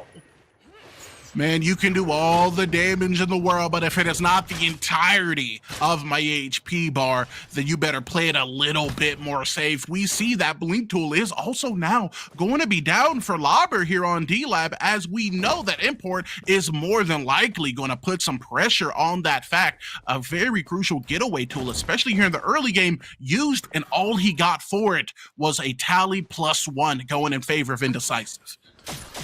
And especially when it comes down to the fact that Grux, whenever he's able to use that smash and grab, he's able to cancel that shadow slip away from the Sevarog. So if he catches it mid and like animation, he's not going to be able to get away. And with that flash down, with Import on the crunch, they have all the mobility that they need. All the mobility, all the momentum, and later into the game, all the damage. We know that Grux is going to do Grux thing. Crunch, despite being the middleman himself, is going to be looking to recycle some of the HP of anyone who stands in front of him. And if they are able to get Shin onto that 2-3 item threshold, I mean, hey, it's going to be a hard time avoiding this much CC and this much damage to be able to follow it up, as North makes their presence known and gets a little bit of damage onto the mid laner. They're trying to force it out. The blink is down. He's going to be looking mid lane. But one thing he has to be wary of is the fact that she does not need to step up too far. And especially whenever the Argus is playing so far behind, it's kind of one of those telltale signs that, hey, there might be some dangers between these fog walls. So doing a great job there. But here comes Import looking for that gank. The sub-trade comes down, but will not find as we sure see a double blink, and it's going to be a foregone conclusion that Lauber is going to be the second and third kill to go into the pocket of Indecisive. I think he has literally just been the one that they've been targeting. I think Indecisive understands Lauber had such a great game on that Sev, and they're trying to shut it down early, and they are succeeding here. Not only is he playing against one of the worst matchups for him with that Grux, he's also now just getting camped in that off lane. And with the lead that Morelos now has, he's going to have all free pressure. And I don't think that T1 has long left, especially after the first mini or prime. Yeah, man, and we predicted it a couple minutes ago. Hey, they know that that blink is down. These teams are in full communication, and they are going to use every bit of advantage that you supplied them with. Import, of course, is going to be looking to make that rotation, and even if you're able to use Sevarog's kit to create a little bit of space, they're more than willing to pick up a blink here if it's going to give them a substantial kill lead. One person that has been a little bit quiet, he is going to be the Kalari, though. We know that North is going to be able to scale and do massive amounts of damage on this pick, but I'm wondering if we'll see him pick up a kill sooner rather than later, as he makes the rotation on to the Mortgage, looking to play the space. It is going to be Shin who's getting bursted down and inevitably will be killed. We asked, and North answered as he puts D-Lab on the board. Oh, yes, sir. That's the caster curse being inevitable to avoid as they pick up their first tally mark to get themselves back into the swing of things. And without that blink on Shin, finally able to get it up, and that obliterate applying that slow. The obliterate slowing them down just enough to all but guarantee that kill, as D-Lab is going to be able to shore up some of the damage they were missing within the mid with the rotation coming out of North in order to secure one of those kills. Lauber making a good effort earlier, but not being able to seal the deal. Will see his efforts rewarded a couple minutes later with the Mortgage going down, but it looks like Import has his eyes now on the mini prime F6. They do still have that pressure inside the offlane, so this is more viable for them to go after. The Fangtooth right now is not in their best position. So being able to pick this up early on, if they're able to get it in time to give it over to Morose, that is going to win them for sure, that offlane. But here comes that rotation from D-Lab. And it's not going to mean much as they throw out a couple of abilities but are not able to lock down a kill. Lobber now looking for space and a disengage that he will find. While on the back end, Shin gets found out off the back of a rotation, and Lakeinator is actually going to be able to lock himself a kill. And that is why he picks up the Kira. We've seen him switch from the Drongo comfort pick to this Kira, and I think he's just been holding it inside of his back pocket. We've seen already in the semifinals how dangerous he can be, even if he gets the slightest amount of leads. And now that Dirty Lake and the boys are able to pick up that kill, put it on top of Lakeinator, we might see a little bit of more pressure coming from this dual lane when it comes towards this mid game. We know that Lakeinator can be a win con. You get him a couple more kills like that, he'll be running this game like Usain Bolt, first placed every time. But you also got to give these carries the time that they need to be able to develop and get their items online. So maybe Lake can chunk a lot of HP out of this crunch, out of this Grux. While on the other side, Murdoch is going to be building to be able to take down targets like that Sephiroth. And he's able to capitalize that with the Murdoch, right? They're able to get a Lance Beam, able to get a nice knock-up. They have that burst damage to use that long arm of the law to just get them down to a certain threshold to allow them to like, hey, I need to get back and be able to keep the pressure on. But it's really going to come down to, though, this next Fangtooth fight. Let's look at who got that mini or prime buff. It's going to be the Crunch. He's on his red side jungle. He's looking to clear it and looking for an opportunity. And right now with D-Lab being a little bit pushed up, right a little bit past that river, might be that calling once this back is done. Yeah, looking to exercise some of that pressure with D-Lab being pushed up. As you said, the Ward Vision a little bit deeper into their side of the jungle should allow for Crunch to be able to make a rotation over there. With the mobility he has, he's going to be able to capitalize wherever he wants to go, which looks like it may be the mid lane, as now Appy Picker is looking to get picked off, but the blinking response is going to make sure he's safe. That is a huge resource, but hello? Over into the dual lane, we're going to see a big ulti come through as North is going to be able to pick up a kill. Now Neft is going to be the only one left on the edge of that tier 1 tower, as Import is going to now make his presence known. Toasty has a thunk for him to get him to calm down. He definitely had to take a seat there. The drumstick is for everybody, and he's able to thwart that there. Huge pickup on the side of Dirty Lake and the boys, but Appy Picker, Blink is forced out. Still, Or Prime buff on top of the Crunch. This is still in the favor of Indecisive, even by the littlest of margins. And it's those smallest of margins in which champions are not born but forged. You have to be able to earn that title, as both teams have been oh so very close, but neither have yet been able to win a PCC event. And why not 7? A lucky number for many. This could be the lucky chance for one of these teams. Just speaking based off of that, we know Dirty Lake and the boys, they have been trying so hard to get that #1 championship spot. They have not yet to claim it, but the way they're looking today, the way they have been playing, this might be theirs to take. Indecisive, though, are not going to let them go that easily.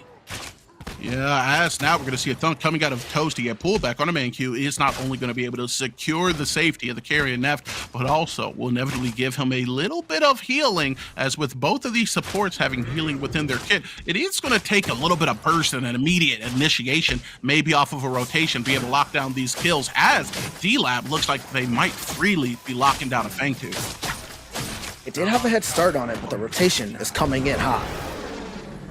Yeah, it is now going to be Shin showing a little bit of face, but with the full disengage of the Song of the People being played, and Appy Picker with the long-range stun, it looks like they're not even going to have to trade any utility such as a Blink to be able to get this objective. The first Fangtooth is soundly going to go in favor of D-Lab. And that's what's one of these great things I like to see throughout these competitive play. The way their ability to communicate with each other, hey, let's walk out together.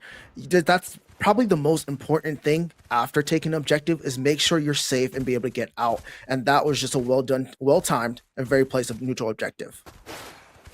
You know, man, a Fangtooth feels good, but like you said, a free Fangtooth feels great. We didn't have to use any ults. We didn't have to use any blinks. We took it and left. It's like a to-go back because they have a meal on the road. And as they've been able to get the reset with the little hope that they got from it, I'm wondering if we're going to see an initiation around this next Prime spawn. They're going to have to try and get impact everywhere else, right? This is still now a close game. The neutral objectives are tied up. The kill scores are tied up. It's still in anybody's favor right now. These teams are playing smart. Couple little mistakes were made early on for those kills. But here, they still have a little bit more of an advantage. They still have a little bit more time before Severov becomes a little bit into that scaling and get his staffs online. So if Morose can get a little bit more of a lead, maybe get that T1 down on the right side, able to rotate a little bit more, especially for the second Fangtooth, this might go a little bit towards Indecisive. But if Lauber is able to get back into this game, it might be a way for D-Lab.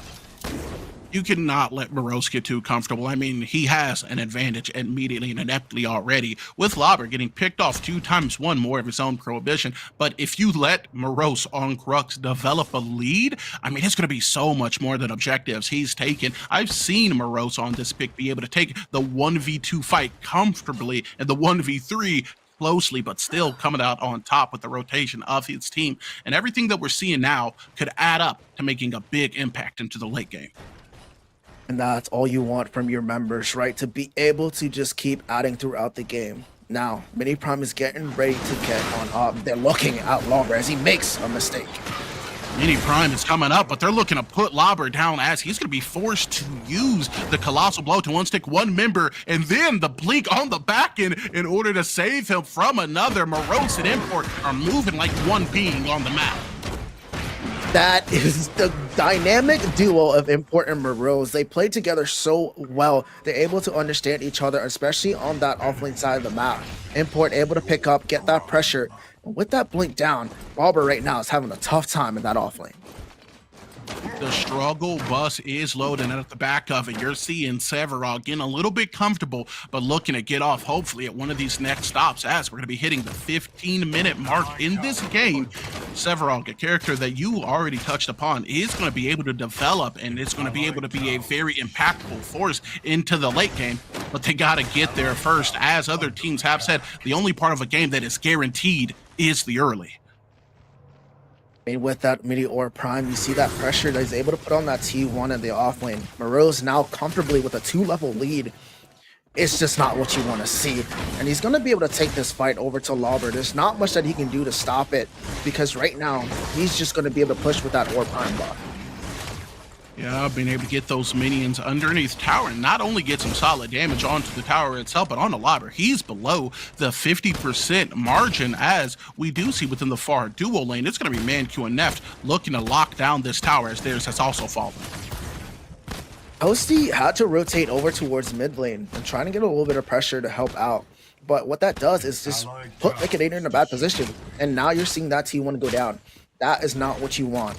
This map being opened up like that is just going to allow for Indecisive to get more and more aggressive. And D-Lab right now does not have a way to really stop it. They don't, and that's going to have to be a problem they need to find a solution to. Liquidator also, now with that tower down, is going to be freed up to maybe rotate, although I think it is a lot more likely he's going to be looking to keep his CS in check to scale himself into the late game as quickly as he possibly can. Pivoted on to UF6, 3-3. We're nearing 20 minutes into the game. What do you think, as far as the team compositions go, are going to be more heavily favored as far as the mid and late game? But when it looks towards it, you have a little bit of a late game with Toasty and that Severov. Their healing's gonna come online. Severov's gonna get a little bit more tankier, right? They have a little bit in that back area, but at the same time, Import with the Grux and with the Phase being able to pull out, they have such a good early game, they might be able to stop them from even getting to that late parts of it. Yeah, and I mean, the late game is the place where you want to be. The other team's aware of that. They're going to do everything they can to stop you from arriving there, as we do know the Fangtooth is likely going to be a large point of contention. Already seeing members of D-Lab migrating their way towards it, or possibly the mid lane, as Happy Picker is going to be forced to use his Epoch. Morose is more than willing to wait, but the CC coming out is going to force a blink out of his teammate, as Grux is going to have to do Grux things with Liquidator being able to pick up the kill onto Shin. It is going to be a forced call for a retreat. retreat on import as he's going to be trying to export himself out of that situation. It looks like it is going to be resolved as a 1-0 kill that is going to swing in favor of D-Lab. Oh man, they were able to get the Epoch off there on top of the Argus, and that bought enough time for them to be able to capitalize on that rotation. Great job on the big Dirty Lake and the boys to be able to notice that, and they were able to get the kill in their favor. And that's one kill that is going to be able to actually tip the scales just barely, as they are now going to have the Fangtooth advantage and the kill one. And after we see the opposition give up on it, they're immediately going to make a rotation inwards. Argus present. It's going to be the first line of defense if anyone looks for a rotation, but it looks like Indecisive just isn't. Not at all. They actually left Sephiroth to be able to push that off lane. He got the T1. He's catching up a little bit in the XP area, able to get those stacks online, even out that off lane. And at this point, it looks like it's still just such a close game. This is exactly what these gamers and these players are looking for. You don't play in one of these tournaments, you don't play MOBAs if you're not looking for the competition, and real competitors look to find the game where it is at its hottest, and that is the PCC for Predecessor. And now both of them have climbed to the mountaintop, but only one of them is going to be able to come down with the trophy. Right now, they're up there and they're fighting it out. And every decision, every swing, every rotation they make could determine later who comes down with the win. Dirty Lake and the boys looking for an opportunity. North getting a little bit caught out. Yeah, he's going to find some damage and not an opportunity, as we're going to see Shin be able to do a little bit of burst. The ultimate is going to come out, but not be enough to kill, as we do know that Morgesh ulti later into the game can just chunk someone for a third of their HP unexpectedly. Yeah, you saw a little bit of there going off. If he wasn't able to have that guillotine up to be able to get out of dodge, he would have been dead to rights for sure. But Dirty Lake and the boys a little bit more in control of this game. They have those two Fang Teeth to be able to get themselves to get ready to fight for this third one. And if Indecisive gets picked out or is not able to contest that third Fang Teeth, it is a dangerous game they are playing with that long con. Yeah, this kind of goes against what we expect out of Indecisive, right? F6, they like to play the slow game, be able to pick themselves up a couple neutral objectives, but especially building on the advantage that the Fangtooth is going to be able to provide, not only their rotation speed, their team fights, and overall golden economy. And right now, D-Lab has just dominated the Fangtooths at the very least. They were able to capitalize on the picks. We saw that Indecisive was able to get pressure on the offlane so early on, but were unable to really keep that momentum going. We talk time and time again about the momentum and how it's such a key part in these tournaments, in these games, to keep it and keep pushing on. But with that being lost and pushed over to the side of Dirty Lake and the boys, you're questioning how they're going to be able to get back into the driver's seat. Yeah, man, because right now D-Lab is trying to just push them out of the car, but Indecisive, such a good team of great caliber players, are going to be looking to just get control of that steering wheel to make sure the momentum and the overall game result does come within their favor. Nonetheless, it is understandable both of these teams are not looking for a fight right now. If it's there, they're going to take it. If you leave yourself open to a pick, I mean, hey, they'll take the easy dunk, but they are trying to accelerate themselves into this late game stage. You take a look over at the crunch build, you guys are probably wondering why that import is going into those moon boots. It's a really good tech. He's going to be trying to be able to use the moon boots to kind of propel himself upwards and dash towards that back line. And once you see those Galaxy Greaves get online, I think you're going to see a different fighting style coming out of Indecisive. I would call it a little bit of an elevated fighting style, being able to utilize those moon boots as well as the mobility in his kit to literally go over the top of the front line and drop some damage, literally and figuratively, onto the back line. So that is going to have to be something that Kira, Narbash, as well as Argus are just prepared for when these initiations come. Man, it's going to be a sight to see. You're going to be wondering, where do you go? Where do you come from, right? Because he's going to be just aggressive as he wants to be. We see also the Berserker's Axe, and that is one of those key items that Import likes to build on anybody that's able to use it inside of this jungle. It does be able to create a proc. It allows for that movement speed to rotate throughout these fog walls and allows him to be aggressive on these rotations as well. And aggression is something that we know he enjoys a lot. I mean, hey, just ask Lauber. He caught the brunt end of some of it within the earlier stages of this game, but is going to have the opportunity to maybe return the favor if he's able to scale in the way that he wants to be able to. Nonetheless, we are going to be able to take a moment to pivot our attention over onto the towers. Every tier 1 down, but give it a gander over into the solo lane. That tier 2 looks like it is awfully close and almost ready to fall. Dev was able to push out that lane. He was able to get pressure, able to stack up to allow a bigger minion push to hit that T2. Still, it's not down yet, but the third Fang Tooth, I want to put our eyes and get ready for this fight. This is a key fight for both teams. Dirty Lake and the boys are fighting for that permanent buff. Indecisive is fighting to be able to get themselves the first Fang Tooth and deny them that ability. Because right now, if they don't take the lead and take the initiative, this might be looking bad for Indecisive. Just looking for a 5v5 as we are going to see the Grunts for Lauber is going to be isolated away from his team. Playing the song of his people off the back. He's going to find a pin for a man knocked up as it's all over now from the ropes. It is now going to be Lauber on the engage looking to peel for his team. But more than peel, he will set them up for a secondary kill. It is going to be a 1-2 trade favoring D-Lab, but it's not quite over yet as we're going to see a re-engage. The Thunk is going to come out and fight Purchase. That's North is going to be able to fight Purchase with his daggers, locking down Neff's life and sending him to the gulag, the green screen, as it is now going to be a 1-4 trade favoring D-Lab. Holy moly! They tried to initiate. Indecisive, tried to make a decision for themselves, but Dirty Lake and the boys said, no way, Jose. They capitalized on everything, able to get a 4-man crash Fang. Boom, able to separate that, able to create a little bit more space so their damage dealers could get everything they need off, and Lakeinator in that back line just able to free cast, and now they pick up that big prime 24 minutes in. You know, they go to the crash, bang, boom, and the boom is for the knockup, but that was a dynamite level explosion of damage that emitted out. It gave this team a lot of favor and a lot of pressure, as now they just have the seeding and the foundation set to be able to possibly run away with this game. It's going to be a kill lead. It's going to be a neutral objective lead. It's going to be D-Lab who are pulling ahead at 25 minutes in. They are on a mile stretch with that third Fang Tooth. We talked about it and highlighted a little bit beforehand. If they're able to get it, it is a permanent buff. They were able to pick up another prime there, and then now they have that just permanent. It's essentially another item inside the pockets of all members. They're able to get a gold lead, and they're able to get that back off, and now they're looking for these T2s. Pivoting the attention over to you, man, I want to get into your mind, kind of get a little bit of an idea of the intel that I know you have on the game. Indecisive have dropped the objective lead, they dropped the kill lead, but the game's not over until the big lady sings and it's awfully quiet on the battlefield. I want to ask you, F6, what does Indecisive need to do to put themselves back in control of this game?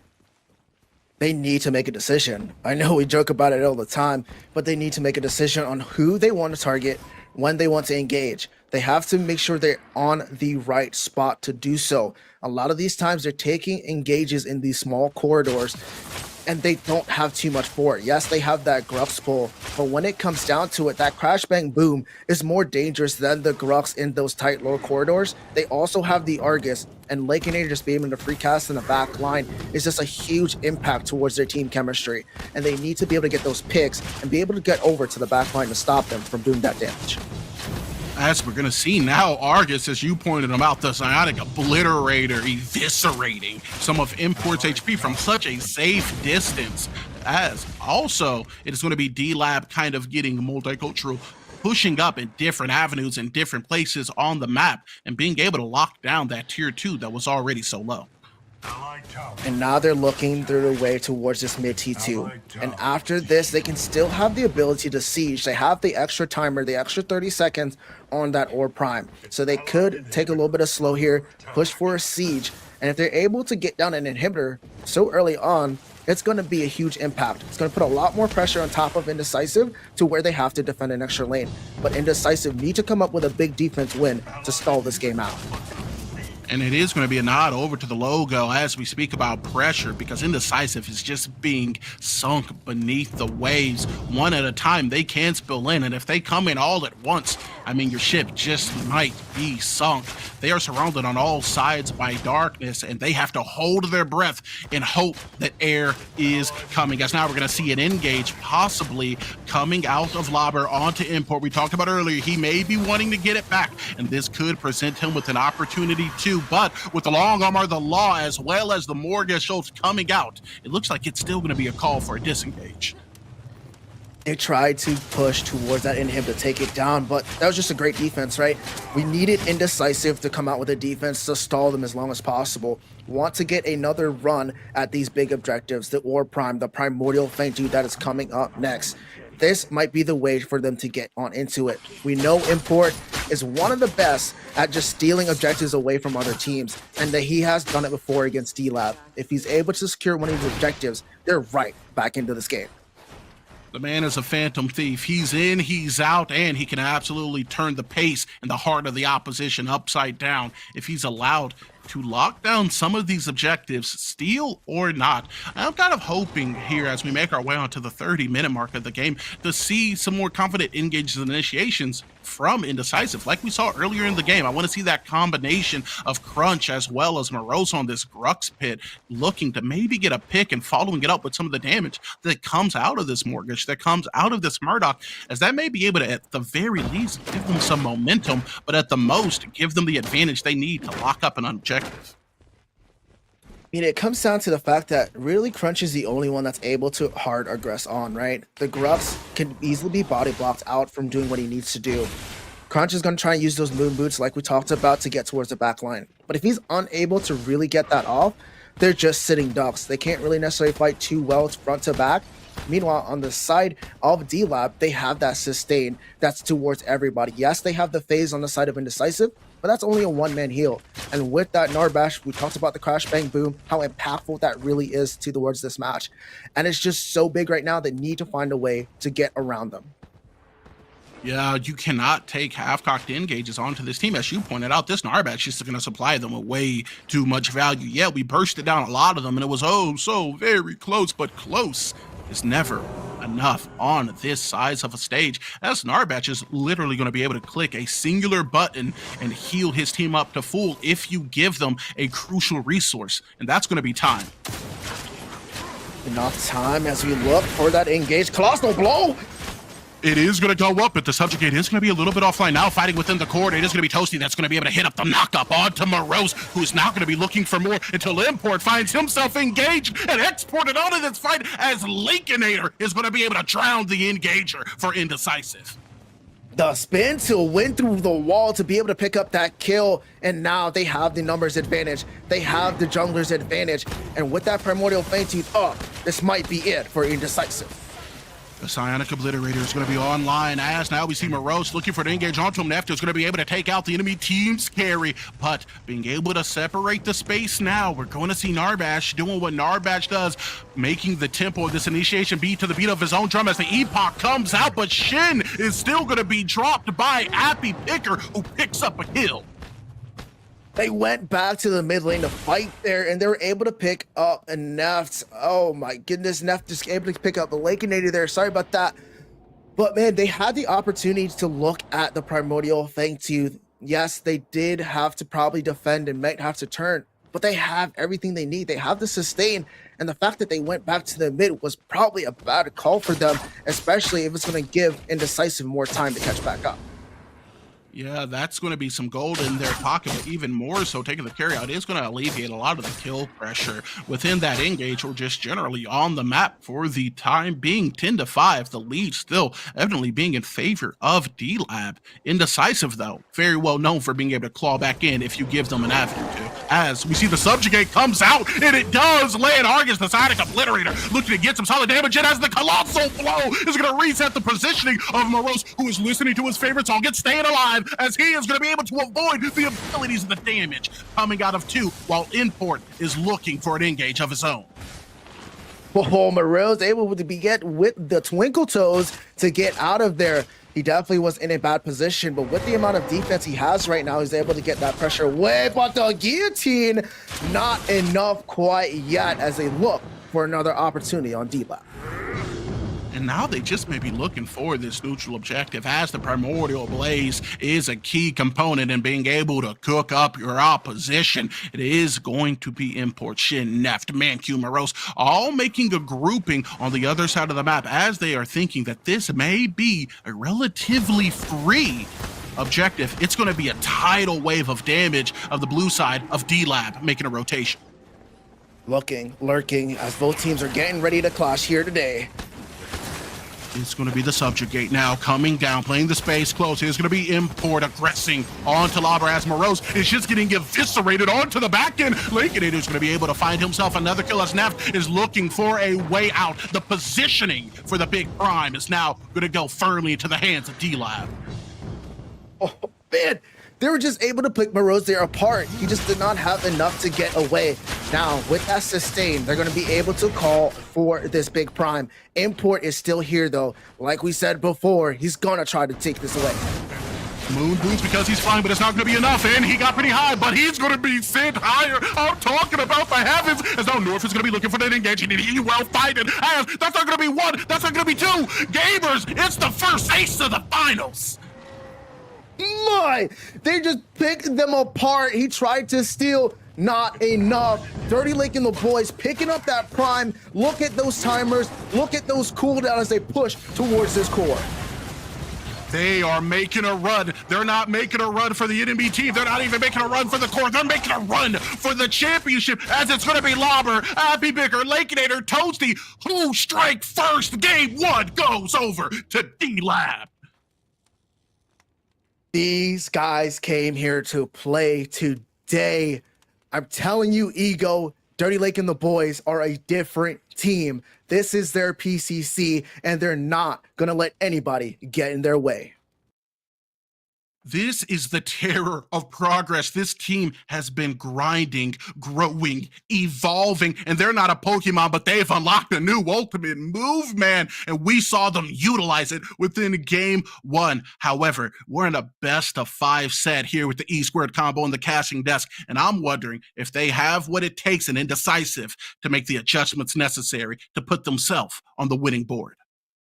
I think they do, but I do know who wants to take a look and see if we're right, as this is going to be the analyst desk.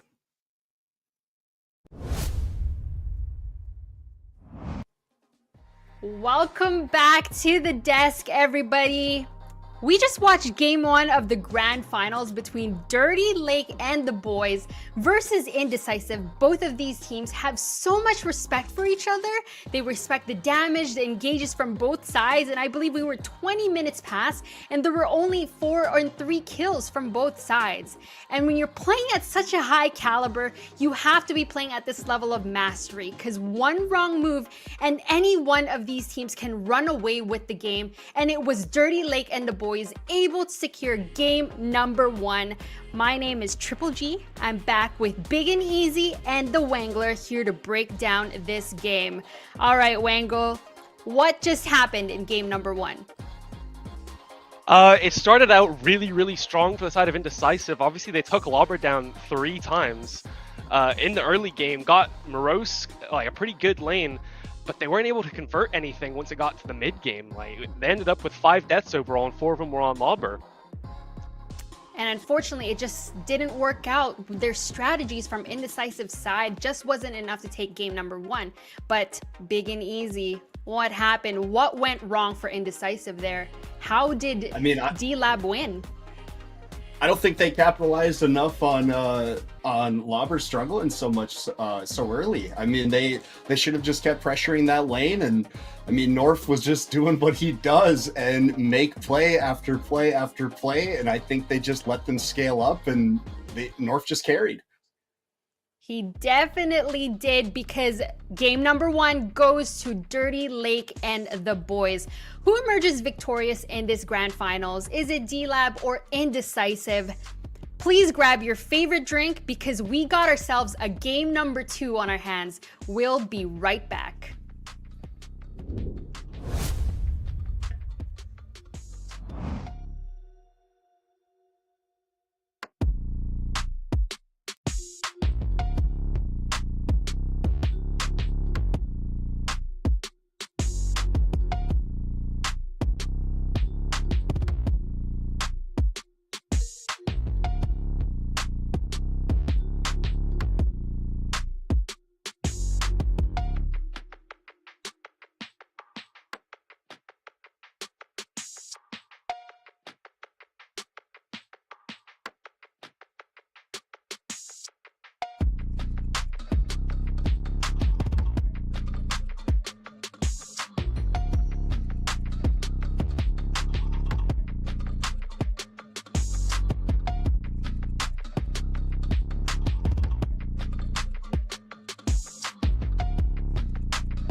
Welcome back to the Prime Championship Circuit, and welcome back to the desk. My name is Ardog with the Triple G, and I'm here with Easy Ed and Wangle.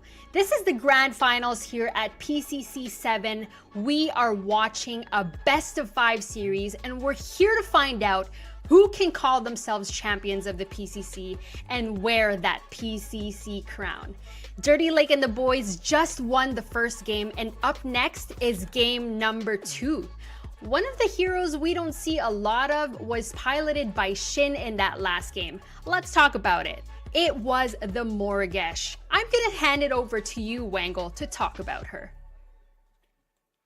You know, I think the win rate does a disservice to this character. Obviously, it's, you know, a little bit out of the box mid laner. I think I'm like 2 or 3 of the 5 games that this thing's been picked. So, you know, just call me bad. Don't call the character bad. Unfortunately, it wasn't able to do a lot there. It kind of needs some tanky frontline in front of it in order to play. But if you are able to get marks, we saw it a couple times there. We saw it once specifically with Lakeinator. Lakeinator got marked in a team fight, and they had the Morigesh ult plus the Murdoch ult was able to take him down from about half HP or more before a fight. Ended up not working out for Indecisive, but the pick potential is there with the character. The pick potential is there, and the question is are they going to pick that Morigesh yet again? Let's dive right back into the draft. Going into this draft, though, are you expecting a different strategy, Ed? Are you thinking we're going to see a Morigesh again, similar bans, or as the analyst, what do you have to think or say? I don't think that they're going to take that Mori again. It just didn't work into the game plan that they must have came up with. And, Appy on Argus, he really just made play after play. And Argus just does so much damage early and throughout the whole game, really. I mean, he's almost an unfun hero to play against. So I could definitely see them Indecisive here trying to take that Argus, maybe try to put him in the support role or something. But you see the Seb ban against Indecisive. That's interesting to me because they punish the Seb so well so early. I just don't think they capitalized on it enough to really take him out of the game. But D-Lab copying the same thing as last time with that Zarus ban, and Indecisive with the Narbash now, really going after the dual lane that seemed to just play so well. And Narbash is just a phenomenal hero through and through. If you can get past that 15-minute mark, he is a menace to play against. And if you're in a team fight, you can clear the team, go to the objective, and it doesn't matter about the other team coming back because Narbash already has you at full health. So I like that pick from Indecisive. That's going to really crutch over against D-Lab, but we'll see where it goes. Yeah, we're seeing the Argus come out here as first pick for D-Lab. Not much surprise. Again, very good double flex for him, especially since Belica got nerfed. Argus kind of fills that role now, can be played both mid lane and support very easily. The Kwang coming out, something I think very much to be expected. They obviously banned the Kwang last time on the side of Indecisive. They didn't want Lobber to kind of be able to neutralize that lane, but they realized the Sev allows them to just scale even if he's behind and get into the game. The Kwang kind of falls off late game, so maybe the early game punish on Lobber, if it goes the same way, will matter more. The Grux very early, and the Rampage coming out for import. The Grux, very good matchup into Kwang, one of the few things that can just run him down if the Kwang ever misplays. The Rampage as well, once he gets that 6 spike, he's stacking haste. He's going to get this ult over and over and over, and he's going to make plays with it. He's going to try and create picks around the map. Very high tempo, aggressive jungler. Yeah, I like this Rampage pickup by Indecisive too. So what their philosophy here, it looks like, is they want the sustain in those team fights. And if you watched a little bit, it looked like that's kind of where they struggled. So taking the Narbash, the Rampage, the Grux, this is a beefy front line that is going to be tough for D-Lab to get through. I like the Kira pick here again. It gives Kira a little bit of maneuverability in those team fights for repositioning. You see that this has got to be a target ban against North here with this Kalari. Kalari was a menace for them last game, and they're saying not anymore. We don't want it, and D-Lab is not even giving Neff an opportunity to do what he does on his favorite hero. So I like these bans so far here. I'm interested to see what the next pick is and what they can do from it. But again, the Kira, the Kwang, and the Argus, it's good, but I really like Indecisive's Narbash, Grux, and Rampage so far. Whoa, the phase pick. It's not something that I would have expected. I would have maybe said something like a Decker, something like a Richter that can punish the Narbash a little bit harder in lane. But Toasty going for that safe pick, something that they had a lot of success with, allowing Lakeinator to play a bit safer, maybe not get as punished in lane by aggressive duo lanes. The Gideon coming out on Indecisive, a staple pick throughout this whole tournament, and the Murdoch as well, Neft's signature champion, something that he's been playing since the beginning of the game, even when other people weren't. I think this is a very good rounded out team fighting team comp from Indecisive. Very much they want to walk at you, they want to make picks with the Rampage ult, with the Grux knockup, allowing Gideon to come in with the ult. There's not a lot to stop, but the phase probably has to go Silentium here. And I think we're looking at probably a Chimera last pick, if I was to guess. There's a couple things that can happen here, but if I was to choose one, might be the Chimera pick. Yeah, you almost have to go Chimera for this last pick here. But again, there's nothing really to take Gideon out of his ult. We see the crunch. So, I mean, there it is. Both of these teams love crunch. They're both very confident with them. So I love the crunch concept here. But FaZe has to go Silentium to counter that Gideon, because Argus is going to use his lob to do any engagement, and that's just going to give Gideon a free play. And we've seen through past games throughout this whole tournament that Gideon is a menace if there's no answer to his ult. So this should be really fun to watch. But I honestly, on this side, I'm liking Indecisive drafts a little bit more. But D-Lab showed up last game, and I think they're going to try to continue on that hot streak that they're running with right now. And now we've got the draft between both of these teams. Wango, D-Lab has not lost in PCC7 with Lobber on their roster. And we see that it's going to be a Kwang versus Grux matchup. How's that looking? What do you think? The Grux obviously has that priority. Grux very easy to gank. It's been the history of them in comp. There are just games that the Grux will just go 0-7. It is what it is. But out of the lane, if the Grux can stay kind of even, it will be able to create a lot of disruption in these team fights if it can get into the back line. Morose probably the one person, if they were going to make Grux work in comp, you'd want it to be him. So I think this offlane, again, it's going to be something very much to focus on in the early stages of this game. Definitely going to be a banger of a series yet again for this game number 2. But Ed, we know what kind of engagement we're expecting from the Indecisive team comp, but D-Lab, they have a different strategy here. Now you've got the Crunch, who can be a big body as their jungler. But what is their strategy going into game number 2 from D-Lab side? I mean, I think you just got to let Norf on Crunch make his plays. But as far as team fights go, I love the phase concept here, because Crunch has 2 ways in, but no way out. So phase is a good pickup to help save Norf if he puts himself in a bad situation, or he gets inside their Grux Rampage, just big bodied business going on. So it should be interesting. These guys, D-Lab, they really need to be perfect and make no mistakes, because they can get very much so punished by just the operations that Rampage, Grux, and Gideon have over there.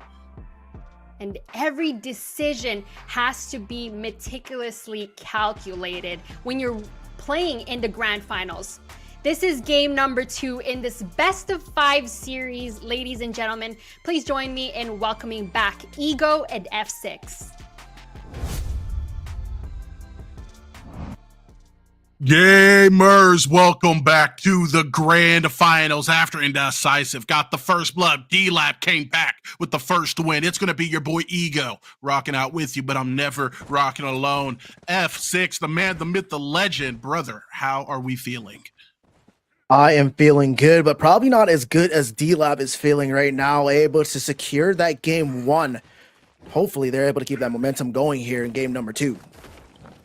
Yes, indeed, and momentum most definitely on the side of their bench, that mysterious 6 teammate you don't see, but you love to have. But we know Indecisive, this is a team of champions, this is a team of winners, and this possibly could be a team that comes back and evens us up and guarantees us at least a game 4. definitely on their way to try and climb out of this hole because they are one game behind. This means they have to play one more to get themselves back into position to even get back on the tying board, right? So they're going to be really looking forward to come out and show out in this game number 2.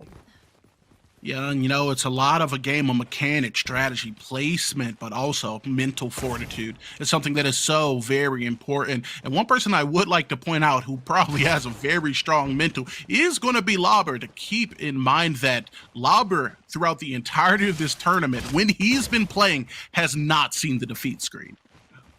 I mean, when you're the Swedish warrior, you're just able to win. Even though he did get focused out in that last game, just complete early game was shut down, he was still able to find his way back into the game and still was able to impact it for D-Lab to come out on top. Yeah, if I'm going to have anyone going up against some Rose on the Grux, Lauber is going to be a very comfortable pick, as we know that he can give a lot of engagement value, but also his mechanical prowess is matched by very few, even at the highest competitive levels. That being kept into mind here, I want to get into your head, F6, and ask you, what do you think overall about these team compositions? When it comes to the end of the day, I'm going to have to go with Team Indecisive here. They're able to take away the Narbash away from Toasty, and I think the key part of D-Lab winning today has been that Narbash, and the fact that Indecisive is able to pick it up is going to force Toasty to be on somebody a little bit less comfortable to allow him to be able to try and play this game. I have to agree with that, and if we're going to be pulling up characters, talking about Loxin in particular, I feel like it would be doing a disservice not to talk about the Argus, as we are going to see a thunk and a little bit of damage come out in the dual lane. Definitely trying to get that pressure, but Import here looking for that 3-minute gank. And he's going to find it, forcing the blink out now. North is going to be playing throughout the Fog Gate. Appy Picker maybe looking to translate a little bit of damage to give North an opportunity for a pickup. But here, just past the 3-minute mark, neither team is going to be able to find a kill. He's just unstoppable at this 3-minute mark. He's always able to get a resource or get a kill whenever he rotates. We saw it last game towards that off lane, and now here we see it again in the mid. And this is why Import is just a top tier jungler. He's able to apply that pressure throughout this early game. Now, when it comes to that mid game, it all depends on if he's able to keep that momentum going, and if they're going to be able to stop it on the side of Dirty Lake and the boys, either with vision control or just allowing themselves to win these lanes on the opposite sides of the map that he's trying to gank.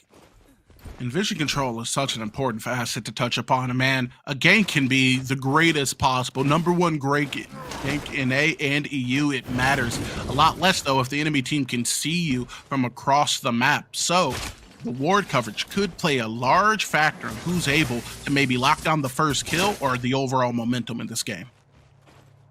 I mean, it also plays into that mid to late game, right? When I talk about objective control, one of the first things you need before those objective controls is vision, being able to get those wards up. And I think Morose needs a ward. Yeah, and he needs help more than that, as the blink is going to be used here. North using his own, as well as the dash, is going to be looking to lock down a kill at the most, in which they will find, as within game 2, it's going to be D-Lab who strike first.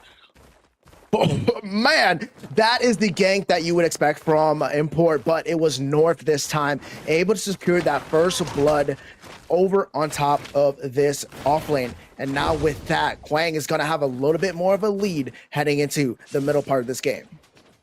Man, that's a double L. You can call it a Lauber lead. And with the loss of life there, that is going to deprive the enemy team solo laner from being able to farm up.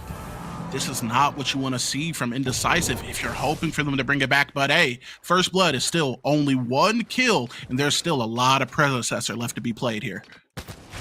A lot indeed. A little bit of that goal does go towards Kwang, like talking about getting that lead. But North says he's trying to push that throughout the entire map. Yeah, now being able to force the blink out, that is going to leave them a little bit more vulnerable, at least for the next 3 minutes, anytime they may be looking to push up or just push a little bit of aggression onto the enemy team. I doubt that that's going to be the last time we see Import making a rotation. No, we know he likes to get active. We know he likes to be able to farm and rotate. There is not a lot of times that Import makes a decision that slows him down. He's always looking 3 to 4 steps ahead to try and impact the map as much as he can. And if he's able to do it here today, especially early game on, when it comes to those first Fang 2s, I think it's going to go in the favor of the side of Indecisive, and if they're able to keep that momentum up. Yeah, and at this point in the game, we know that the Fangtooth has played such a key factor within previous games, as Manq is going to be able to turn on the heel and turn the drumstick into an offensive weapon, landing the thunk as Lakenator gets pulled into safety. Do you think we're going to see Indecisive maybe put a little bit more priority on making sure that D-Lab doesn't get that first or second Fangtooth? Last game, we saw them able to get that Fangtooth lead that really thrived and helped them push their lead forward. Able to catch Lauber back up by securing those objectives by getting him some gold somewhere else. And if they're able to do that again, with already the lead that Lauber has, even though it's a little, it's going to be very impactful throughout the rest of the game. And it's a lot of little things that make a big impact. Every mount was at one point a pebble, and Indecisive very capable of capitalizing if D-Lab leaves any little advantages over towards them. Something that I'm actually looking forward to see a combination of these experienced players such as Shin being able to do whenever they get comfortably into the mid game. As we're going to see a teleport into an immediate black hole, now import making a rotation. It is going to be Argus looking for some help, in which he will not find it, as another kill goes in favor now of Indecisive. Great pickup there, understanding that he was just out of position. He thought he was safe that far away, but with that torn space, you're easily able to capitalize on an import ready at any moment notice to be able to jump on that opportunity. They were able to get the Argus picked out there in mid, now leading to an advantage going towards the first Fangtooth. And this is exactly what we talked about, man. Get a pick and then get a neutral objective. Keep it out of the pockets of D-Lab and maybe build yourself some advantage, something that we know this team is not comparable, but they excel at doing, building a bunch of advantage, overtaking these Fangtooths, and ultimately being able to run down the opposition, as North is going to be looking to possibly run down Shin, landing a little bit of damage, but not wanting to fully commit to an engage. Tried to get something off there. I think he was thinking Appy Picker was a little bit closer, but he could have definitely been in a bad spot if that rock were to hit, if he was a little bit closer to, not as close to the wall as he was there, and to be able to pick that up. But Import, able to get the first Fangtooth there is a huge play for Indecisive. Now they have that one Fangtooth lead, and if they can stretch that, they can look towards this mini prime. And if they're able to just build upon a pick here, a neutral objective, this game could ultimately, decisively go in their favor. But as we said earlier, there's a lot of Predecessor to be played, and I highly doubt that D-Lab is going to take it laying down, knowing that this team is very capable of setting up some solid defenses. We've seen them do it over and over again in all the PCCs. They are a tough team. They are always prepared to play from behind. They have not had that case yet today in the semifinals, going into that first game as well. So they're doing a very good job of just keeping themselves ahead. But we do also know when it comes to a defense, if any team can mount one as great as D-Lab, it's going to be them. Yeah, and I just hope it's something that we can see, or even better, for the sake of entertainment of the fantastic viewers of the PCC7, a little bit of offense. As they do say, everybody has a plan until they get punched in the face. So knowing that Indecisive is going to want to be able to scale with this one Fangtooth and maybe make it into a second and third, maybe seeing D-Lab get a little bit active, picking some team fights like we saw them do so well within last game's mid game, could be a key to them pulling out a win. We are trying to be pulling out a win today. With this game, just a little bit of slower pace, you can really tell that Indecisive and the side of D-Lab, they don't want to make any mistakes. I think they're putting a lot of pressure on this game number 2. They know on the side of D-Lab, if they're able to capitalize on a win on game number 2, they have such a huge momentum lead going into game number 3. But Indecisive, talking about that, climbing out of this hole to try and keep themselves alive inside this game number 2. And it's going to be coming down to these objectives, because at this point, that's the only thing they're playing for. As we now see Crunch within the lane, scrapping, and Lauber's HP getting scrapped. He is going to be able to get away with just a little bit of HP as the law is offline, but Import's Boulder is on. It's going to be North who gets recycled within the solo lane. We thought they only, oh hello, the black hole on top of Appy Picker, looking like he wants to narrowly escape. One more meteorite, he might be able to get it. Can it be enough? Oh man, he's so very low, but low is not at 0. Despite rhyming just a little bit, it is going to be a disengage and a save, with Argus being able to get out from underneath the pressure and the aggression of Gideon within the mid. Just pressure everywhere. We thought they were playing for these objectives, slowing the game down, but somewhere along the way, they heard us and flipped the switch. They went aggressive into that off lane, able to pick up a kill, able to pick up a blink on the Kwang. Larber's gonna have another 5 minutes of being careful away from that Grux. And then you see Shin able to get that pressure in mid, forcing Appy Picker just kind of get out of there. Unable to secure the kill though, but still enough pressure for them to secure the mini prime. And that mini prime just plays such a large part at being able to dictate the pressure and the overall momentum within your lane. Hey, your solo lane, the land of the 1v1. However, it feels like one guy may have a little bit of an unfair advantage when he got that purple glow, a little bit of a sheen to him, if you will. Nonetheless, Lauber is going to be able to push up that wave into the tier 1, but only temporarily, as Morose is now going to take his time farming up.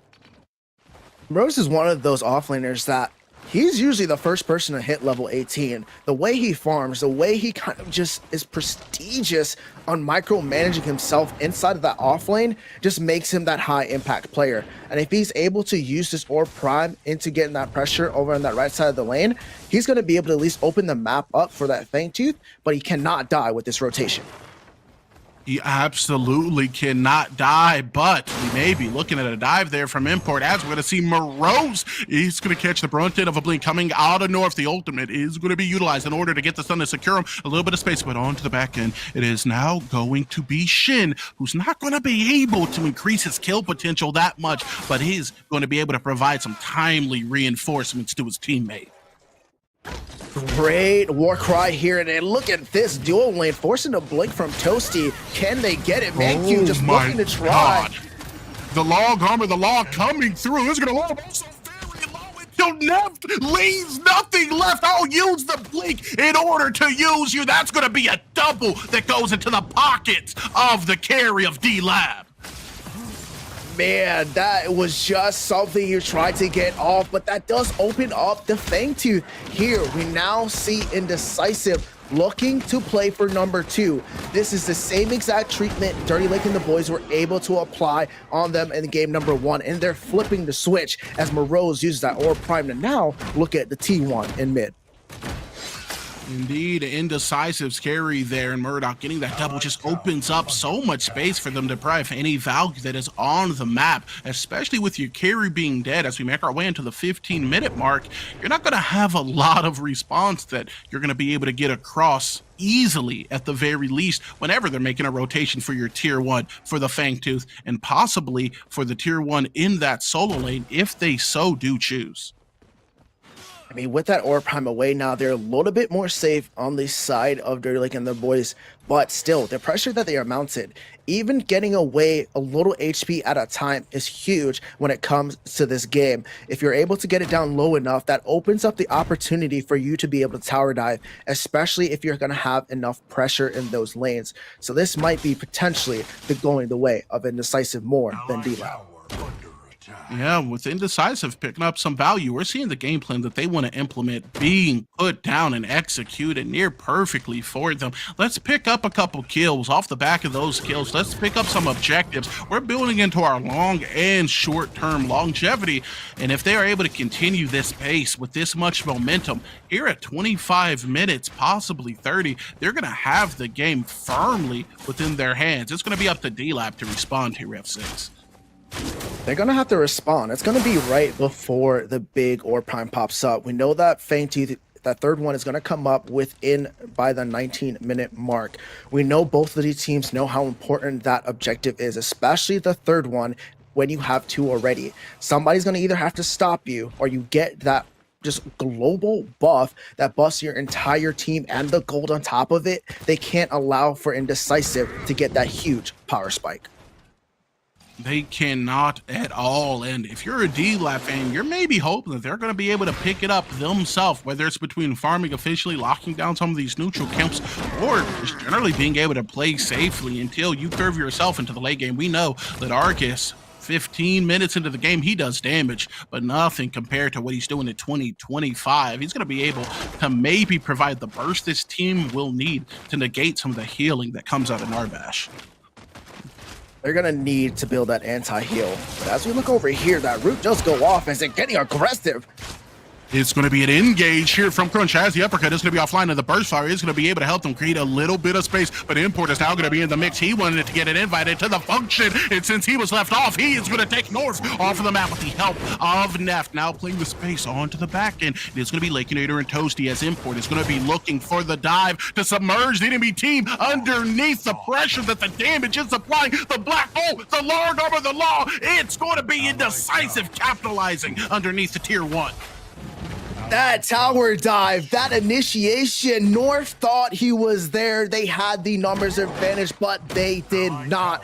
Indecisive said, we are here lurking behind these fog walls. They capitalized on it. We talk about getting those T1s low enough to tower dive, and that is what they did there. They played the timing on that also so very well, waiting for the flip of the coin and Import afterwards as this Rampage just looked at them taking the tower shots, but then being able to pop off with the damage and more importantly, CC necessary to be able to lock up some of those kills.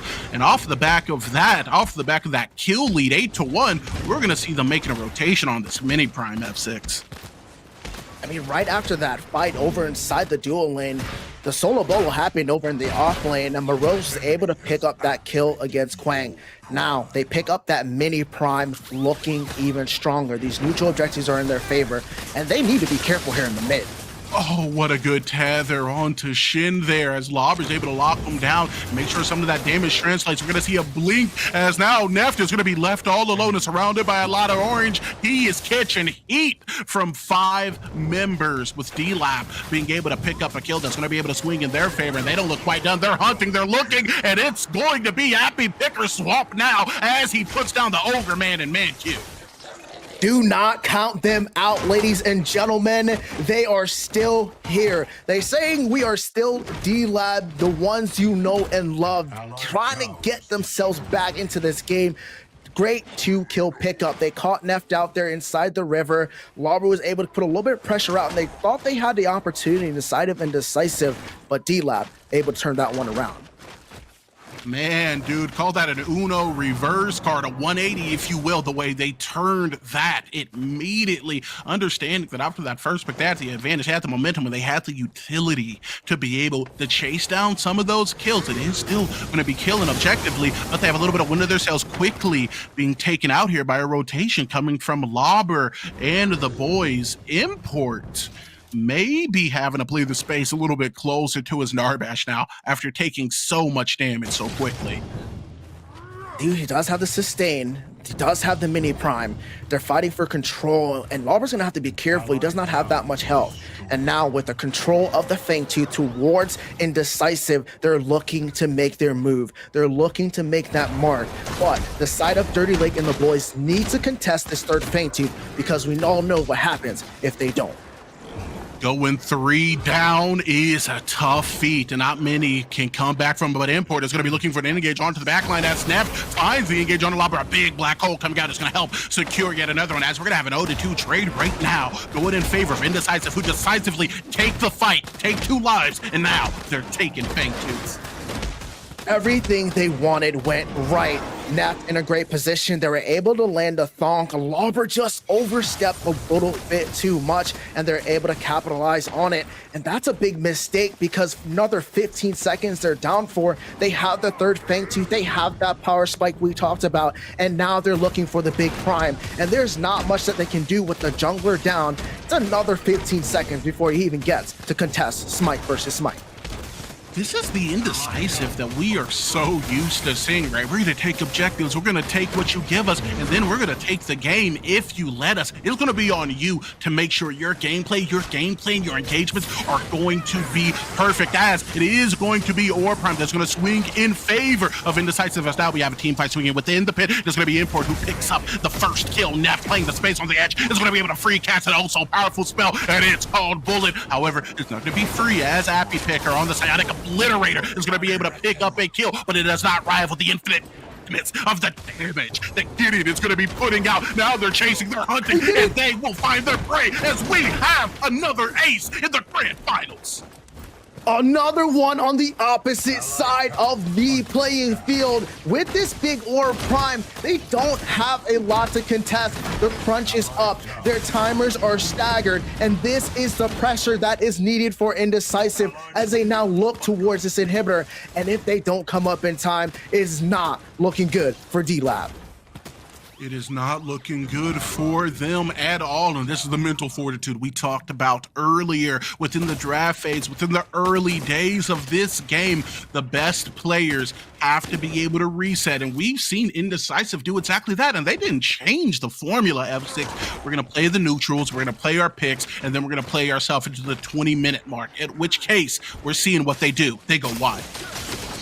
Wild indeed. Loose zoo animals out inside of this playing field right now. They're just doing an amazing job of controlling this. And one of the key parts that I think about is really that rampage pickup. And now that they have the Gideon, there's two different things now you have to fight on. You have to fight on the vertical plane and on the ground. So there's a lot of different commotion going on. And with that rampage, being able to use his passive in the jungle, being able to use that leap, that big behemoth mode to target the back line, they have that pressure they need. And the fact that they got the Narbash here, that is just something just to add on to spice up this big old plan.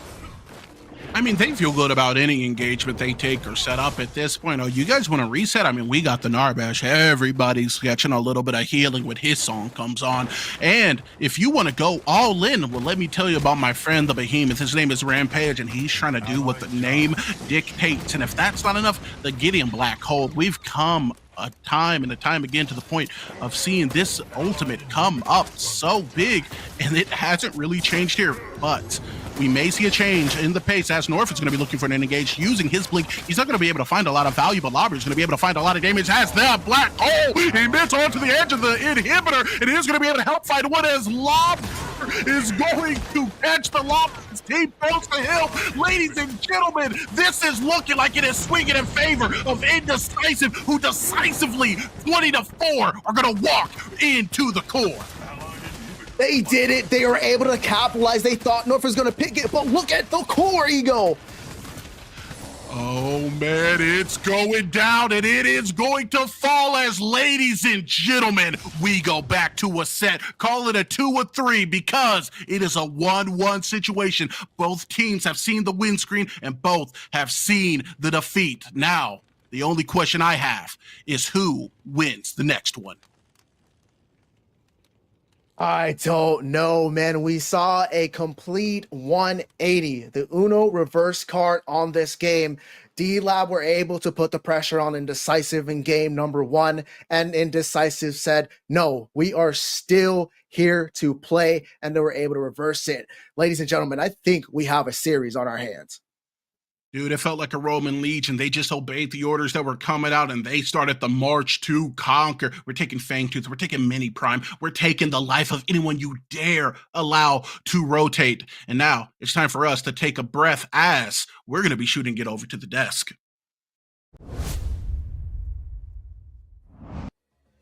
Thank you so much, Ego and F6. Welcome back to the desk, Predecessor gamers. My name is Ardog with the Triple G, and I'm back with Ed and Wangle.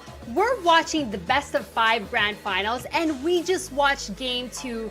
My, oh my, Indecisive said, oh, you took game 1, we're taking game number 2.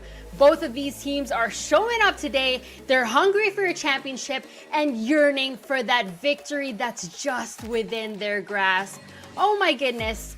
Ed, D-Lab was able to take game 1 away, but what happened in game 2?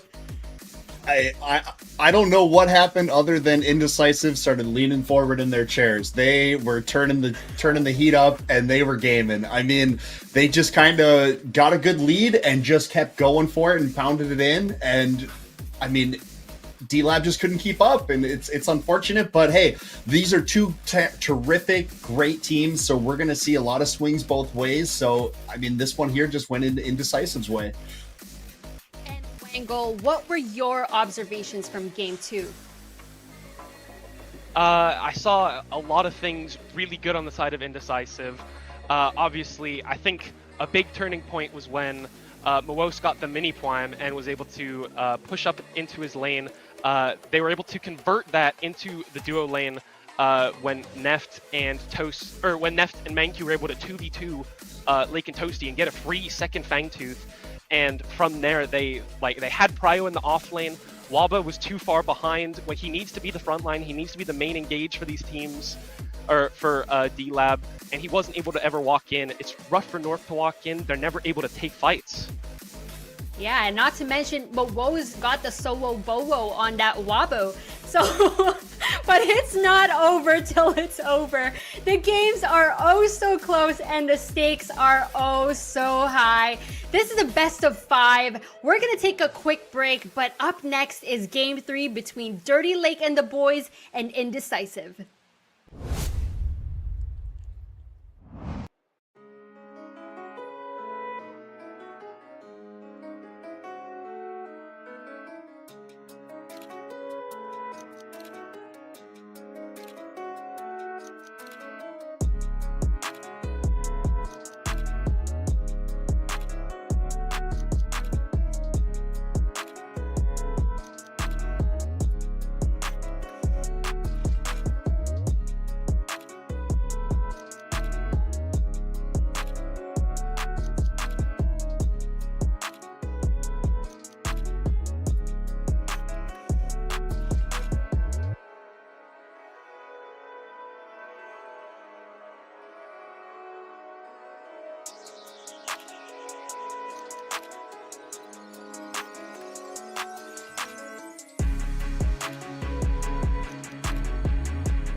Welcome back to the desk and welcome to the PCC, the Prime Championship Circuit.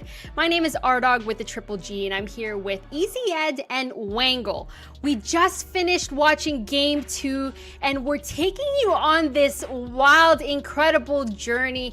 Both of these teams are currently 1-1 in this best of 5 grand finals series. We are watching Dirty Lake and the boys versus Indecisive. One of the heroes we kind of want to talk about is definitely the Gwux. Let's pull up some numbers. Ed, talk to us about this Gwux. I mean, we haven't seen Grux in many games here through this series, only 14. But I mean, when you see the win rates, it kind of speaks for itself. You know, ban rate of less than 5%, pick rate of about 12. But when he's in, he's winning. So Grux is obviously a staple piece of a lot of these winning team strategies, and I definitely plan to continue seeing him in here, especially on Morose, who's just, I mean, that's his prio pick. He's very confident in there, so we'll see if he keeps that streak going. And a lot of these teams have been targeting Morose and taking that Grux away from him, but they let him just Grux all over them. But now it's time to dive into this draft. Wangle, what bans are you expecting to see? Because now we're 1-1.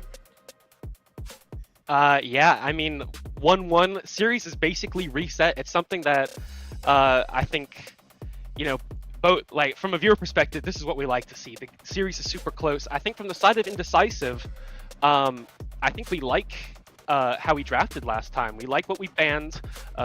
Very much different. A couple picks that we got off the table that seem to be very much prio or power picks for D-Lab. The Sev specifically, the Kalari doesn't let the game become as weird as it can be. But I think the Sev was the big one. I think the Sev, even though if Lobber gets put behind, he can always scale. He can't always be a thing. It is his main. He is that guy. We're going to swap the sides real quick. It's going to be D-Lab first pick. But I think that Sev ban was the big thing. The Kwong, once it was behind, it was not able to play. It wasn't able to really get into the game, stabilize itself. And the Narb is getting banned. Something that I guess D-Lab's like, we had a lot of success with it. You had a lot of success with it. It makes team fights weird. You can't poke people out. You can't get them off the board. So the Narb just flat out gone, out of the set. Then Zarus as well on the side of Indecisive. A little bit more questionable. It is a flex pick. D-Lab do play it in both jungle and offlane, and the Gideon first pick for D-Lab. Yeah, I like the Narbash ban there, because basically it's saying, hey, neither of us can beat this guy, so let's just get rid of him. Gentleman's agreement, he's out. And now the Gideon, the Argus, and the Rampage being picked up here. D-Lab basically saying, this Gideon here, he's been tough for us, so we're going to take him on our side. I love Appy on Gideon. That's definitely one of his stronger picks. Rampage and Argus, though, I mean, there's a lot of long-range engagement through there, so we'll see what D-Lab has to say for Indecisive's picks on that. But the Kalari pickup again here, North is saying, hey, guys, I need to put you guys on my back, apparently, so give me who I do best with, and that's Kalari. So the Sevarog pick, I love that again. You know, just letting Sevarog scale up as much as he can back into that Grux. More fun, apparently. But yeah, these are some beefy teams so far with a lot of damage, burst damage, sustainability. This is going to be fun. Yeah, we obviously have these tankier teams. Bellica ban coming out for D-Lab. They don't want to let them have the CC chain, the Rampage Rock into the Argus ball, into the Bellica. The Bellica and Argus can be double flexed for better matchups. I would maybe expect to see the Argus go support here for the side of Indecisive. Phase ban coming out. They don't want this D-Lab duo lane to be able to play safe. And D-Lab needing to lock in their duo lane. Indecisive, you know, mid or support plus an ADC. So we'll see what gets picked up here. Maybe we'll see another Murdoch. Maybe no Drongo for the third game. As I say that, there's the Drongo. Drongo instantly in. Very much a good pick to burst down the Sevarog, I think. Yeah, I mean, basically what's going on here is they're getting rid of a lot of the support heroes through there. So they're trying to force Indecisive and D-Lab each other into picking something that maybe they're not that confident in. I love the Decker pickup here. That's my favorite hero in the game. You know, the Argus, we may see him in mid lane, or we may see him as support as a counter to that Decker, because, you know, Morigesh is still on. We know that Shin loves to play the Mori. We've seen it before. I mean, maybe we'll even see a Gadget. Who knows? I love Gadget. I wish he would buffer. I mean, give my girl some love a little bit, but we'll see what Indecisive takes for their last pick here.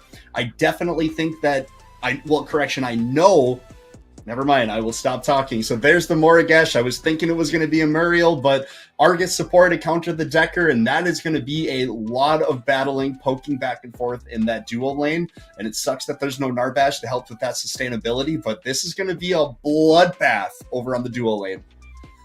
This is the draft for game number 3, everybody. Wengo, I know you're looking at that Morigesh. We're all looking at her. What do you have to say about this matchup? You've got the Gideon versus the Morigesh yet again. The Gideon obviously will have a bit of prio early. It's the nature of Gideon. He has prio over basically everyone in the game. But if the Morigesh is able to weather the storm, dodge some rocks in lane, not get bursted out of nowhere, she will be able to play, and it's much better with the Narbash being gone. That is the big thing. Mori likes to play for poke. She likes to jump around the corner, hit her bomb, hit her mark, and walk away. And then she can sit back. Without the Narbash, it'll be much harder for D-Lab to play around this Morigesh pick, and I would like to, and she has a lot more frontline to sit behind. But on the other side, Ed, we're looking at this D-Lab comp. What are you seeing in terms of team fight engagement? I'm seeing Kalari is smiling a little bit here. You know, even though it is a Kalari into a Rampage, we saw what happened on game 1.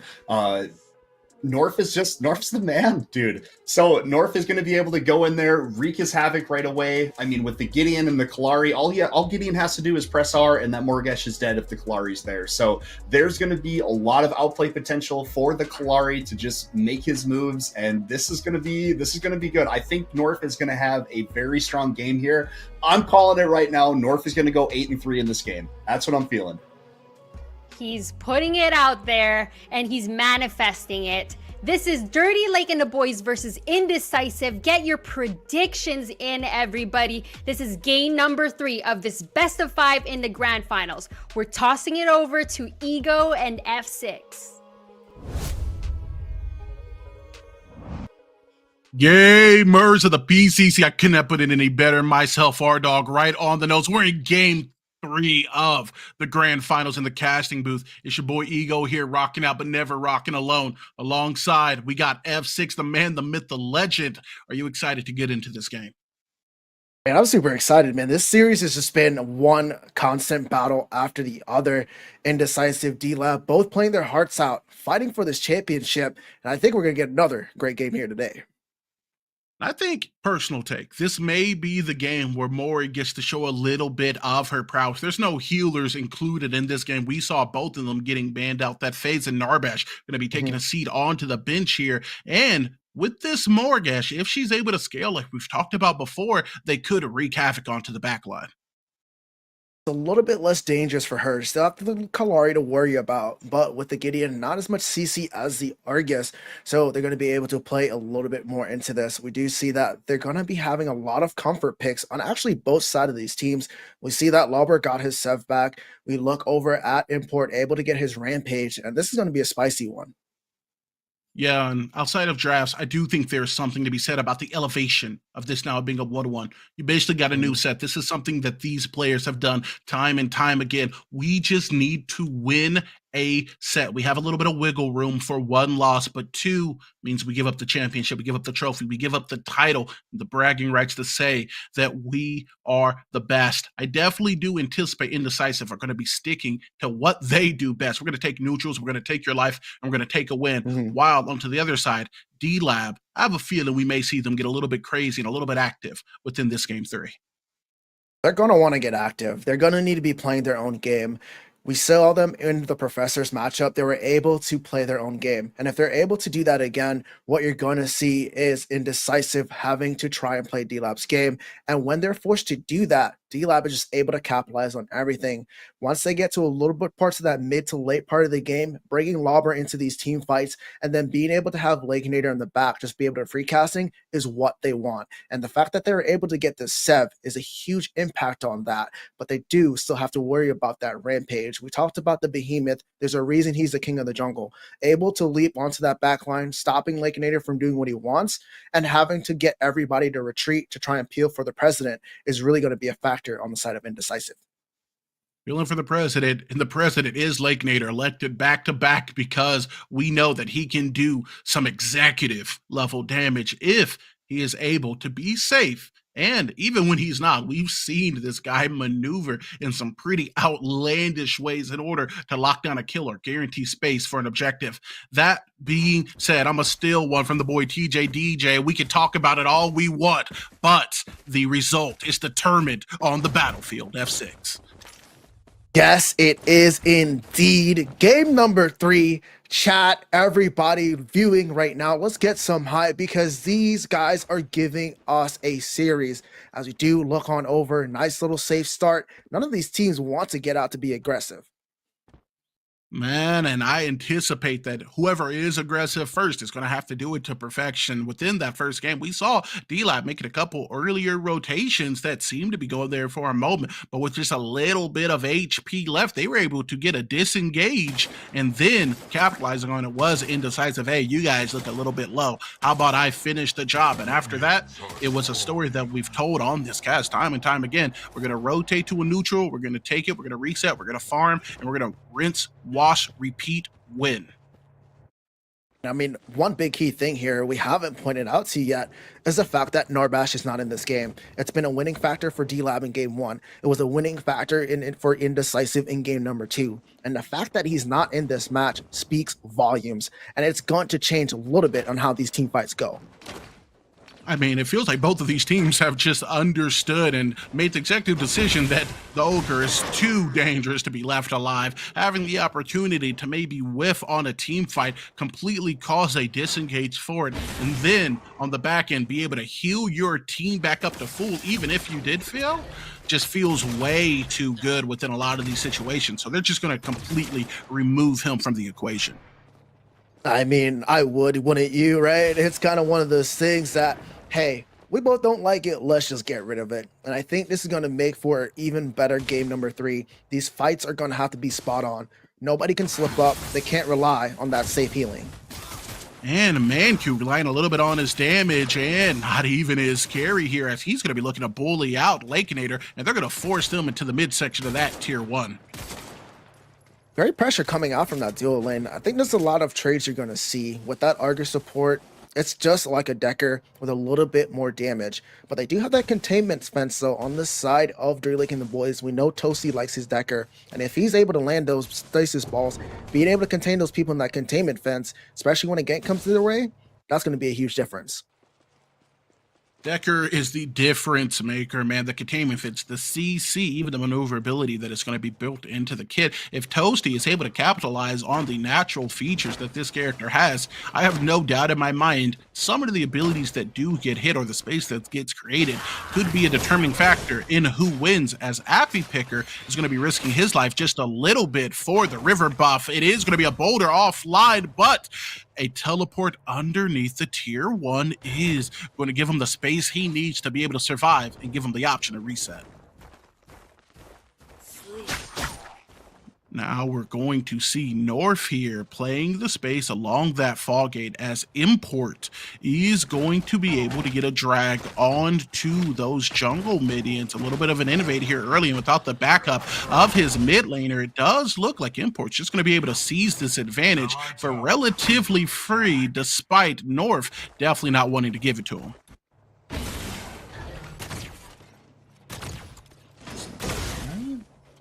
Are going to be able to take a look at Lobber underneath the tower. Just going to be able to farm himself up relatively easily. North playing the space over into that dual lane. It's going to be Lobber on the engage, but following up on the back end is going to be the Kalari, as we're going to see Morose being forced to utilize the ult just to be able to create a little bit of space for himself. It is going to be the lead coming out of Import, as he is going to nearly be killed within the fight. Just below that 50% threshold. The threat of death is very real, as Appy Picker is going to run into Shin on the rotation back to safety.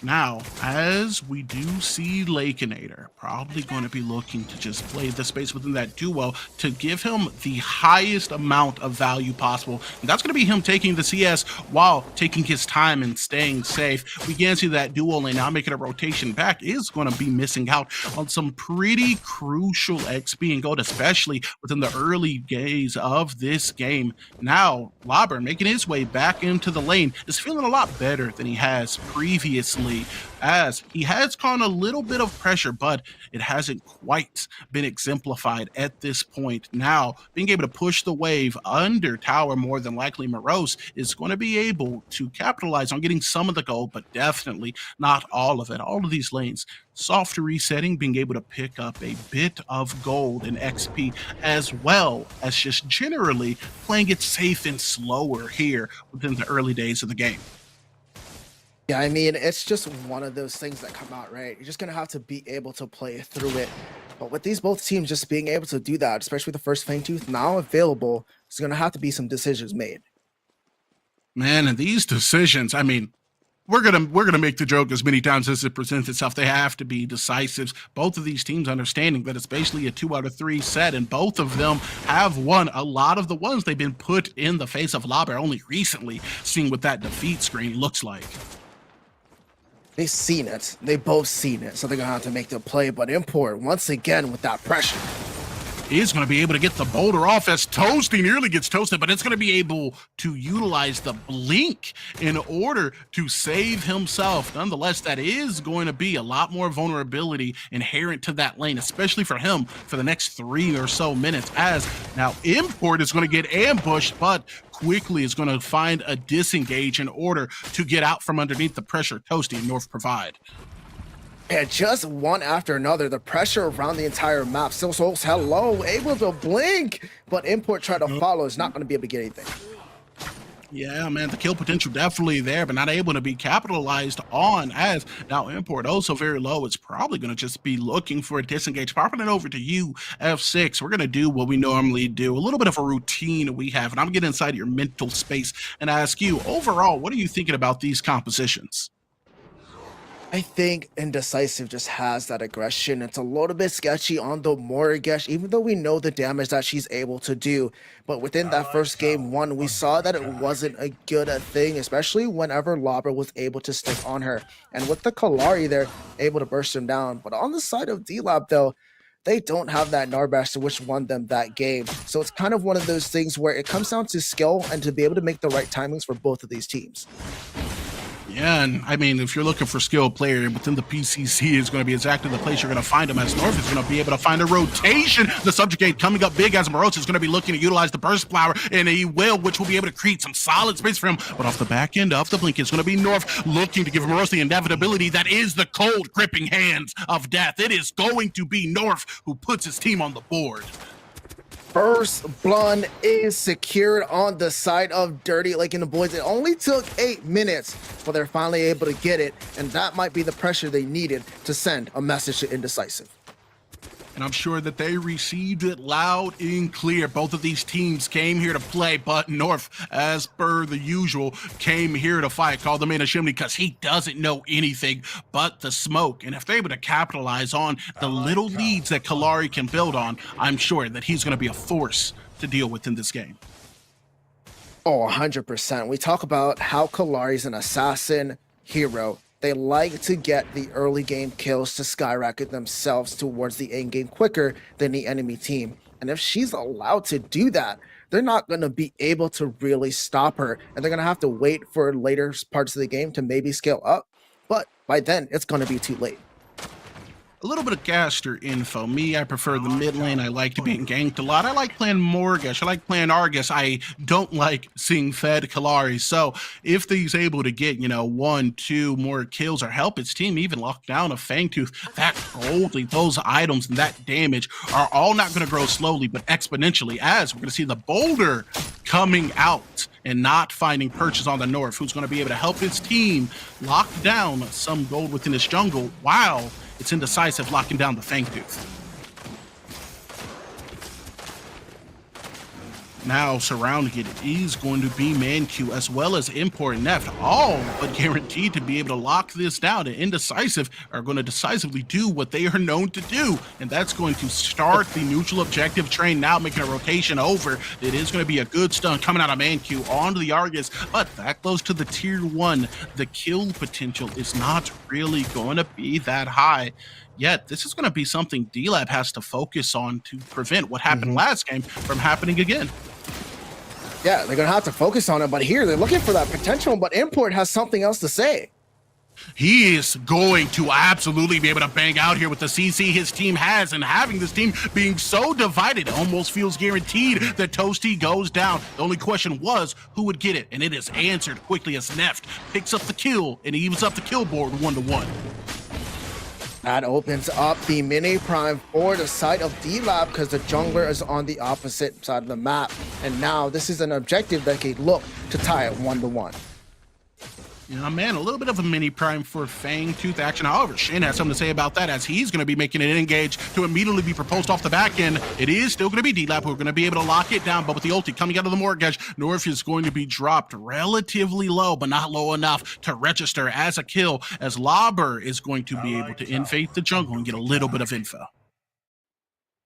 Just absolutely so close there. He had to use the guillotine to get away, so that resource is down for a little bit. Gonna allow for a little bit less pressure towards these side lanes or even the mid, so Mortgage doesn't have to worry too much. But with the mini prime taken there, Kalari is gonna have the advantage to help any lane that she gets to gank. Man, a kill on top of now the mini prime buff. This is exactly what North has been looking for. He's going to be freed up to play as aggressively as he wants to, or be able to play for the punish angle off of maybe the enemy team in Indecisive, looking for an objective they can't quite afford yet. F6. No, they cannot. They cannot afford that to happen. But when you look at the side of Indecisive, they're still there. They still have this game really close. And both of these teams are going to be looking to capitalize on it. If Rampage could successfully get one of these ganks off in the mid to help that Mortgage pressure, this might be changing a little bit on the tides.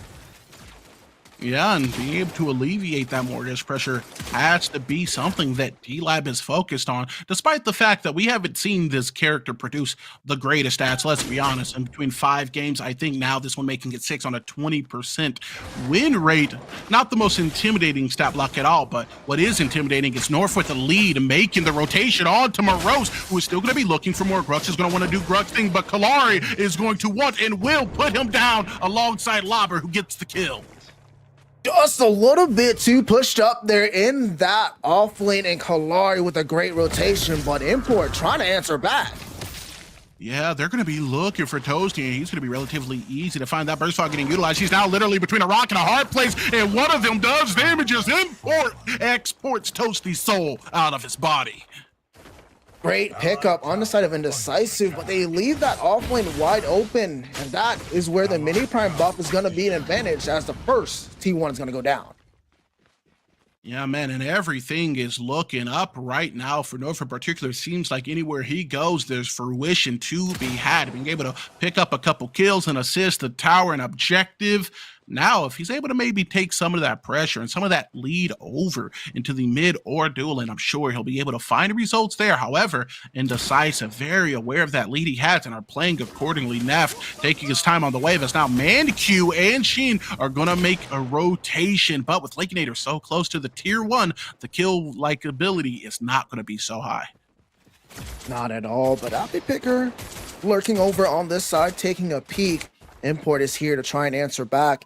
Do have a little bit more time on this Fangtooth, but they just tried a little bit too much there. Great job on Lakeinator, able to use that dash to put himself in a better position. But if that CC would have hit, I think it would have been over for him. Oh, man, and that's always a question of the tail, right? If that CZ hits, I think we got a team name for that. What if that stun landed through? And a lot of the time, you can draw your own conclusions to it, and even more of the time, the conclusion is evident for us and the viewers to see. That could have potentially been a kill. Now, with that Fangtooth up in any moment now, what are these teams going to do? They have to look for a pick potential, of course, but if they're able to just get this vision control, able to get that control of the pit, they might just be able to go straight at it, especially with North just being able to do so much damage. And now Appy Picker is going to be doing some damage to Shin, who uses their epoch, so now they're going to be relatively vulnerable. Looking to get a solid damage translation. They will be able to weather the storm coming from the Cosmos in the Gideon, as they're both going to be able to play the space farther back behind the tier 1 without falling. A lot of tools being used here, but no kills to be had nearly 15 minutes into the game. They were almost able to pick it up. The epoch there was a very subjective, I would say, mistake, because you just put yourself in such a vulnerable position so early on. They almost were able to capitalize on it, but they were able to escape. But that meantime, in the off lane, Morose was able to get some XP. A lot of resources, like you said, have been expended, but the Fangtooth is now finally up, and they don't have it. You know, man, I like me a little bit of the FTF. A Fangtooth fight has. The first ones to go in on it are going to be D-Lab, looking maybe to put a Fangtooth on the board in their favor, but Import and Ink are going to have something to say about that, as Toasty is going to catch a stun coming out of the boulder. It's going to be a 50-50, but it is going to go in favor of the blue side team in D-Lab, despite the engagement coming out of Import, Shin, and ManQ. Oh man, that was as close as you can possibly get for it's a smite for smite battle, but they were able to come out on top there. Now, with that, they even out the Fangtooths, and this is still now just such a close game, and any move could be a dire move. Dude, you're playing the game on the edge of a knife here. That may be going in favor of Indecisive completely. Does a reset on the tempo of this game and how Indecisive may be looking and taking engagements if they do go 2 Fangtooths up. That felt like a necessary risk, and even better pick for D-Lab, being able to play a solid defense, which gives them a pretty free Fangtooth to be able to even it up 2-2 and 1-1 on the Fangtooths. It's a great execution. These two teams just trying to make our days to here today, and they're just doing a fantastic job. I just want to really highlight, though, we haven't seen the aggression come out successfully. A lot of these fights have just been going 1-1 or just a safe retreat. But here, looking at the mini prime, look at this conversion. Oh man, it is going to be Lobber who is going to take some abilities, but in all honesty, not that much damage. However, his teammates may have something to say about it, as Toasty and North are going to play the space onto the back end, looking for this team fight. Morose is going to be split up from the rest of this team, looking for an engagement from the left side. It'll be Neft and Shin, as well as Import at this point, possibly looking to bang out onto this fight. But as for the time being, it looks like they're just going to be playing the space. They're going to have to play that space, but you see Lobber there waiting for anybody to step up, anybody to get caught out, a stasis ball to hit, and both teams are trying to fight for this mini or prime. But with D-Lab now taking control over it, they're starting it and looking to be getting it this after wave. They have the superior positioning, and now they have themselves a mini prime going on to North, who's going to be able to cloak himself in that invincibility and possibly go on the hunt, the prowl, if you will, for a pick. But very aware it's going to be Indecisive. We're going to get underneath our tier 1, so if you want to come in, we got an extra teammate with the turret backing us up. They were able to pick that up, and they're able to skyrocket their lead just a little bit. We know how important these neutral objectives are, and now they're going to be able to push out this T1 and most likely be able to get it to open up this map. Opening up the mid lane is such a large factor, and being able to find rotations, invade into the jungle, and overall losing any tower is going to reduce a percentage of the safety your team is going to have when making rotations to these neutral objectives. And the first one to strike is going to be D-Lab as they open up the map on Indecisive. I just want to point out once again, yes, you are 100% correct. Once this mid lane goes down, they invades into the jungle, into that 2 camp, into that 4 camp. It's going to be 10 times easier for whoever is on the other end. And now that they have done that, they're going to be looking to get a little bit aggressive. But they still need to play their game. They still need to pick their fights. And right now, they need to play around North, and they need to play around Lobber, because that is their win con. They have been so good throughout this portion of the game, as Moreau sees them and literally has to turn and run. Taking the buff, though, on his way. It is going to be a reset into that lane for him, as we see Import doing a lot more wandering than we did last game, except not finding as many picks, really, on either side of the jungle. He's just not able to find his opportunities. He's able to be there wandering around, but there's just nothing ever popping up for him. And that is the rough part about it. With the Kalari, you're just able to burst somebody down so quick that you're able just to use your entire kit and be good to go. But here, Appy Picker looking like he's trying to catch Shin out.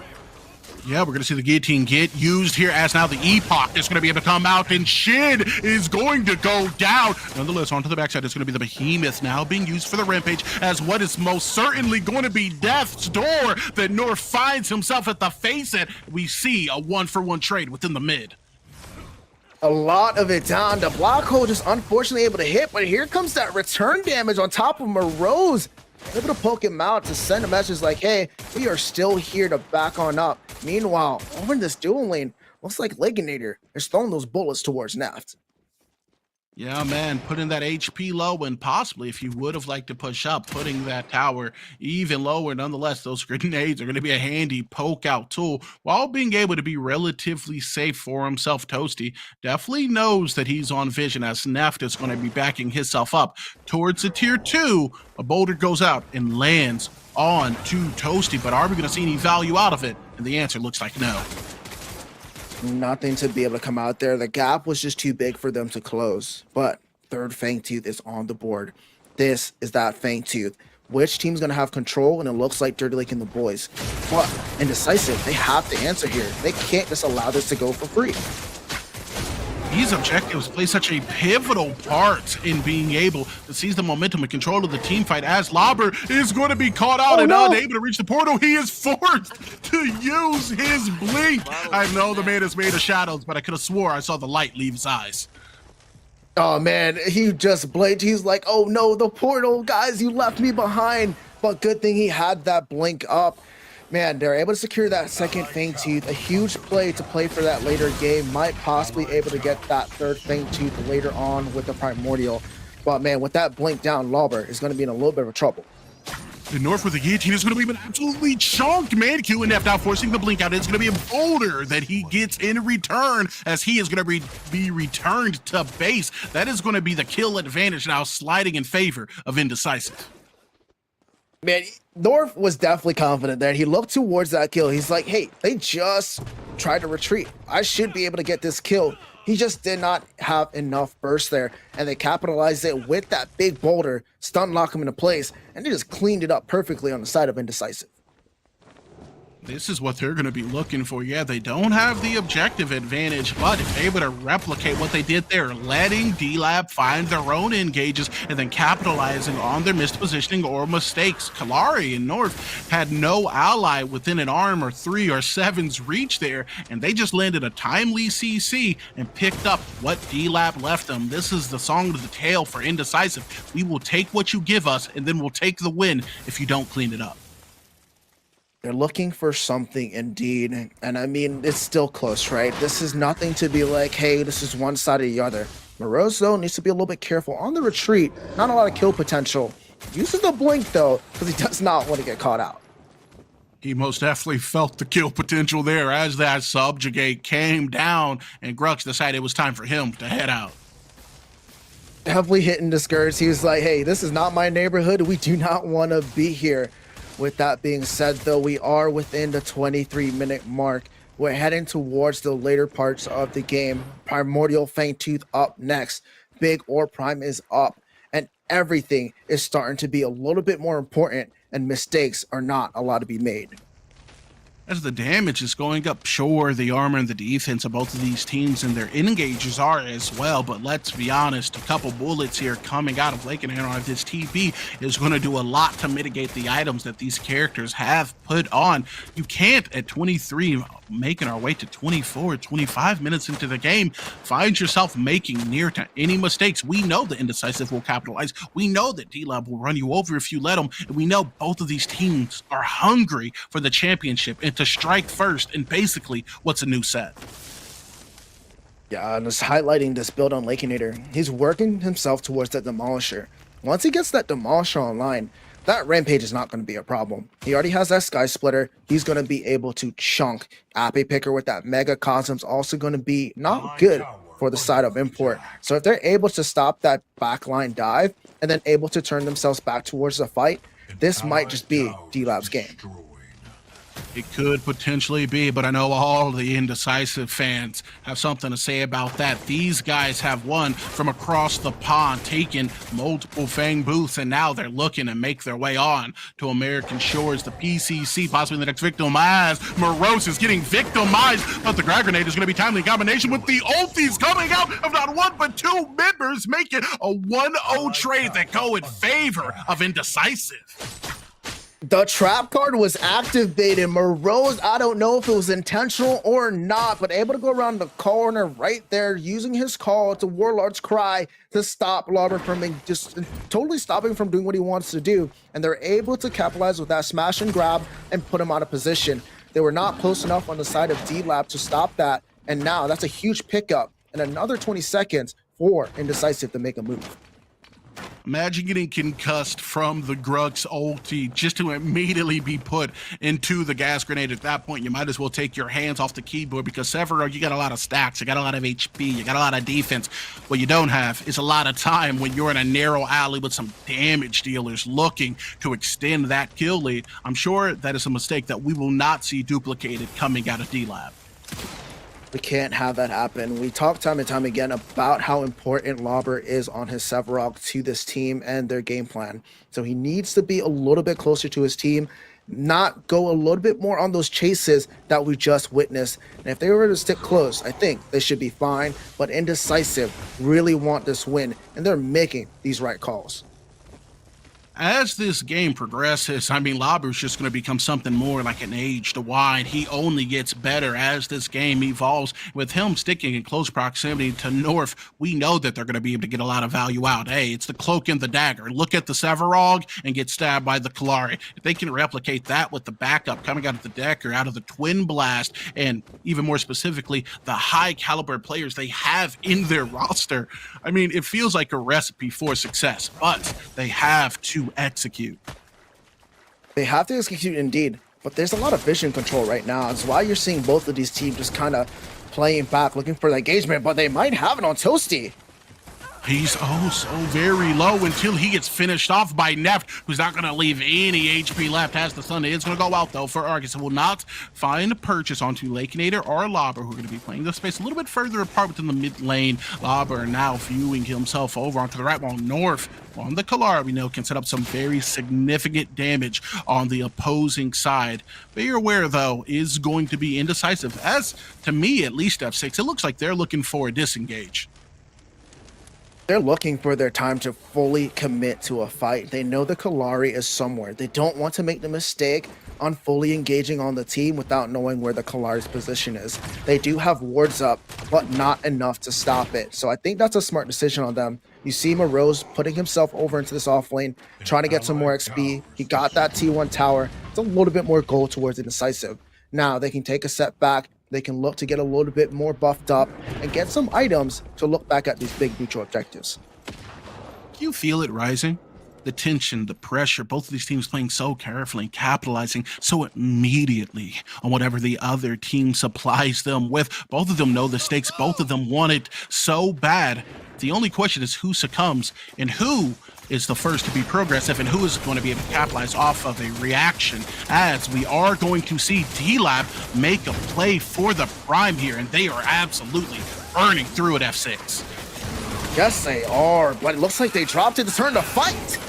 It is going to be a big black hole now over the top end, but the HP for the D-Lab is dropping also very low, and no one has yet seemed to fall for the kill, as Kalari will be the first one to go down with Neft knocking them down. A boulder is going to be thrown out, but it's not going to find purchase, as the shield onto Lakenator may be just enough to save his life, but it will not save the Prime if they decide to go for it. Instead, it's going to be a pick, and now a reset onto this tier 1. They take a tier 1 down there. I'm trying to question why Dirty Lake and the boys just straight went for that Orb Prime. They know they took a reset, but it does not take them that long. They don't have it just yet to burn it down as quickly as they think they do. And that's when Indecisive is able to capitalize on it. They should have not have pulled that objective so quick. And then when they tried to pull off, it was just not enough. And they were able to turn that fight back. Neft with a huge damage on that Drongo. Yeah, man, the gas grenade is something that we've seen time and time again just win fights, as now it looks like Indecisive is going to be playing for the big prime with the superior positioning. They have the boulder is going to go up, but also will go offline as they do get a pull and possibly a reset onto the neutral objective. The ult does come out of the beginning, but it's not going to be able to find purchase on anyone, at least yet. A disengage does seem like it is a very plausible option, but that does mean D-Lab is going to get positioning for this neutral. They do have position for it, but there's still 5 members up and still around. They're not going to let this go for free, Ego. They're going to get it engaged, but it is going to be D-Lab who's going to be able to get the prime import now. He's going to be able to use the behemoth in order to absorb a fair amount of damage, but he is going to be dropped below the 50% threshold as Morose is going to be able to help drop Lobber down to 0. It is going to be the Reaper of Death at his own front door. Going the space over to the side is going to be Lakenator, though, looking to capitalize it. It'll be North who's going to be the one to pick up the kill. Morose is now looking for Toasty, and his team is getting toasted onto the back end. We're looking at a 3-for-2 trade, and we're looking at an oh-so-low Happy Picker getting picked off. The HP bars are falling. The last one remaining is going to be Kalari for D-Lab. The Epoch there for the save. No, they did not get the big orb prime, but they were able to clean up one by one. We see Grux Gruxing. He's able to finish those kills out. Great bait coming out of the Morgesh there. And I mean, it is still a win for Indecisive to be able to take that off. Yes, they lose the gold. They're still in this game. Ripping the objective off, but then taking advantage. We talked about it just moments before. It's almost like these gamers are listening in on the cast. Which team is going to be progressive and which team is going to be able to react appropriately. There's a risk coming both ways, and we saw it get executed on both sides of that team fight F6. Yes, we did indeed. And with North still the only one with that orb prime, they do have a little bit of an advantage being able to possibly push out a T2. But when it comes to really having a lot of pressure, they don't have it anymore. But with this Primordial Fangtooth, this is another fight that both of these teams are looking to take. And if they are not grouped up, it's not going to be looking good for which one's not there. Morose, as per usual, is going to be looking for more as Kalari takes a little bit of a peek before jumping out of what would have been a difficult situation. Happy Picker and Toasty rounding around the corner has some solid space control on their kit, but with Morose getting the engage, this is going to be an easy pickup. But now over the top end, Happy Picker being able to land a solid 2-man ult, and with the damage following up, it's going to be a death onto Neft, who is going to be left at the base, at least for the time being, as Happy Picker is going on a little bit of a rampage now, locking down Manq on the Argus. We're looking at a 1-2 trade here as the Fangtooth, the Primordial Blaze, is still going to be taken by Indecisive. That combustion proc hit, and that is going to be it for Lakenator. And they absolutely win that just with the Primordial Blaze and with that pressure to even trade with the advantage going over towards Indecisive. This advantage is something that you cannot let them have if you're D-Lab. We're going to be starting the march, though, as more than likely some towers are going to be falling at the very least this tier 2, as we see Happy Picker helping his team set up a soft defense. They're looking for engage, though. Lobber wants to get a pick here. He's going to have to be careful. They are both healthy, but with the damage in the Primordial Blaze, they don't want to get caught out. Yeah, especially by a boulder, as import off the back end is going to throw it out, not to engage though, just to guarantee a little bit of a reset for his team and be able to take the time to capitalize on the buff that some of them can maintain. Man, Indecisive in a tiny little lead here. We see Morose. We talked about him before, how well he's able to farm and able to keep himself ahead of his opposing laner. He is 2 levels ahead of the Sev. Yes, the Sev just needs to be a big body. But the amount of damage coming out of Morose right now is unreal. And looking across the board, Indecisive right now are just barely winning these fights. But with this Primordial Fangtooth Blaze, that might just be the little bit they need to really close out this game. I love games like this, man, where you can say a team is barely winning the fight. It's relatively even on both sides, as we do have a 2-2 ultimately on the Fangtooths and the kill lead being in favor of Indecisive. This is anyone's game to win, and whichever one of them do, they know that they are going to be playing in a position where they are just one game away from bringing home the gold in PCC7. Everybody wants that prize. Everyone wants to be crowned king. But it comes down to these battlefield, it comes down to these games, and coming down to making the right decisions. And just every single time it happens, it's just so close. Like I said, the advantage, the lanes are pushed up. There's no big neutral objectives to be taken right now. So both these teams are going to be looking to find their opportunities. Nobody wants to get caught out. Nobody wants to be the person that makes that mistake to allow the advantage to go for the other team.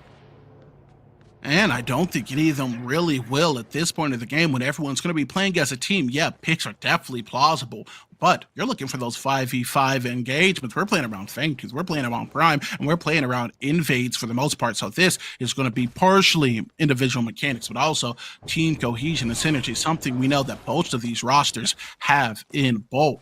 And I'm just wondering, I'm curious, and I'm hoping to see which team is going to be able to ultimately pull it out on the next big team fight. That next big team fight is definitely coming out whenever that big Prime or Primordial Fangtooth is up.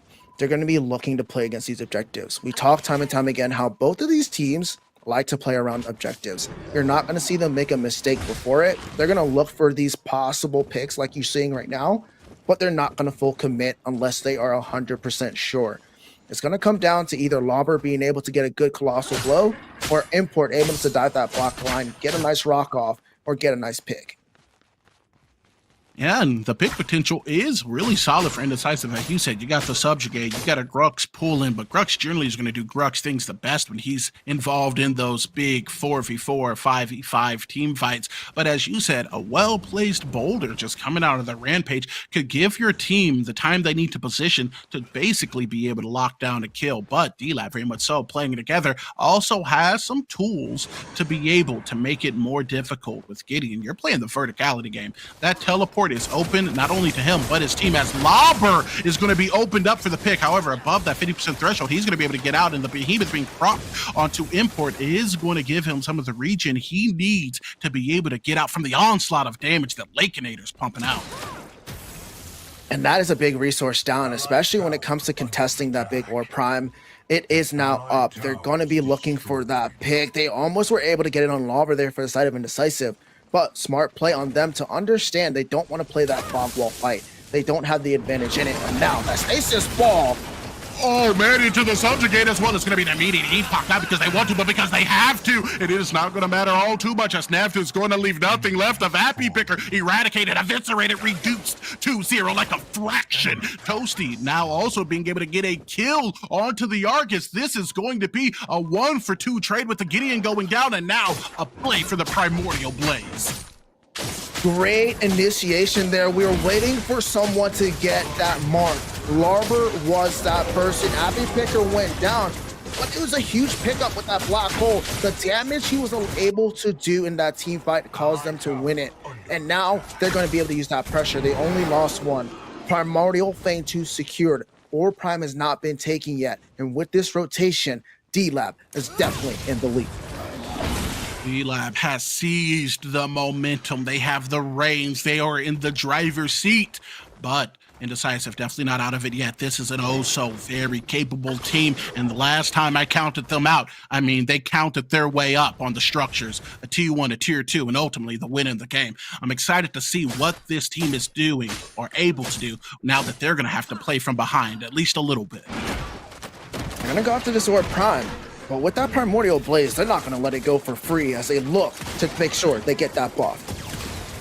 Yeah, and it is going to be a play for it, as D-Lab are going to be double buffed up, making a play for Morose. Feels like he is most definitely going to be a casualty for war, and Neff is going to be looking for the pacifist route. However, he's going to find the brunt end of the Colossal Hammer as Lakeinator picks up one of the kills.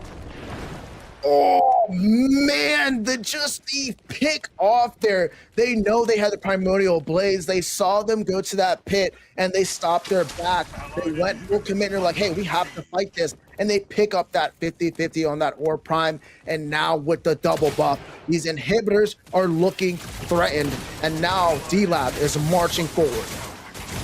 They are making a march all the way up the stairs, approaching the core, as it's going to be Lobber, Lakenator, Toasty, and Happy Picker who are going to be able to surround the only thing that matters. The only one who has something to say about it is going to be Shin, but that's only for a moment as the black hole is going to come out with a combination of damage that is going to be laid at the core. It's 5 down, and it's 1 game up in favor of D-Lab. Dirty Lake and the boys come out on top for game number 3. They are making this interesting. They are making it worth to watch. And what an execution. A little bit of a slow start, but that momentum build up into something huge. And D-Lab right now are looking fantastic. Indecisive was looking for a little bit of momentum there, being able to make a play onto the prime. They thought it was safer. They thought it was safer than what it was as D-Lab marched their way in, got a stole, and got the lives. They're thieves of the night because they're taking everything, even if you think it's yours. This team just played so out of their mind, letting it be slow within the early to mid, but building up until they comfortably could bring home the win. It's 1 win away, F6, from the Cinderella story. 1 more win. Can D-Lab do the Cinderella story? Or can Indecisive turn this around and try and get their first NA win over here? Man, I'm curious, and I think someone may have an answer, as at least a couple bets, as we are going to be sending it off to the desk. Thank you so much, Ego and F6. Welcome back to the desk, Predecessor gamers. We just watched Game 3 in this final best of 5 series. Indecisive and D-Lab are the top 2 teams here at the Prime Championship circuit. This is an epic showdown and the tension is absolutely high. Please show your support to your favorite teams. And speaking of support, we have exclamation point support that will send you to our GoFundMe, where every contribution goes to the prize pool as well as our PCC production. Drop us a follow, subscription, and find us on all the social medias. But let's get back to the game. Dirty Lake and the boys are now 2-1. They are able to secure game number 3 and able to secure double buffs to end that game. Ed, please help us break it down.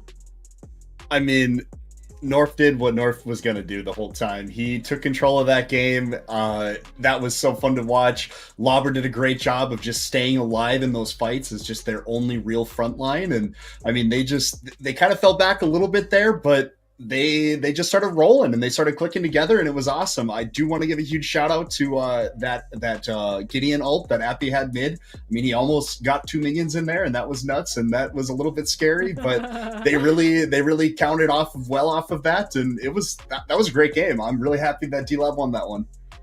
And we showed and saw the chemistry and harmony from both of these teams. But Wango, how did D-Lab win game number 3, and how did it slip away from Indecisive?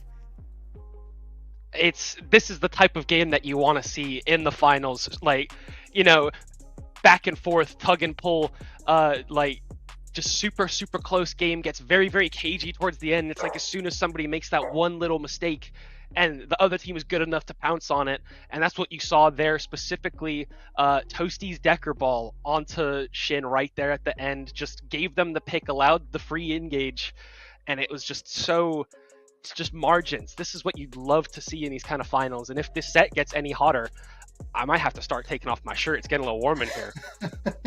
The Battle of Glory is not yet over. Let's take a quick break, because up next is Game 4 in the Grand Finals, and we're currently 2-1 favoring D-Lab versus Indecisive.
Welcome back to the PCC, the Prime Championship Circuit, where we show you the best of competitive Predecessor gaming. This is the place where champions are born. My name is Ardog with a triple G, and I'm back with Ed and Wangle. We just watched Game 3 in the Grand Finals Best of 5 series between Dirty Lake and the boys and Indecisive. The score is currently 2-1 favoring D-Lab, and this is potentially our last match of the day. The stakes are oh so high, and the tension is incredibly higher. We got to talk about one of the heroes from that match, though. One of the highlighted heroes is the Kalari. Wangle, walk us through with what you see on the screen. Yeah, it's very much a pick that can cause so much disruption in the game. Obviously, the invisibility, of course, making it very hard to track the character. It can do a lot of weird pathing in the jungle, and that's the main key to mastering it.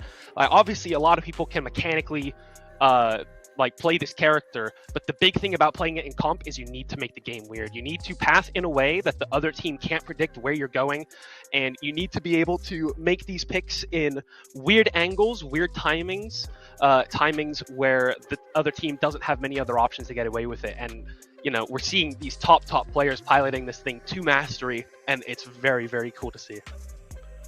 And we see that he's been in 43 games during this whole event and a 55% win rate. A lot of these junglers really prioritize this hero, and we've seen how North was able to play the game with prowess and be able to be elusive with that stealth. But we're not going to waste any more time. Let's get into the draft. Easy Ed, there's a lot at stake here for Indecisive. This could potentially be their last match. And what bans should we expect to see from them? I think they're going to try to get rid of the Kalari. I really do. I mean, there it is. Straight call. I am the smartest man alive. I don't know where to go from here. Yeah, I mean, the Kalari's gone, so I honestly think that D-Lab's going to try to take the crunch away from Indecisive, which is going to put Indecisive back on that rampage, which seems to be Import's comfort pick. He's been a menace on it. I like the Narbash ban here because, again, it's taking him out of the game because neither team can really seem to beat it. So it's a good ban on both sides. North should be patting himself on the back, knowing that he is wreaking havoc in Indecisive's heads. And the Zarus on the first pick, so we know Morose is going to have a blast with that. I don't think I've really ever seen Import on Zarus, so in all reality, he's going to be going over to Morose in the off lane, so interested to see what they do to counter it. Here's the Gideon, so it's going to take away a little bit from that Zarus ult. Hopefully Appy can land a couple more of those good ones and less of the bad ones, but we'll see. And the Argus support, so this is going to be a lot of damage and a lot of setup here. So hopefully Indecisive has a good counter to it. Yeah, we see two mages being picked on the side of D-Lab. Interesting, not picking up the Sev at the beginning. We might be seeing it on this third pick, if I was to guess. D-Lab, don't really want to have that be taken away. They can play the Kwong. Kwong is a good matchup into the Zarus as well, so they can kind of go down multiple routes. We see the Bellica being picked up pretty early, something that hasn't shown itself in the series so far. Used to be a very, very staple pick in comp with the recent nerfs, I guess, making it more of a situational or niche pick. The Grux coming out as well. It's going to be very likely the Zarus jungle, however, there is a very small chance Import plays the Grux jungle, but he's probably not going to into this Argus support. It's too easy to counter. But the Gideon, big team fighting ult. There's the Sevarog. They want to have this scaling laner again. Even if Morose gets ahead, you've seen it every single time they get the Sevarog. They have won so far. Yeah, I think the Grux, Bellica, and Zaris is a great wombo combo through everything. It's going to prevent D-Lab from really playing the game. Then once they get somebody low, Bellica is going to hit them with that outplay button, which is so difficult to do, and it's gonna do a lot of damage. I mean, we've got a lot of mana supportive reliant heroes so far, so Bellica is going to be a really strong pick. Getting rid of the Rampage. So, I mean, they're basically telling Norv, hey, you need to play Crunch at this point.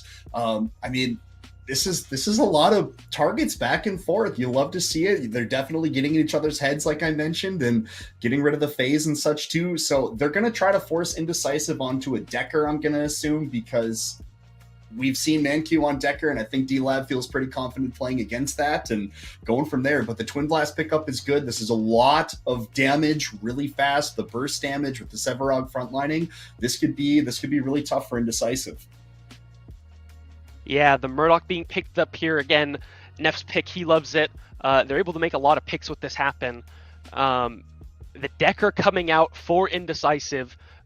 Very good pick in terms of what they want to do. Gives them something to engage with other than the Zaris leaping in or the Grux having to walk at this team. Very difficult to engage with that, so they need the Decker being able to catch people with the cage, throw the stun ball from long range, what have you, even engage with Rift Walkers, get a big team fight started.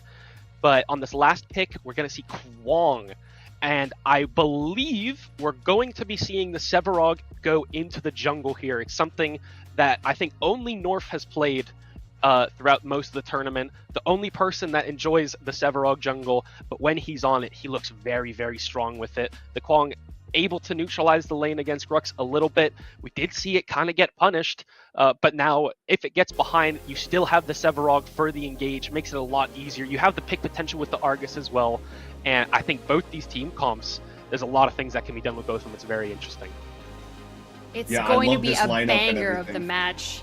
Yep, and easy, Ed. We got to talk about Indecisive team comp because what are they going to do with this strategy? And looking at these heroes, how can they secure the 4th game of this best of 5 series? I mean, with the Zaris ult and the Decker cage, they're just looking to lift and separate themselves away from D-Lab and try to play front to back a little bit more. I definitely think there's going to be a lot of picking that Sevarog, because once you take that out, you really only have the Kwang to front line, and he's going to try to build a little more damage and such too. So they're going to have to really be perfect in this. Otherwise, Argus and Gideon are just going to rip them apart with Twin Blast too. Again, I think if Indecisive isn't perfect on this, D-Lab might walk over him a little bit. No BM, just kind of what I'm thinking.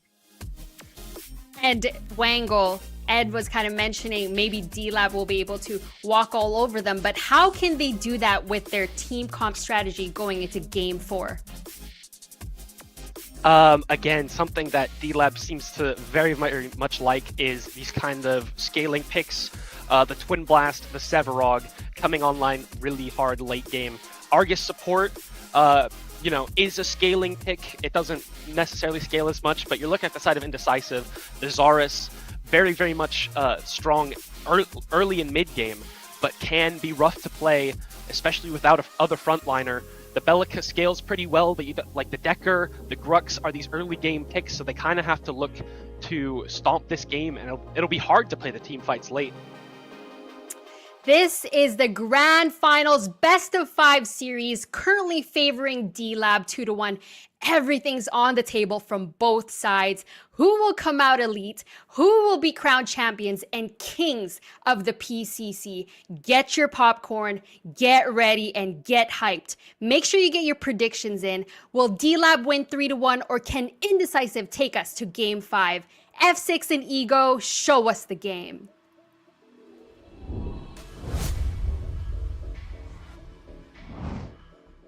Gamers, this could potentially be the last game of the PCC7 Grand Finals. And if I'm going to do it with anyone, I am happy to do it with the man, the myth, the legend, the answer to the surrender key, F6. What is up, Ego, man? I'm just excited as you are. D-Lab has been playing one hell of a weekend, and now they're in the position to close it all. They're in that position to be crowned champions. Question is, can they do it? Dude, that's the biggest question that I'm sure they've been asking themselves. We've talked about it time and time again. This is a Cinderella story. They've grinded, they've progressed, they've gotten better, and they've been on the incline. But is that incline high enough to be at the top of the Predecessor competitive game? We're going to have that question possibly answered here today as Indecisive has to stand strong and steal a win from D-Lab. They're wanting to fight here too, so let's not count them out. But with the way that D-Lab played the last game and the first game, it's just one of those things. You just have to be rooting for them because they're trying their best to start to get their championship. But it's going to be tough. We see the Zarus pick up here, and we see that Decker. There's a lot of these fights in the early game and mid game that are going to go to the weight of Indecisive based off the Coliseum and that containment fence. We know ManQ likes to play aggressive, and if he's on point right now with the Decker, it's going to be a different story. Playing aggressive with ManQ is like white on rice, mac and cheese. And if you are a fan of that squad and Indecisive, them being able to pull it off would be delicious for multiple reasons. A, your team's looking like they could bring home a win, but B, in the grand finals, it could push us to a game 5. On the other side, though, much like Thanos, there's a character that feels inevitable in their value anytime that D-Lab has their hands on it. That's going to be the Severog. Big man Lauber, we see him this every single game that he plays the Severog. He's just a force to be reckoned with. He does not lose on this champion. No matter if you try and stall out his early game, no matter if you have the Grux to stop him, he's just able to play into anything. And if he is able to do anything this game, it's going to be the same outcome. Now the subjugate is going to be offline. It's already North is going to be showing a little bit of face over there in order to put some pressure on to Morose. We know this is something that they like to do in the solo lane between both of these junglers. We're going to be looking for a little bit of an early gank, and if we can find an A, at least you know not to push up too far. As now looks like Morose and Import are going to be able to take the back buff worry-free. And that is just important for Morose. He needs to get a little bit more of that XP. It's a great job for Import to do that strike of going over to get that pressure back. You know, he got a little bit pushed out with the North rotation. He showed on the mouse that allowed him to go over there for that counter gank. And with that, Morose has just set a slight lead and a little bit more mana and health to fight. Yeah, now over to the other side of the map, it's going to be the duo lane with Lakenator and Toasty looking to be aggressive and playing into the ManQ and Neft. They have to be a little bit careful because we know they are so very capable of flipping a switch and hitting you with the 188. You thought we were stuck in here with you, you're stuck in here with us, and all of the damage that Decker's going to let us guarantee. She's just so great at that, right? Especially when you have that Zarus to be able to come into play. Looking right around minute 8, minute 9, when level 6 are going around the board, this is when these teams are really going to start to battle out. We know Dirty Lake and the boys like to try and slow things down to play their game, and if they're allowed to do so, we know the outcome of a win. But on the side of Indecisive, we know that Import likes the Zarus to be able to contain people, to be able to single out anybody that they need to. And if they are able to do that, they take those fights and they take those objectives. The objective game is such an important facet as we've seen time and time again. Those first couple of Fangtus can demand the tempo of the mid game, as now it's Import who's going to be demanding blinks if they're open. Toasty utilizing his is now going to be able to play the space, but it's going to be a 1-for-1 on the exchange, as now Import is going to look for the dive with the Spear of Near. He's getting first blood. First blood on the board, and that is the aggressiveness that comes out of Import on the Zarus, but North says he has something else in mind.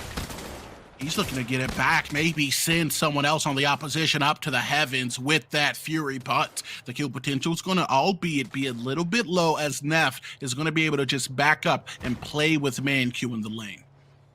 Great rotation coming out of import. That first blood is key to having that Zarus get to his level 6. Great job getting pressure in that duo lane. We know the Fangtooth is that objective that these teams go after first. So as much pressure as they can get into this duo lane, the better. North's going to have to be able to get some pressure in either mid or back to this duo lane to help them out as he looks to try and find something somewhere else. We see North on the rotation to the duo, though it is going to be Naf to hit by the tether. As we know, he does have the blink up. He should have an option to get out, but utilizing the blowback in Murdoch's kit, he's going to be able to nullify the aggression coming out of North. Is still a great gank. He was trying to force out the blink there, but was unable to. Naft is a little bit too smart for that. He still had the Decker there, able to peel for them. And the fact that Toasty and Lake were so far back, the kill potential was low. That wave was pushed up. He does not want to miss that early game XP, but still, nonetheless, a great pressure being applied. Yeah, and you said it yourself. These teams are going to be looking to apply that pressure within the dual lane. We know the solo lane a little bit easier, a little bit more dangerous, and the intentions of both of these junglers very nefarious if it comes down to getting a kill or two within the early game. But it feels like the word for winners is Fangtooth. You have to be able to lock down that neutral, and a part of that is just having advantage within this dual lane. And that advantage is there for them, as you see this constantly being able to push up towards that T1 tower over there. Shin tried to make a possible rotation looking for something, just did not have the wave state to do it. Now he's going to try and catch back this wave. But with that, Appy Picker is going to have the ability to either look at this jungle buff or just rotate over because Morose is in a bad spot.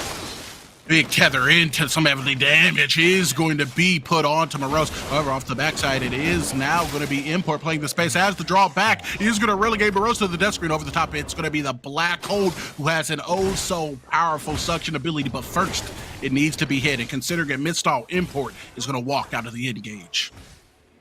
And there it is. Dirty Lake and the boys able to put themselves back onto the board here. And now with that rotation over to the opposite side of the lane, here comes Shin looking to possibly punish Lake and Toasty, but they look like they're going to be able to retreat. But if they stayed long enough or even go after this gold buff, might not be the play.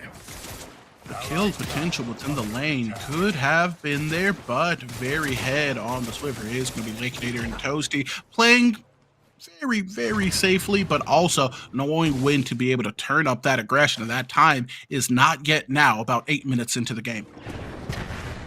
Now Appy Picker back in this mid lane, looking to try and get the pressure out. He doesn't want Shin to be able to freeze here, because what that does is put him so close to that tower that he's going to be able to freeze, and then that Coliseum at any moment can be locked out and used to engage on him. Yes, he has the torn space, but if he just follows up and wait for that torn space to lock him in there, he has nowhere to go. So great job able to push that up here. With that Fangtooth up though, it is 8 minutes and 30 seconds in. This is around that time they look for this pick potential. And now we see Import, no Vords, no vision, Coliseum up. And on to the edge of the tier 1, it is going to be Lakenator, but followed up with some very solid CC. He's going to be knocked back, playing the space a little bit closer than they would like to. The Coliseum keeps them within damage range, and there's no kill to be had, but the pressure is going to be exercised regardless within the lane, as we may sooner rather than later see a rotation towards the Fangtooth. They had it. They had the setup, but just a little bit too far. Larber on the other end, taking the hands over to him, and that's the gang coming out. Morose in the 2v1, Colossal Hammer coming out as Morose is going to be brought to death's door, but is he going to be stacked? The answer is yes, as Larber is going to be able to pick up the kill in the kill lead for D-Lab. And now they're going to do the objective trade. Great rotation coming out of Appy to put that pressure on that lane. Yes, they lose the first Fangtooth here, but if this mini prime goes towards Lauber, he now starts to get that much more pressure inside the off lane. We talked about how he's able to just win on the Severoth, and this mini or prime is going to allow him to do that. I'll be honest, man, if you ask me, would I rather have a Fangtooth or a Fed Lauber? I'm going to take the Fed Lauber a lot of the time here. Going to be able to exercise those additional buffs and the buffs that are going to be delegated on to the minions to be able to push Morose in weight that he may not be able to answer, at least at this phase of the game. A solid trade here as we hit the 10-minute mark. Still nice though, still fairly even of a game. We see that North is going to be able to get that pressure out. He's actually focusing the side of the off lane, and we see the opposite from Import. He's focusing his attention towards that dual lane. With that Coliseum, it makes sense, and being able to lock down the Grux makes sense for the North, and it's just going to come down to who can really get their lanes fed. And right now, North is doing the better job because Lauber is looking like he's getting ready to get those stacks down. Several got a big belly because this game he has just been able to eat, taking that advantage, and later into the game becoming almost a composer for the team fight, forcing the enemy team to dance to the tune, to the tempo that he sets. That is going to be the goal for D-Lab in their solo laner, and right now they're hitting all the right notes to get them there. And with that, Dread Nova gonna be able to push out some damage on Neft. Manq just missing away from the lane allows this pressure to happen. They're going to need to be careful, though, because without mid lane pushed up, it's going to allow Appy Picker kind of make some moves if he wants to. That's true, and as we did put a little bit of spotlight onto the Severog, I also would like to draw some attention to that Zarus 1-0 coming out of the jungle, that Coliseum. Such a key tool at being able to make these team fights or these picks beneficial. Now, to the solo, though, we're going to see Morose being aggressed upon. Now with Lauber finding a disengage, though, Import looks like he's just going to be making a rotation for the neutral count. He does not want to get picked off with his Orb Prime buff. They did so much to get this on top of him, on top of the hero, that he wants to be able to get as much benefactor out of this as he can. So he's going to be able to play it safe here. As long as he's able to keep pressuring that lane, that allows for his team to do what he wants, as you see North looking for another rotation. They're going to keep on looking for it until some more value is derived or they're punished. And right now, North hasn't really been punished at all. 0-2 complete kill participation, although that's not impressive as a sentence at 15 minutes, nearly with the 2-1. Nonetheless, any advantage is an advantage that is welcome for either one of these teams. And right now, D-Lab has it on the kill boards, while we do see Indecisive has it as far as Fangtooths go. Going to be able to stack, and I think on the side of D-Lab, they understand that they were going to take that L on that Fangtooth, but they understand the pressure they need to get for Lauber, and they understand that mid to late game, they're scaling towards it. As highlighted on the desk, you're going to need a Sephiroth to scale late, the Twin Blast to scale a little bit later, right? So you're going to want to stall this game out a little bit longer, and that's what they're doing. They know they're going to be able to have that potential to turn those big objectives past that 20-minute mark into their favor. And as long as they're able to do so, this is definitely looking like their game. You know, I 100% agree with you, man. And that's something that I'm sure not only these players, but these viewers understand. It is by no means an overstatement. The potential in your tanks, your engagers, being able to turn these team fights into the mid and late game offers so much more value than that first Fangtooth. If Lauber is able to excel his build, is able to get those stacks online and maintain a sense of pressure, even if that lane taking a little bit of gold and XP away from Morose, I mean, the value within that 25-minute mark is going to be so much more substantial than what they lose out on at the 10. However, now North may be looking for a fight, but looks like Import is not, as he's going to call for a quick disengage. Just to highlight that, taking away the XP, taking away the gold, and the pressure that Morose can create is huge. We do know he likes to be able to get to level 18 as quick as possible. He's usually able to farm however he wants. But yes, getting that pressure into that off lane, North is doing a great job. He's able to keep a little bit of a containment on top of Morose, while TB is able to try and get himself into a scaling, and the rest of his team are trying to get themselves into that late game. They're trying to get there as quickly as they possibly can on both fronts. And Indecisive, we've talked a lot about the Severog, also has some solid tools once they're at that point. Zarus with the Coliseum, if he's able to get that stacked up, it's going to be nice. But something that's going to be even nicer is going to be the Brain Fart, the Neural Disruptor coming out that Pelika, as now we're going to be seeing D-Lab making a play for their own Fangtooth. And with too slow of a rotation, it feels like this is going to go guaranteed for free. I mean, they had everything set up for their plan. This is one of the things that you see out of these high caliber teams. They get pressure inside that offlane. They rotate their offlane over to try and get the numbers advantage up. It was unfortunate there that Import had to take that back, and then it's just a different thing. The Colossal Blow, though. comes out as now the Gideon portal is actually going to give her an expedited way to get back to their own home base. However, now Gideon left out a little precariously. He is going to be forced to utilize his own blink as the Coliseum comes down, as well as his HP did. Morosto in the jungle is hunting. He's on the prowl and he's looking for more as Gruxy is looking to do Grux things. But with no kill being swung either way, it looks like the mid lane is only going to result in a disengage.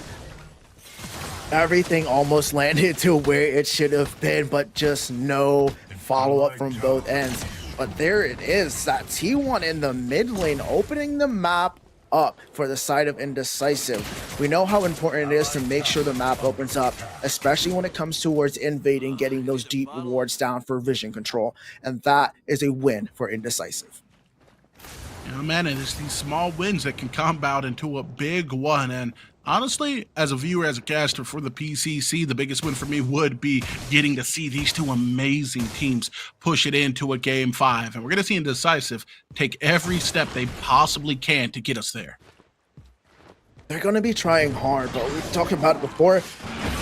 You don't want to get into the late game with this team. D-Lab right now, as soon as they hit that late game stage, they become a force to be reckoned with. And now, with another objective going towards their way, it's not looking good.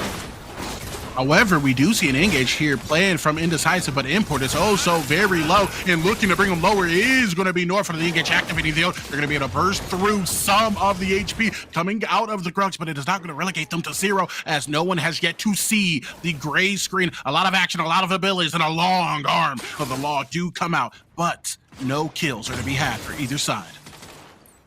A lot of blinks, a lot of resources just expended. Both of these teams, just nobody died there. It's absolutely crazy. Everybody was just fighting it out for that. They're still come out with the win on the side of Dirty Lake and the boys because they got the prime. But man, that was a close call. It was oh so very close for a lot of those HP bars. There was 2 to 3 people I was trying to register all at once. They just had a full one, but like a magic trick, that health disappeared. That really does put an emphasis on how capable both of these rosters are at melting the other. You got Argus, you got Lakeinator on the Twin Blast, while on the other side, we know what Bellica is capable of. We know that Void Bomb, the Seismic Assault CC, the Neural Disruptor, the hardest ult to hit in the game, I might say, and how all that damage can just compound into a lot of dead teammates. There's a reason why everybody says she's broken. I know we haven't seen her too much inside PCC after that nerf, but the just damage that comes out of her is huge and immense. And here we see it onto Neff as he's forced to use that blink. Oh my goodness, the Kwang tether off of the peak. He just didn't miss it. That's going to be a nice little mechanic execution for D-Lab, as it is going to be the T1 going down and a force blink to be utilized out of Lakeinator. But onto the backline, it's now going to be Import looking to engage, but breaking the ankles a little bit. He is going to find a disengage and help with the man Q and Neff. They got the T1. That's what they needed to do. Lakeinator actually flashed out there a little bit early, in my honest opinion. Not too much of a threat just quite yet. But great job there on the side of Dirty Lake and the boys to be able to get that North, using this mini prime to force himself into these structures to try and take them down to match what Indecisive has towards them. Yeah, and matching it, they have been doing. Indecisive, though, now maybe looking to even up the kill board, as they're going to get a full dive in, but Happy Picker is actually going to be the one who picks up the kill onto Shin off of the aggression that is coming out of D-Lab, and now the opening up of the map with that tier 1 falling. What a great initiation there. They just understood they had the mini or prime buff, and they took that fight. They took out the Bellica, and then they took out Import, getting caught underneath that black hole, and then just to finish it off with a T1. Dirty Lake and the boys are here to play. They are, and you can feel it within the game. The momentum's pivoting, switching with that kill lead extension, but also in the crowd, as every PCC fan is getting a little bit riled up in what could potentially be the last game of the finals. But Indecisive, we're going to have something to say about that as D-Lab make a play for another Fangtooth. They're looking to stack it up. This is the third one, and it is important. They burn it down so quick, using that torn space as an escape. as they put themselves as another tally mark on the neutral objectives. Dirty Lake and the boys seem to be in control. Now, the real question is going to come down to, can they maintain it? We know Lauber is the Swedish warrior. He's on the Severog. Lakeinator always able to free cast. Can they keep it up? Or are they going to be able to fall here as Indecisive want to take this to game 5?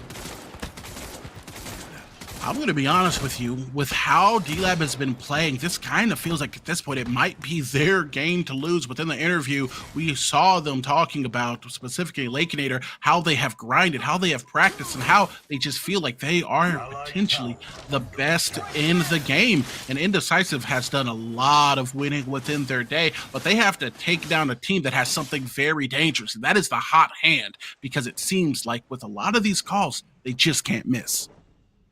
They don't miss, indeed. Call them chalk and orders, and they're just here all the time. And that is just important to really rely on. They are so confident in themselves. The grind has been there. It's been a grind for months. Scrim after scrim, game after game, set after set. And this might be the last one. Hey, they definitely are hoping it is, as we're going to be able to see both teams kind of resetting, but playing over onto that solo side, with the exception of Gideon being able to push out that lane and also get himself a little bit of farm to scale out into the later stages of the game. F6, I want to get in your mindset, get a little beat into your mental. What does Indecisive need to do that we may have seen them do previously to put themselves in the driver's seat? This might be it, Ego. They need to get that Coliseum.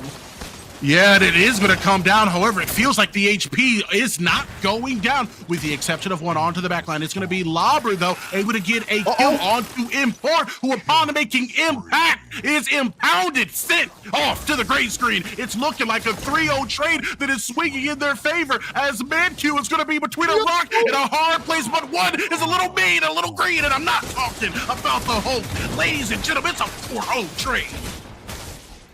Let's go, D-Lab. They were able to turn that around. You thought they were going to get picked off there. There's a huge engage, but the black hole said no, and they turned it in favor. Lakeinator just able to cast there, and they picked them off one by one. And 23 minutes into this game, the Big Ore Prime is sitting on the seats and the laps of Dirty Lake and the boys. Dude, they are gathering speed, and there's something to be said about being able to stop something moving towards you. But when they have this much speed, this much momentum, this much force, and they want what is on the other side of you this bad, that's the trophy, that's the bragging right. It just becomes harder and harder with every minute, and we're already 23 deep. Indecisive needs to make a big change, and they need to make it now. They need to make a big play. They need to get these initiations off right. I mean, the Coliseum was the right move, but they were just unable to get the vision control, and they were able to close the gap on the side of Dirty Lake and the boys. They were a lot closer than Indecisive thought, and they were not as close together as the team of Indecisive. They were a little bit separated, so we weren't able to answer there. But huge shout out to Appy Picker there, able to jump on top of the Coliseum with the black hole to stop anybody from wanting to get inside that fight. And now with the T2 down and right, the T2 looking like it's going to go down in mid, an inhibitor on the right being pressed upon, Dirty Lake and the boys in that driver's seat.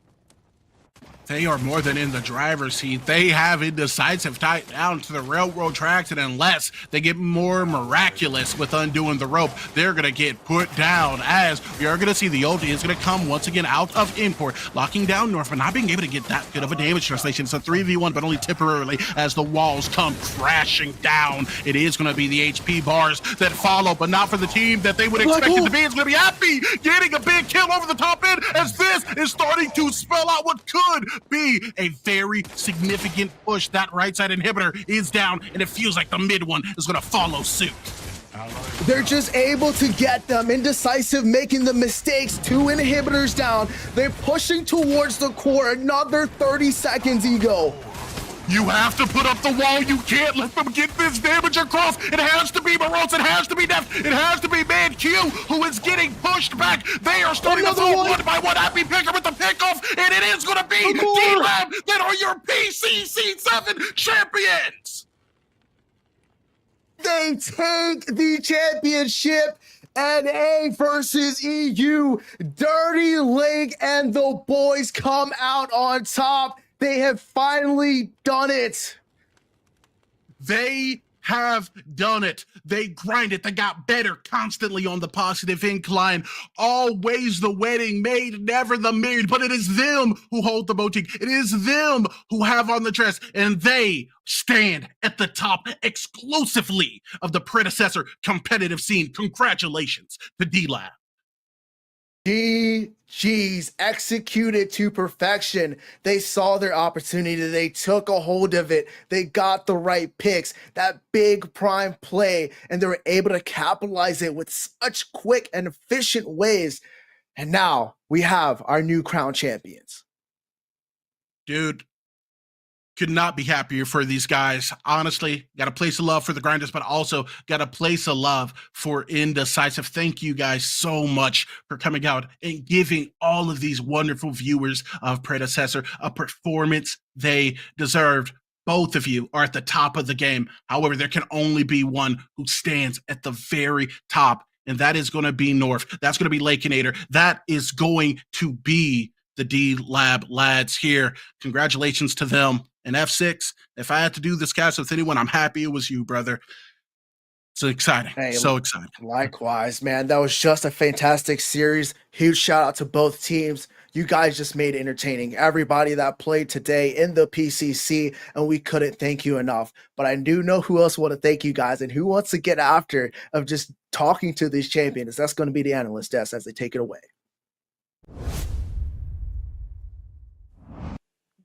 They brought it home, boys and girls. Dirty Lake and the boys is here, and they came to play. Give the team the love and the hype they deserve. This is your PCC7 Kings and Champions.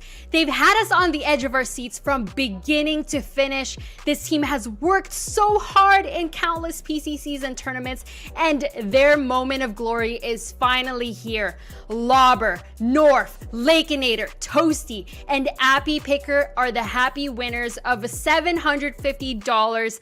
And GG's Indecisive, thank you so much for playing, but you still get to go home with $250. Wangle, please help us break down what exactly happened in Game 4. You could just see, I think, the steam's running out. They'd adapted their play style, they'd adapted the drafts. Things just weren't going for them. It's getting late over in EU. I think you could tell that game just not even close to as close as the other ones. Other ones, you don't know who's going to win. This one, pretty, no pun intended, decisive victory for D-Lab, and just played really, really well, out-macroed them. All the plays that they wanted to go right, they went right, and it all clicked. It was full gas, no breaks from beginning to the end for this team. Easy Ed, what else were your observations from that Game 4? I mean, again, North just kind of took over. He was everywhere where he needed to be at the perfect timing. They set up plays together. I mean, it was just a strong win overall. They looked like they really clicked together. I mean, through and through, there weren't a lot of mistakes. Indecisive played really, really well. I mean, there's no beating around the bush on it, but D-Lab just showed up a little bit more today. I don't know if it was a time zone difference. It's probably 2-3 a.m. for them over there, and they're ready to go to bed, but D-Lab did work today. And speaking of D-Lab, one of their players are coming out to do an interview with us. Let's send him right in. Hello. And there's Lauber. Thank you so much for taking the time to do this interview after such a long day. First of all, congratulations. You guys made it. You are the PCC7 champion. How are you feeling right now? Thank you. Feels really good. D-Labs, we've been chasing it for a long time. Even before I joined the team, they've been chasing it since that win they got ages ago. So it feels amazing. It feels amazing to break the second, third place curse that D-Labs always had and get North out of quarters. Feels good. Wangle, ask your question to Lauber. So first off, Lauber, congrats. Thank you. You've solo bowled the PCC. Maybe a 5-person ordeal, but congratulations again. And the main question I wanted to ask you was, a lot of people, I think, leading into the play-ins, were kind of ranking you guys a little bit lower, around like the 3rd or 4th place, like ranking for the tournament. And obviously they didn't have you for the play-ins, and so they're dropping some games. It's a little bit awkward. Yeah, they're kind of shit without me. So. What do you think was the biggest difference between the play-ins and even just recent scrims where people have been starting to see you guys gaming, and today on tourney day where you guys have taken it all home? I think scrimming against professors has really helped us, because we always get ahead early and then we kind of throw into our mid-late game. And just grinding professors, because they're so good at playing mid to late game, we just learned what our mistakes were, what our weaknesses was, and it just helped us like iron that stuff out. Yeah. So just playing professors basically has helped us. Okay, Lauber, what do you think, how did the addition of North really set you guys apart from the last team? Like, what did he bring to the table compared to the teams you've had in the past, and what was his strong point on the addition? I think before we played with Bry, like Bry was really good mid, but then we had Appy in the jungle, which was maybe like not the best. So I think when we got a chance to pick up North, we had to take it, even though Bry was like a really good player, is a really good player. Just fitting North into the team and putting Appy back to mid was really good, because North comes in with a voice, he comes in with like a draft plan, he's pretty good at drafting, and he knows what he wants to do early game in the jungle, which we had like kind of difficult of knowing what to do. And I think the whole team has worked well with North, giving him information about our lane state is and helping him being able to play his game. So like, I think just another big voice with how you want to play early game. North has really came and helped us with that. Awesome. And we saw how evident that was when we were watching your games. But Lauber, what's next for you and your team? You just won PCC7. What's next for you? Oh, we're probably breaking up now. We got to win, so we're like, all right, we're done. So we'll see. No, but hopefully we stay together. I'm not sure. We haven't really talked about it. But we will see. Staying together is the best, obviously, because we won. And I think if we stay together, we can keep crushing it. So yeah, I'm looking forward to get better and becoming more than a Severog one trick. We're looking forward to it as well. Before we say goodbye to you, Lauber, any message you'd like to send to the community, perhaps your fans out there? Yeah, I stream on twitch.tv/LauberGG. Play pretty often. I play offline, of course. So yeah, go check that out. Big shout out to my wife in the background for like being with me and dealing with my screaming.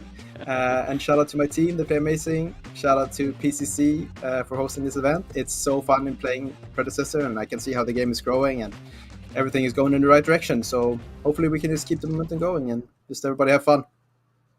Thank you so much, Lauber. Yeah. Also, Evie. All right, we are back at the desk. Thank you so much, everybody, for being a part of our stream. Thank you so much, Lauber, for doing that interview for us. Thank you to all the players, all the teams that took part in our event today. I mentioned this earlier, PCC would not be possible without you all. Our production team, our social media team, those who do our graphics, those who are part of the creation of our videos, our producer, shout out to him, the moderators, the casters, our desk analysts, everybody who's been a part of our organization. It has been an absolute blast from start to finish. If you are enjoying the production, please help us out with a subscription or a follow. It means a whole lot to us. Stay tuned to our socials for what's coming up next. We are definitely cooking something up in the kitchen. Thank you everybody for tuning in. This is Ardog with the Triple G, signing out as your host here at the PCC. Ed, how will your fans catch up with you? You can follow me on Twitch at EasyEd93, no space, no nothing, or Twitter, same way. That's pretty much all I do. And Wangle. You can find me on my Twitch. I'll be resuming streams sometime next month when I'm back in America. Twitch.tv/I'mWangle. And I am tired. It's about midnight here. I need to pass out. I know it's been a really long day, but what better way to spend your day than with us here at the PCC? We're heading off. Thank you so much, everybody. Bye now.